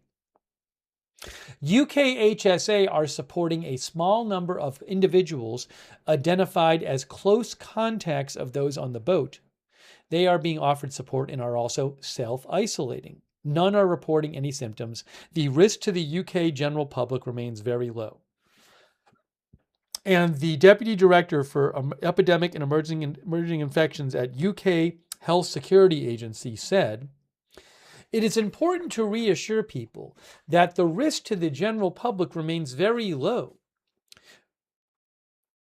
We are standing up arrangements to support, isolate, and monitor British nationals from the ship on their return to the UK, and we are contact tracing anyone who may have been in contact with the ship or the hantavirus cases to limit the risk of onward transmission." Hantavirus is the name given to a group of viruses carried by rodents and transmitted from their droppings and urine. They can cause a range of diseases from mild flu-like illness to severe respiratory illness. Infections in humans are rare and tend to occur in places where people and rodents coexist, most commonly in rural agricultural settings. Though the viruses can also sometimes be found in cleaning sheds, barns, and holiday homes where rodents might have nested. Most hantaviruses do not spread easily between humans, although person-to-person transmission has been observed in some cases involving particular strains.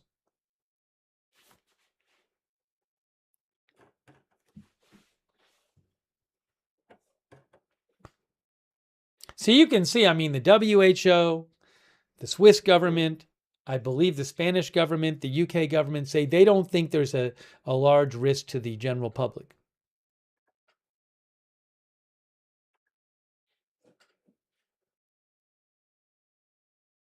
Rich HTX thinks this is not going to go well.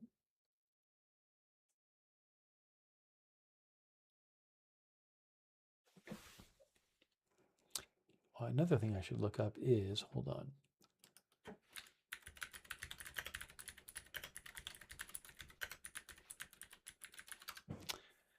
Hugging with dogs that so people should have to stay on the ship, who thinks people should not be let off the ship.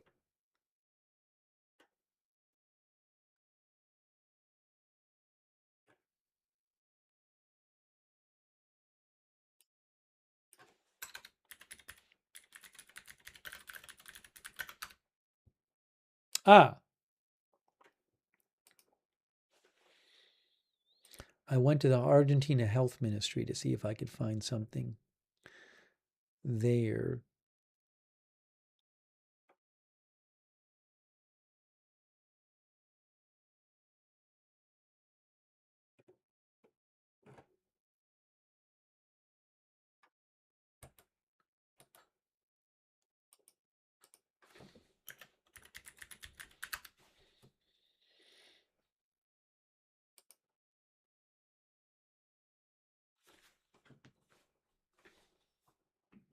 This was Argentina Health Ministry translated. Ministry of Health of Argentina reports it is monitoring the cases of hantavirus reported on the ship MV Hondius.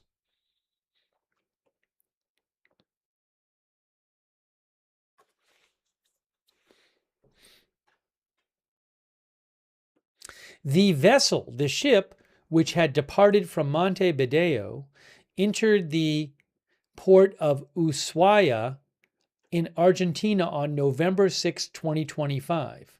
From there, it made several coastal voyages between Ushuaia, the Antarctic sector, and the islands of the South Atlantic. On April 1st, 2026, it set sail for South Georgia and the South Sandwich Islands, St. Helena, and other points in the South Atlantic.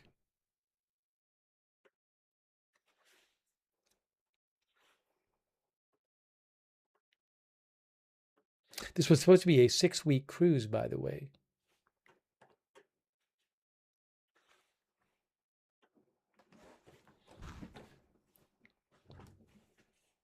Jazz thinks lockdown again?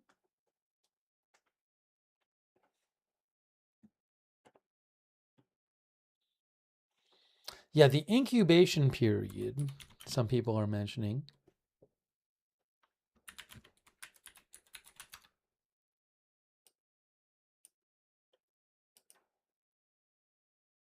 Oh, they updated this page. The World Health Organization updated their hantavirus page.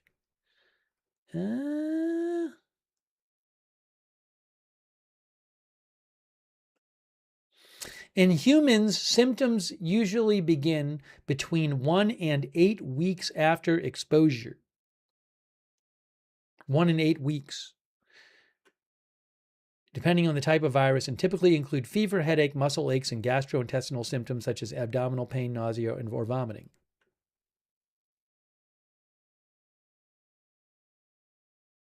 Early diagnosis can be challenging because early symptoms are common with other febrile or respiratory illnesses.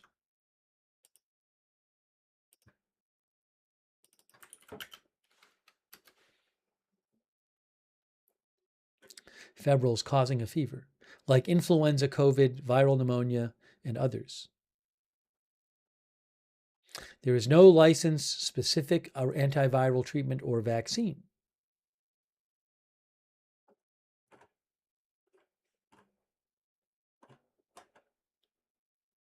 We'll have to see if any more, again, everybody who's on the cruise, there have been 3 people who died, 5 people were on the cruise, and, well, 3 people were died. 3 people got evacuated today. I think 1 got evacuated earlier. There's 1 case of somebody who just left several weeks ago. Roughly 40 people got off that cruise when it was in St. Helena. So we'll have to see if there's any more cases of this reported. But nobody on the cruise right now is symptomatic.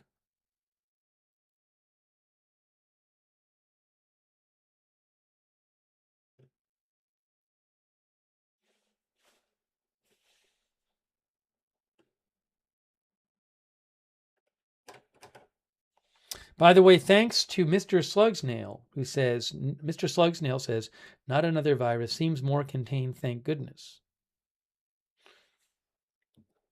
Midtown Mike says, check back with them in 8 weeks. I wonder if people need to isolate for 8 weeks from when they were maybe on the ship or whatever. Unfading silence. I did not, the last I saw reported, I didn't see any report today of people being symptomatic on the cruise.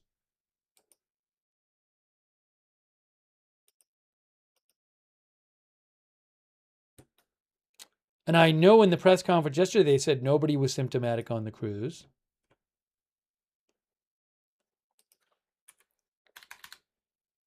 Hold on, I have another thing here too. And the company, this is from the company, Oceanwide Expeditions. Their latest press release said, the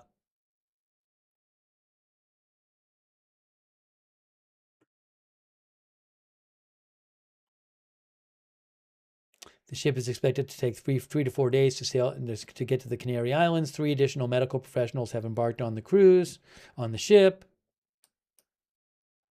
I haven't seen about anything about any symptomatic people still on the ship.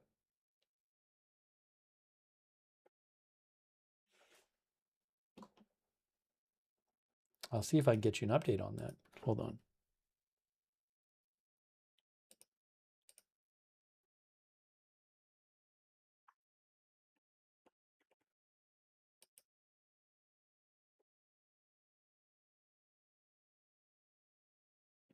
Yeah, look, European Center for Disease Prevention and Control. As of today, a total of 7 people had presented with symptoms. Of these 7 people, 3 died.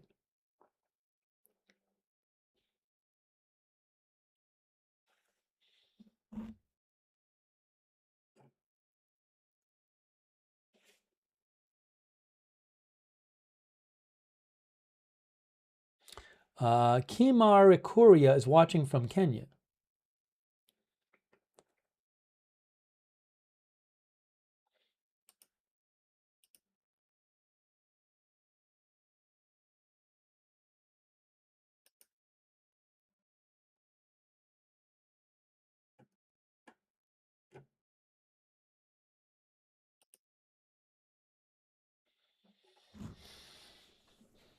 Yeah, and as we've said, it has a fairly high fatality rate for the confirmed cases. Where is it here? Right here. Hantavirus infections, WHO, are relatively uncommon globally. In 2025, in the region of the Americas, 8 countries reported 229 cases and 59 deaths. So that's in the region of the America in 2025. In 2025, there were 229 cases reported in the Americas with 59 deaths, with a case fatality rate of 25.7%. Hantavirus infections are associated with a case fatality rate of less than 1 to 15% in Asia. Oh no, of 1 to 15% in Asia and in Europe, and up to 50% in the Americas.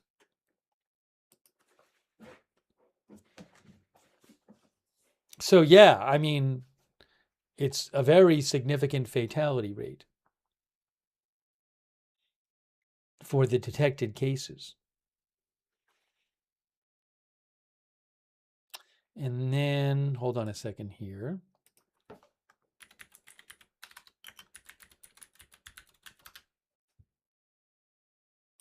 Yeah, as one of our viewers mentioned, who mentioned this? Our viewer,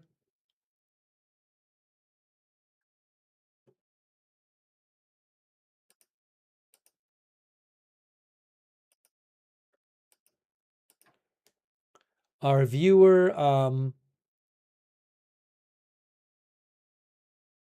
of our viewers mentioned the New York Times said that residents in 3 states in the U.S. were being monitored for potential hantavirus after being on board the Dutch cruise ship. I see. Okay.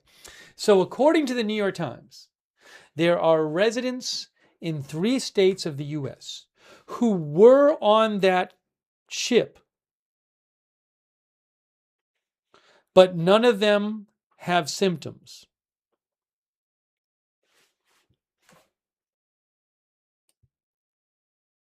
Here, look, hold on.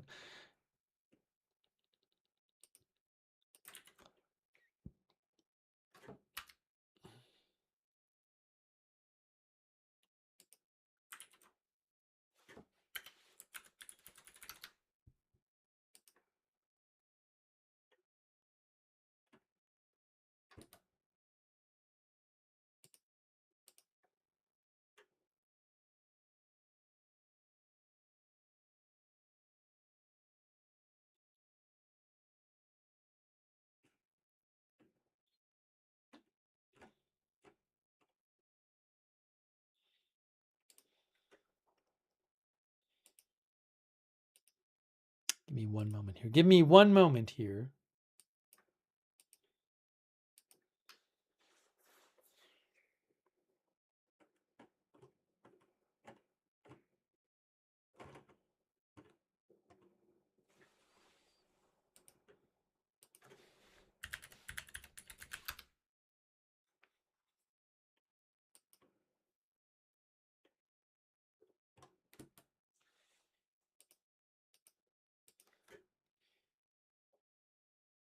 Two people in Georgia were on the ship, 2 Georgia residents.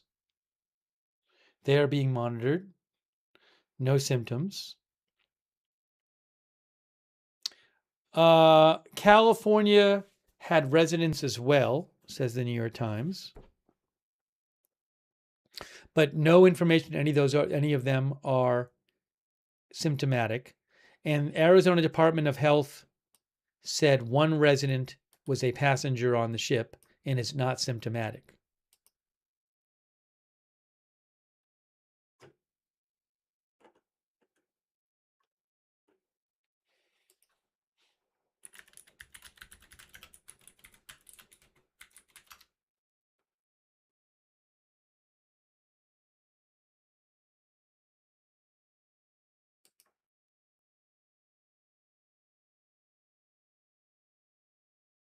So at least in those 3 states, there are people, residents of those 3 states who were on the ship.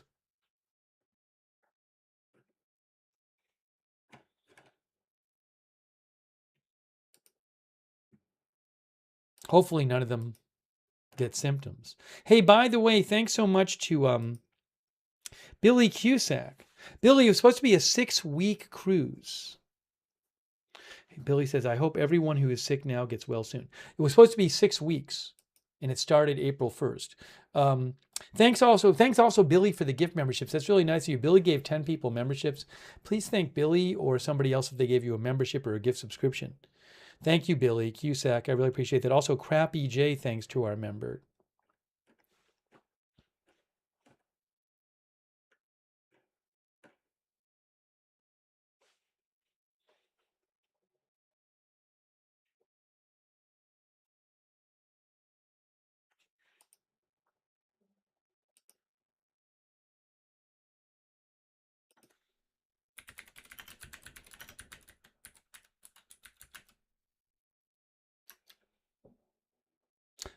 Oh, I meant to do, hold on.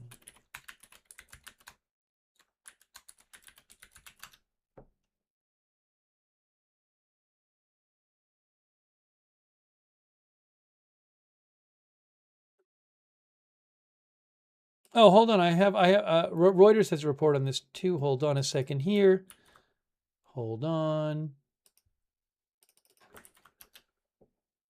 Here it is right here. Look. CDC says monitoring U.S. travelers on cruise ship after, this is a bit of a different report, after Hantavirus outbreak. The United States is closely monitoring the situation. Hold on. People in at least, look right here at the bottom. People in, now you can't see. You can't see. People in at least 3 U.S. states were being monitored for potential hantavirus infections after the outbreak on the Hondius, though none had shown signs of illness, the New York Times reported earlier on Wednesday. Georgia is monitoring 2 residents. California is monitoring an undisclosed number of residents who had been on the ship.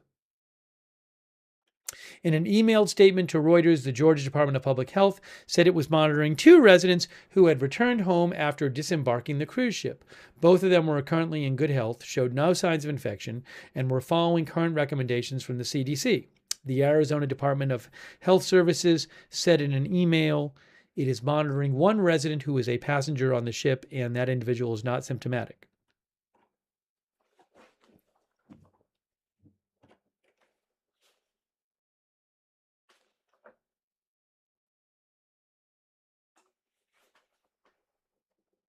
So hopefully none of them get symptoms. And I would assume that they would be doing contact tracing on those people if they had been on the ship to figure out if they had close contact with other people, just so they can keep an eye on everyone and also keep people isolated who might have been exposed. How did they get off before it was over? Tony L. Tiger said. So I don't know if it's maybe normal for people to get off or if people chose to get off, but there were about 40 people who got off in St. Helena in the South Atlantic. And I don't know if people, because the first person on the ship died on April 11th, I believe it was. So I don't know if people chose to leave the ship because of that, or just maybe they weren't staying the whole cruise. I don't know.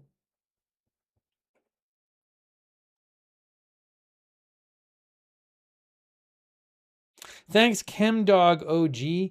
ChemDog wanted to do a poll about the hantavirus spreading. I really don't want to do a poll on that. It's a bit of a sensitive topic, ChemDog, but I appreciate your support. But I think I'm going to hold off on doing a poll about hantavirus spreading.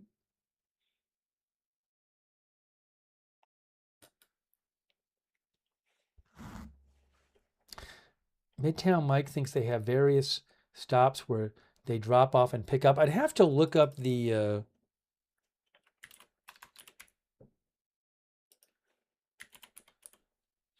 company is called Oceanwide Expeditions. Oh, okay. So look, if you go to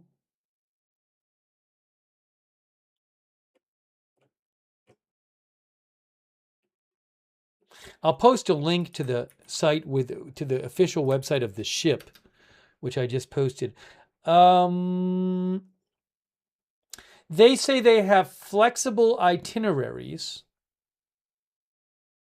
Well, but I don't know if that means...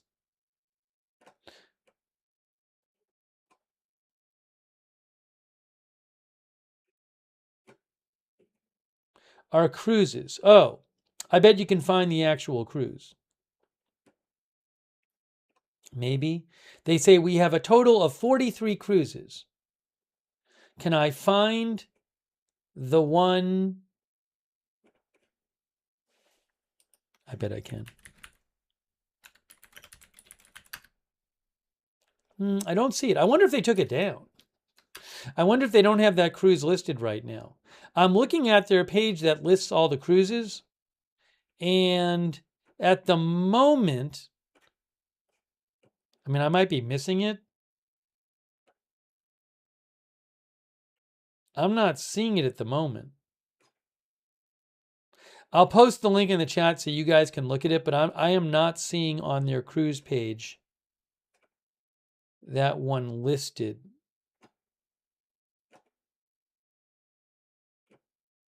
Yet. Hold on, let me try something else. Let me try something else. It's possible I'm just not. Oh, nope, I see Arctic Ocean. Oh, I got it. I got it.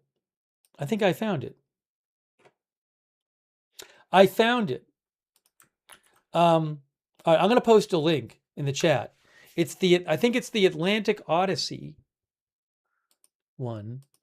It says Antarctic Peninsula to St. Helena. That sounds at least close, because it leaves from the right place, Ushuaia, and it goes to St. Helena, which this one went to. 32 nights. And I'm just looking to see if it says whether you can stay on for certain amounts of time. I have no idea.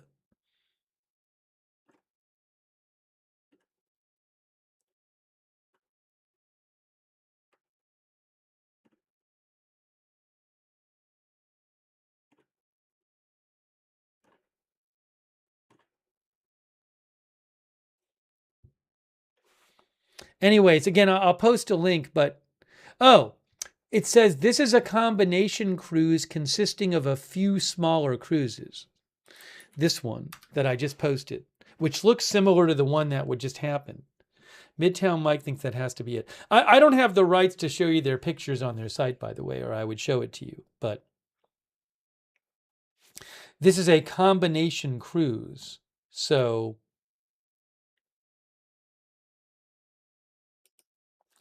I'm not sure. It very well might be the case that you can take it for some of it.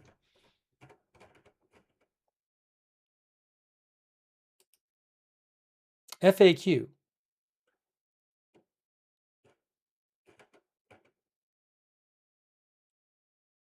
I don't know.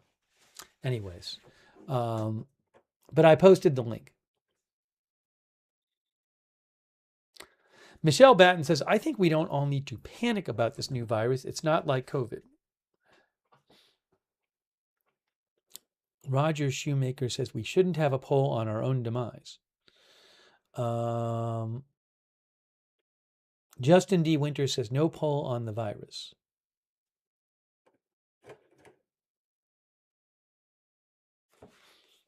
Okay. Let me just see if I have anything else on to update you on Iran.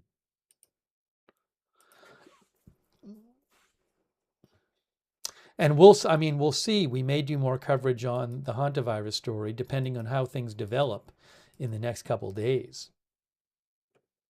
Hopefully, we don't really hear about new cases.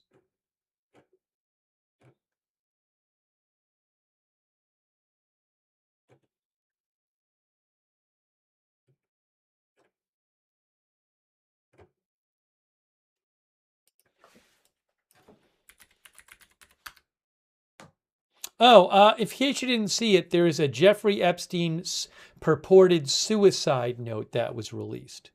We didn't talk about this.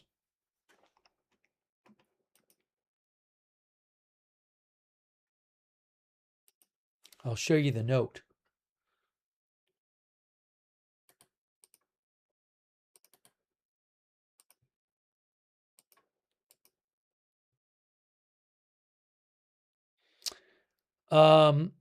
A federal judge on Wednesday released a document. This isn't one of our two stories, but I figured I'd mention it. Described as a suicide note reportedly written by Jeffrey Epstein, including the line, "It's a treat to be able to choose one's time to say goodbye."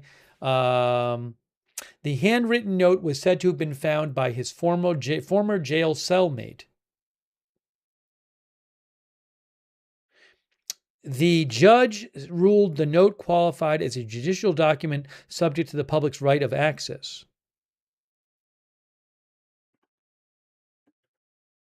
So here's the note.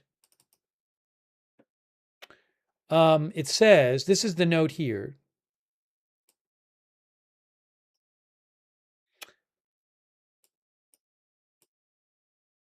They investigated me for a month, found nothing.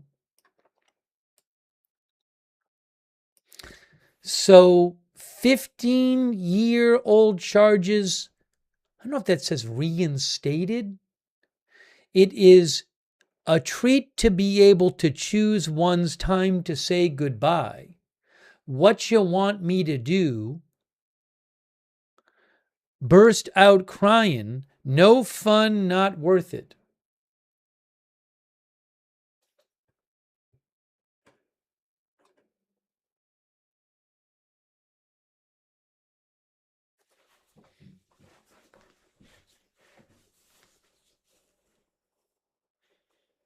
That was a few hours ago that was released.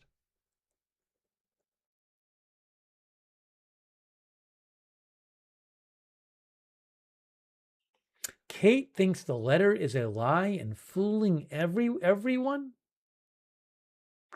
Mo says you can verify his handwriting properly. I saw one report online, I think it was the New York Times, who said they had looked at the handwriting of other notes by him and it seemed similar. Hang on a moment here.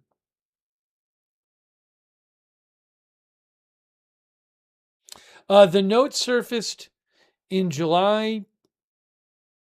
Hold on a second here. What does this say? The note surfaced in July 2019 after Epstein was found alive in his Manhattan jail cell with marks on his neck in what authorities later described as an apparent suicide attempt. According to public descriptions by his, I believe, his cellmate, the note was tucked inside a book inside their shared cell. Several weeks later, Epstein died in a separate incident ruled a suicide. So the idea is that this note was found in a book in his cell by his cellmate, apparently, when he tried to take his own life a few weeks before he actually did.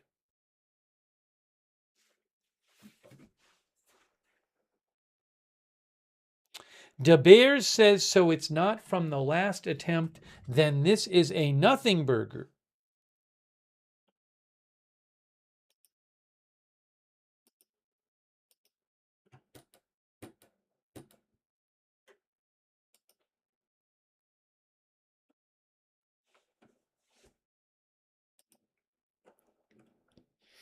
The New York Times said that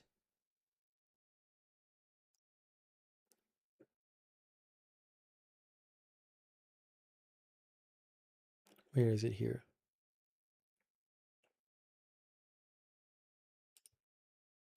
No, it wasn't New York Times. It was a person with the Times, David Enrich, who was with the New York Times investigations, said that the note,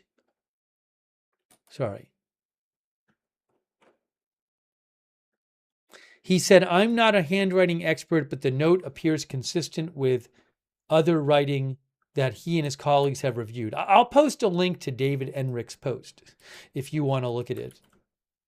And he posted some other writings of Epstein, that pictures of it. He also said, David Enrich of the New York Times posted on X that Epstein used the phrase, he taught in a couple of emails, one that he sent, one to his childhood friend and his brother. He said, bust out, what you want me to do, bust out crying. He said in one of them, which sounds similar. Oh, and then in two emails, he said, what you want me to do, bust out crying. And the actual note says, remember, what you want me to do, bust out crying.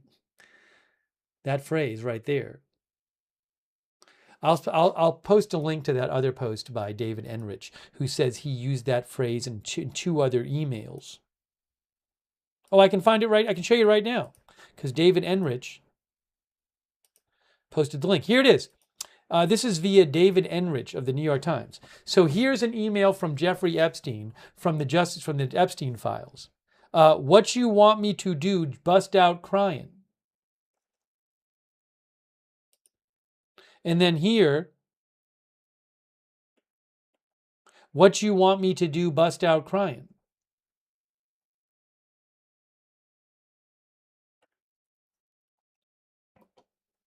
Interesting.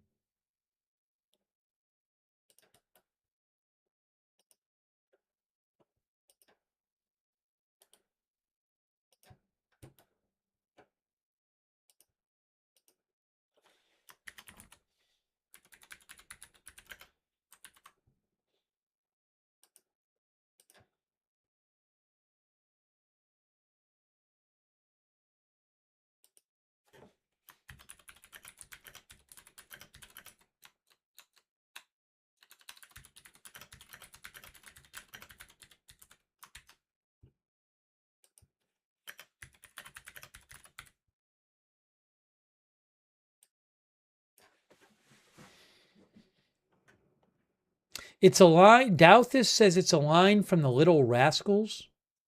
Is that true? I don't know.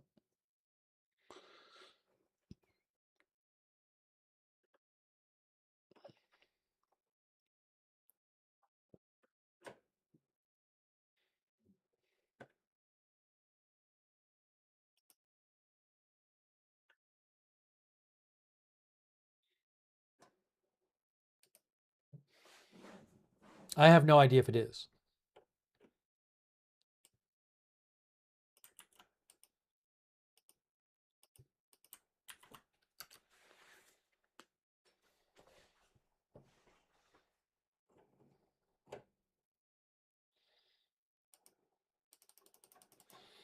I think we might be getting close.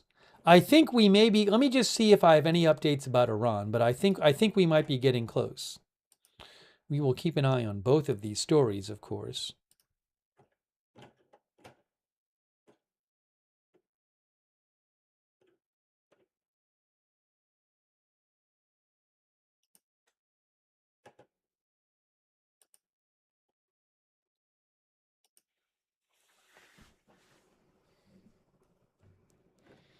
Yeah, I think it's time. I think it's time. We've talked about both stories a bunch on this stream.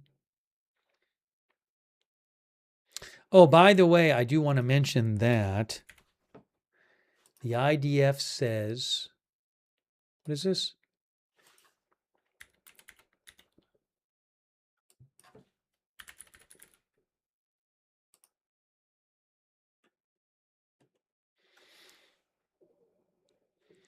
Yes, a soldier was seriously wounded and 3 more were lightly hurt in a Hezbollah explosive drone attack in southern Lebanon yesterday, the IDF says. That's according to Manny Fabian. Hezbollah has been firing drones at Israeli soldiers who are in southern Lebanon. Okay, I'm going to wrap up this stream, but I really appreciate you guys being here, and we will certainly keep an eye out on more on the Iran war. If there's big news on the hantavirus, we can cover it more. If you missed it, we talked about both of the stories earlier in more depth. First part of the stream about the hantavirus, then the Iran war. So I really appreciate you guys being here for the stream, and we'll have more news as news develops. I would suggest turn on the notifications for the channel so you get sent a notification when we go live, because I never know when we're going to have to come on the air in a rush to cover big news. The link to the notifications, the mods will post it in the chat. We have our free notification system we set up. It works great. The mods will post the link in the chat, and also in the description of this video on YouTube and Facebook, you can find the link there. And I will post updates on my X account when I am not on the air. Sorry. No. I will post updates on my X account where I post breaking news updates when I'm not on the air and when I am on the air. And that account is at Lookner on X. You can see right there, at Lookner. And I'll post a link to that in the chat. So you can follow me there if you want. But again, I really thank you so much, everybody who's been watching. And also, as we look, there's the ship. There's the ship that has, with the hantavirus outbreak right here. There's the current ship. Position 3 minutes ago. Moving north. It'll be going for several days to Tenerife. Oh, I shouldn't. The thing is, I shouldn't say Strait of Hormuz because it's not the Strait of Hormuz. Well, for the sake of doing it, I'll show you the Strait of Hormuz while we're signing off. But and I got to turn off the filters.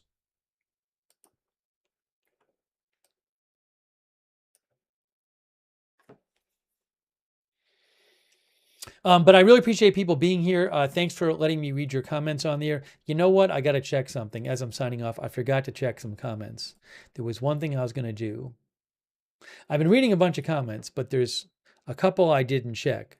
So bear with me if you want.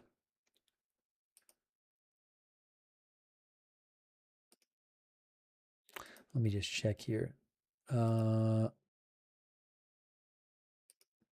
Yeah, a couple people like Misfit Studio and Mark Allen sent me links to things we've discussed, so thank you. Oh, Evelyn in Maine also sent me something about the suicide note. Thank you.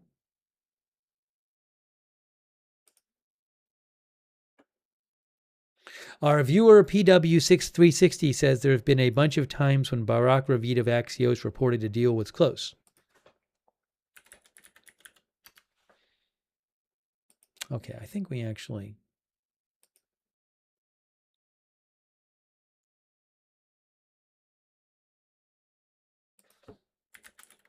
David Mackey, by the way, wrote earlier, and I missed this. David Mackey, our viewer, thinks that Project Freedom was an exercise to see what Iran could do if the U.S. started escorting ships out. They found out Iran had more to offer than they expected, and they had to cancel it. That's what David thinks.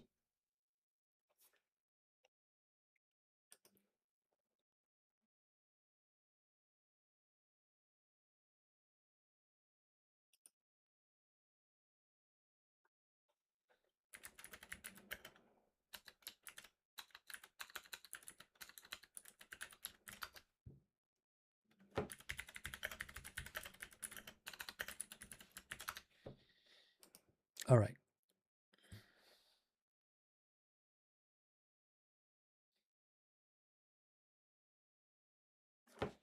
Sorry, I missed a couple of things, people. You know, I try to get to the messages and check them out. Sometimes I forget to check some. So I want to go over them here. Okay. Oh, hey, thanks to Billy Cusack for the gift memberships. That's so nice of you. Billy just gave 10 people memberships. Billy gave 10 people memberships before. That's really kind of Billy. Thank you, Billy, for doing that. All right. Sorry, I'm just going to check a couple more things. I know I said I was wrapping up, but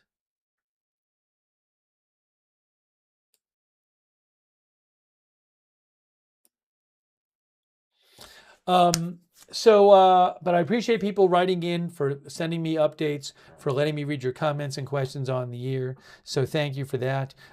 Huge thanks to our moderators. Our moderators are fantastic. And they are the reason that we can have our chat rooms. They keep things under control in there. Ruth over there on YouTube there right now, and all of our other YouTube moderators who have been there. Thank you so much for moderating over on YouTube, on Twitch, our moderators there. People like DeBears, 13 Alamo, Idaho Star, Matthew Kohai 3, Sarah, and Surly Dev. Thanks so much to our Twitch moderators, and Linda Belk, Larry, and Misha, who moderate for us on X. Thank you. On Facebook, K. Larry Body, and our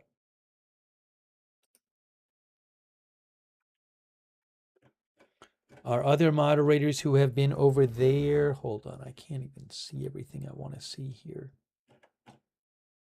I know Kay's been over there, Paul Anderson, and our other moderators on Facebook. I owe some other thanks to people too. Hold on a moment here. Thanks, Paul and Kay. And all of our other moderators. Hey, thanks to everybody for supporting the channel as well. That's really nice of you guys. Brian Davio, thanks, Brian, for the Facebook stars.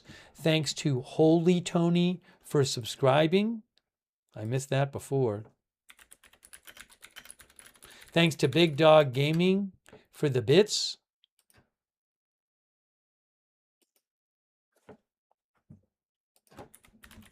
Hopefully I got everybody else. But I really appreciate it. That's what allows the channel to be on the air, is your support. So thank you so much for supporting the channel. Much appreciated. And by the way, another good way to find out when we're live, if you're on X, is to follow us on X at Agenda Free TV. I always post there when we're going live and give you a heads up, and I post updates about the channel there at Agenda Free TV.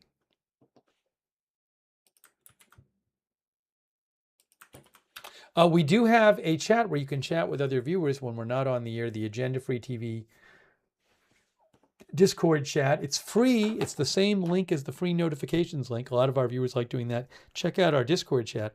Big thanks to our Discord mods who moderate in the Discord chat. Thank you so much, Discord mods.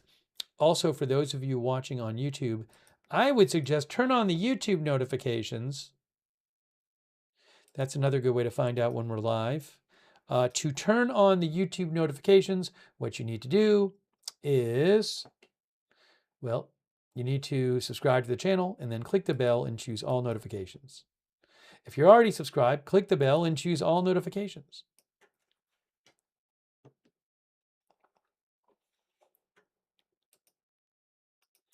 I want to thank our Facebook subscribers who support the channel, such as Brian Daviow and Diane Allworth and Barry Eisler and Andrea Holder was moderating too. Thanks, Andrea.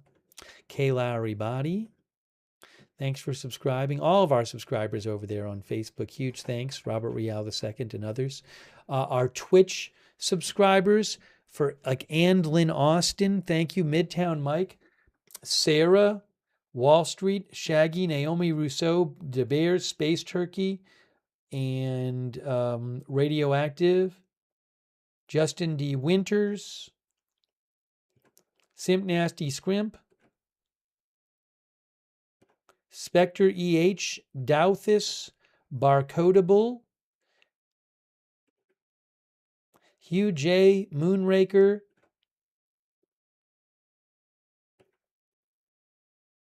My Mind Spray, Steve Godex,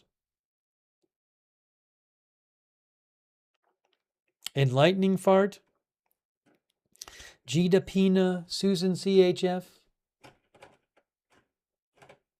Radioactive, My Mind Spray, all of our subscribers on Twitch, thank you. Alper, thank you. Alper420.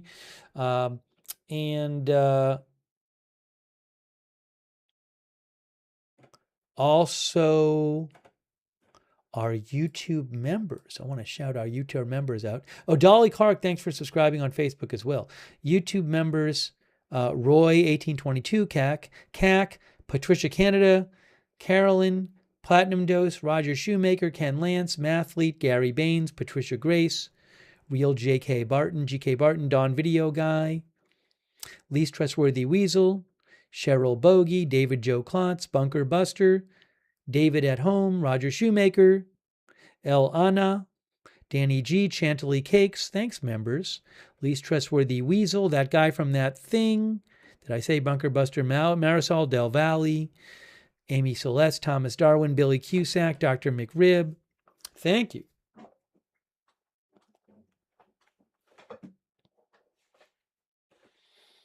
Thanks Godzilla for watching. We started late today. We got a late start. Magna Carta, thanks for watching. Hey, if there's huge news later tonight, we can always come back on the air. They Call Me Blank, thank you for watching.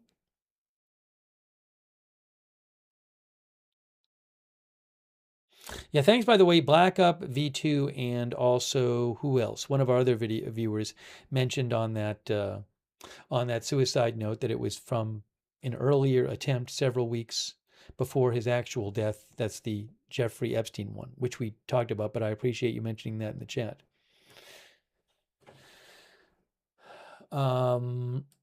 Okay, we are wrapping it up. And also thanks for watching. Romina and Spencer, thank you.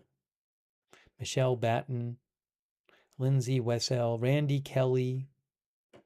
All right, so thank you for watching. I will keep an eye on the news. We will keep you posted on big developments. And I'm sure we'll be covering more news very soon.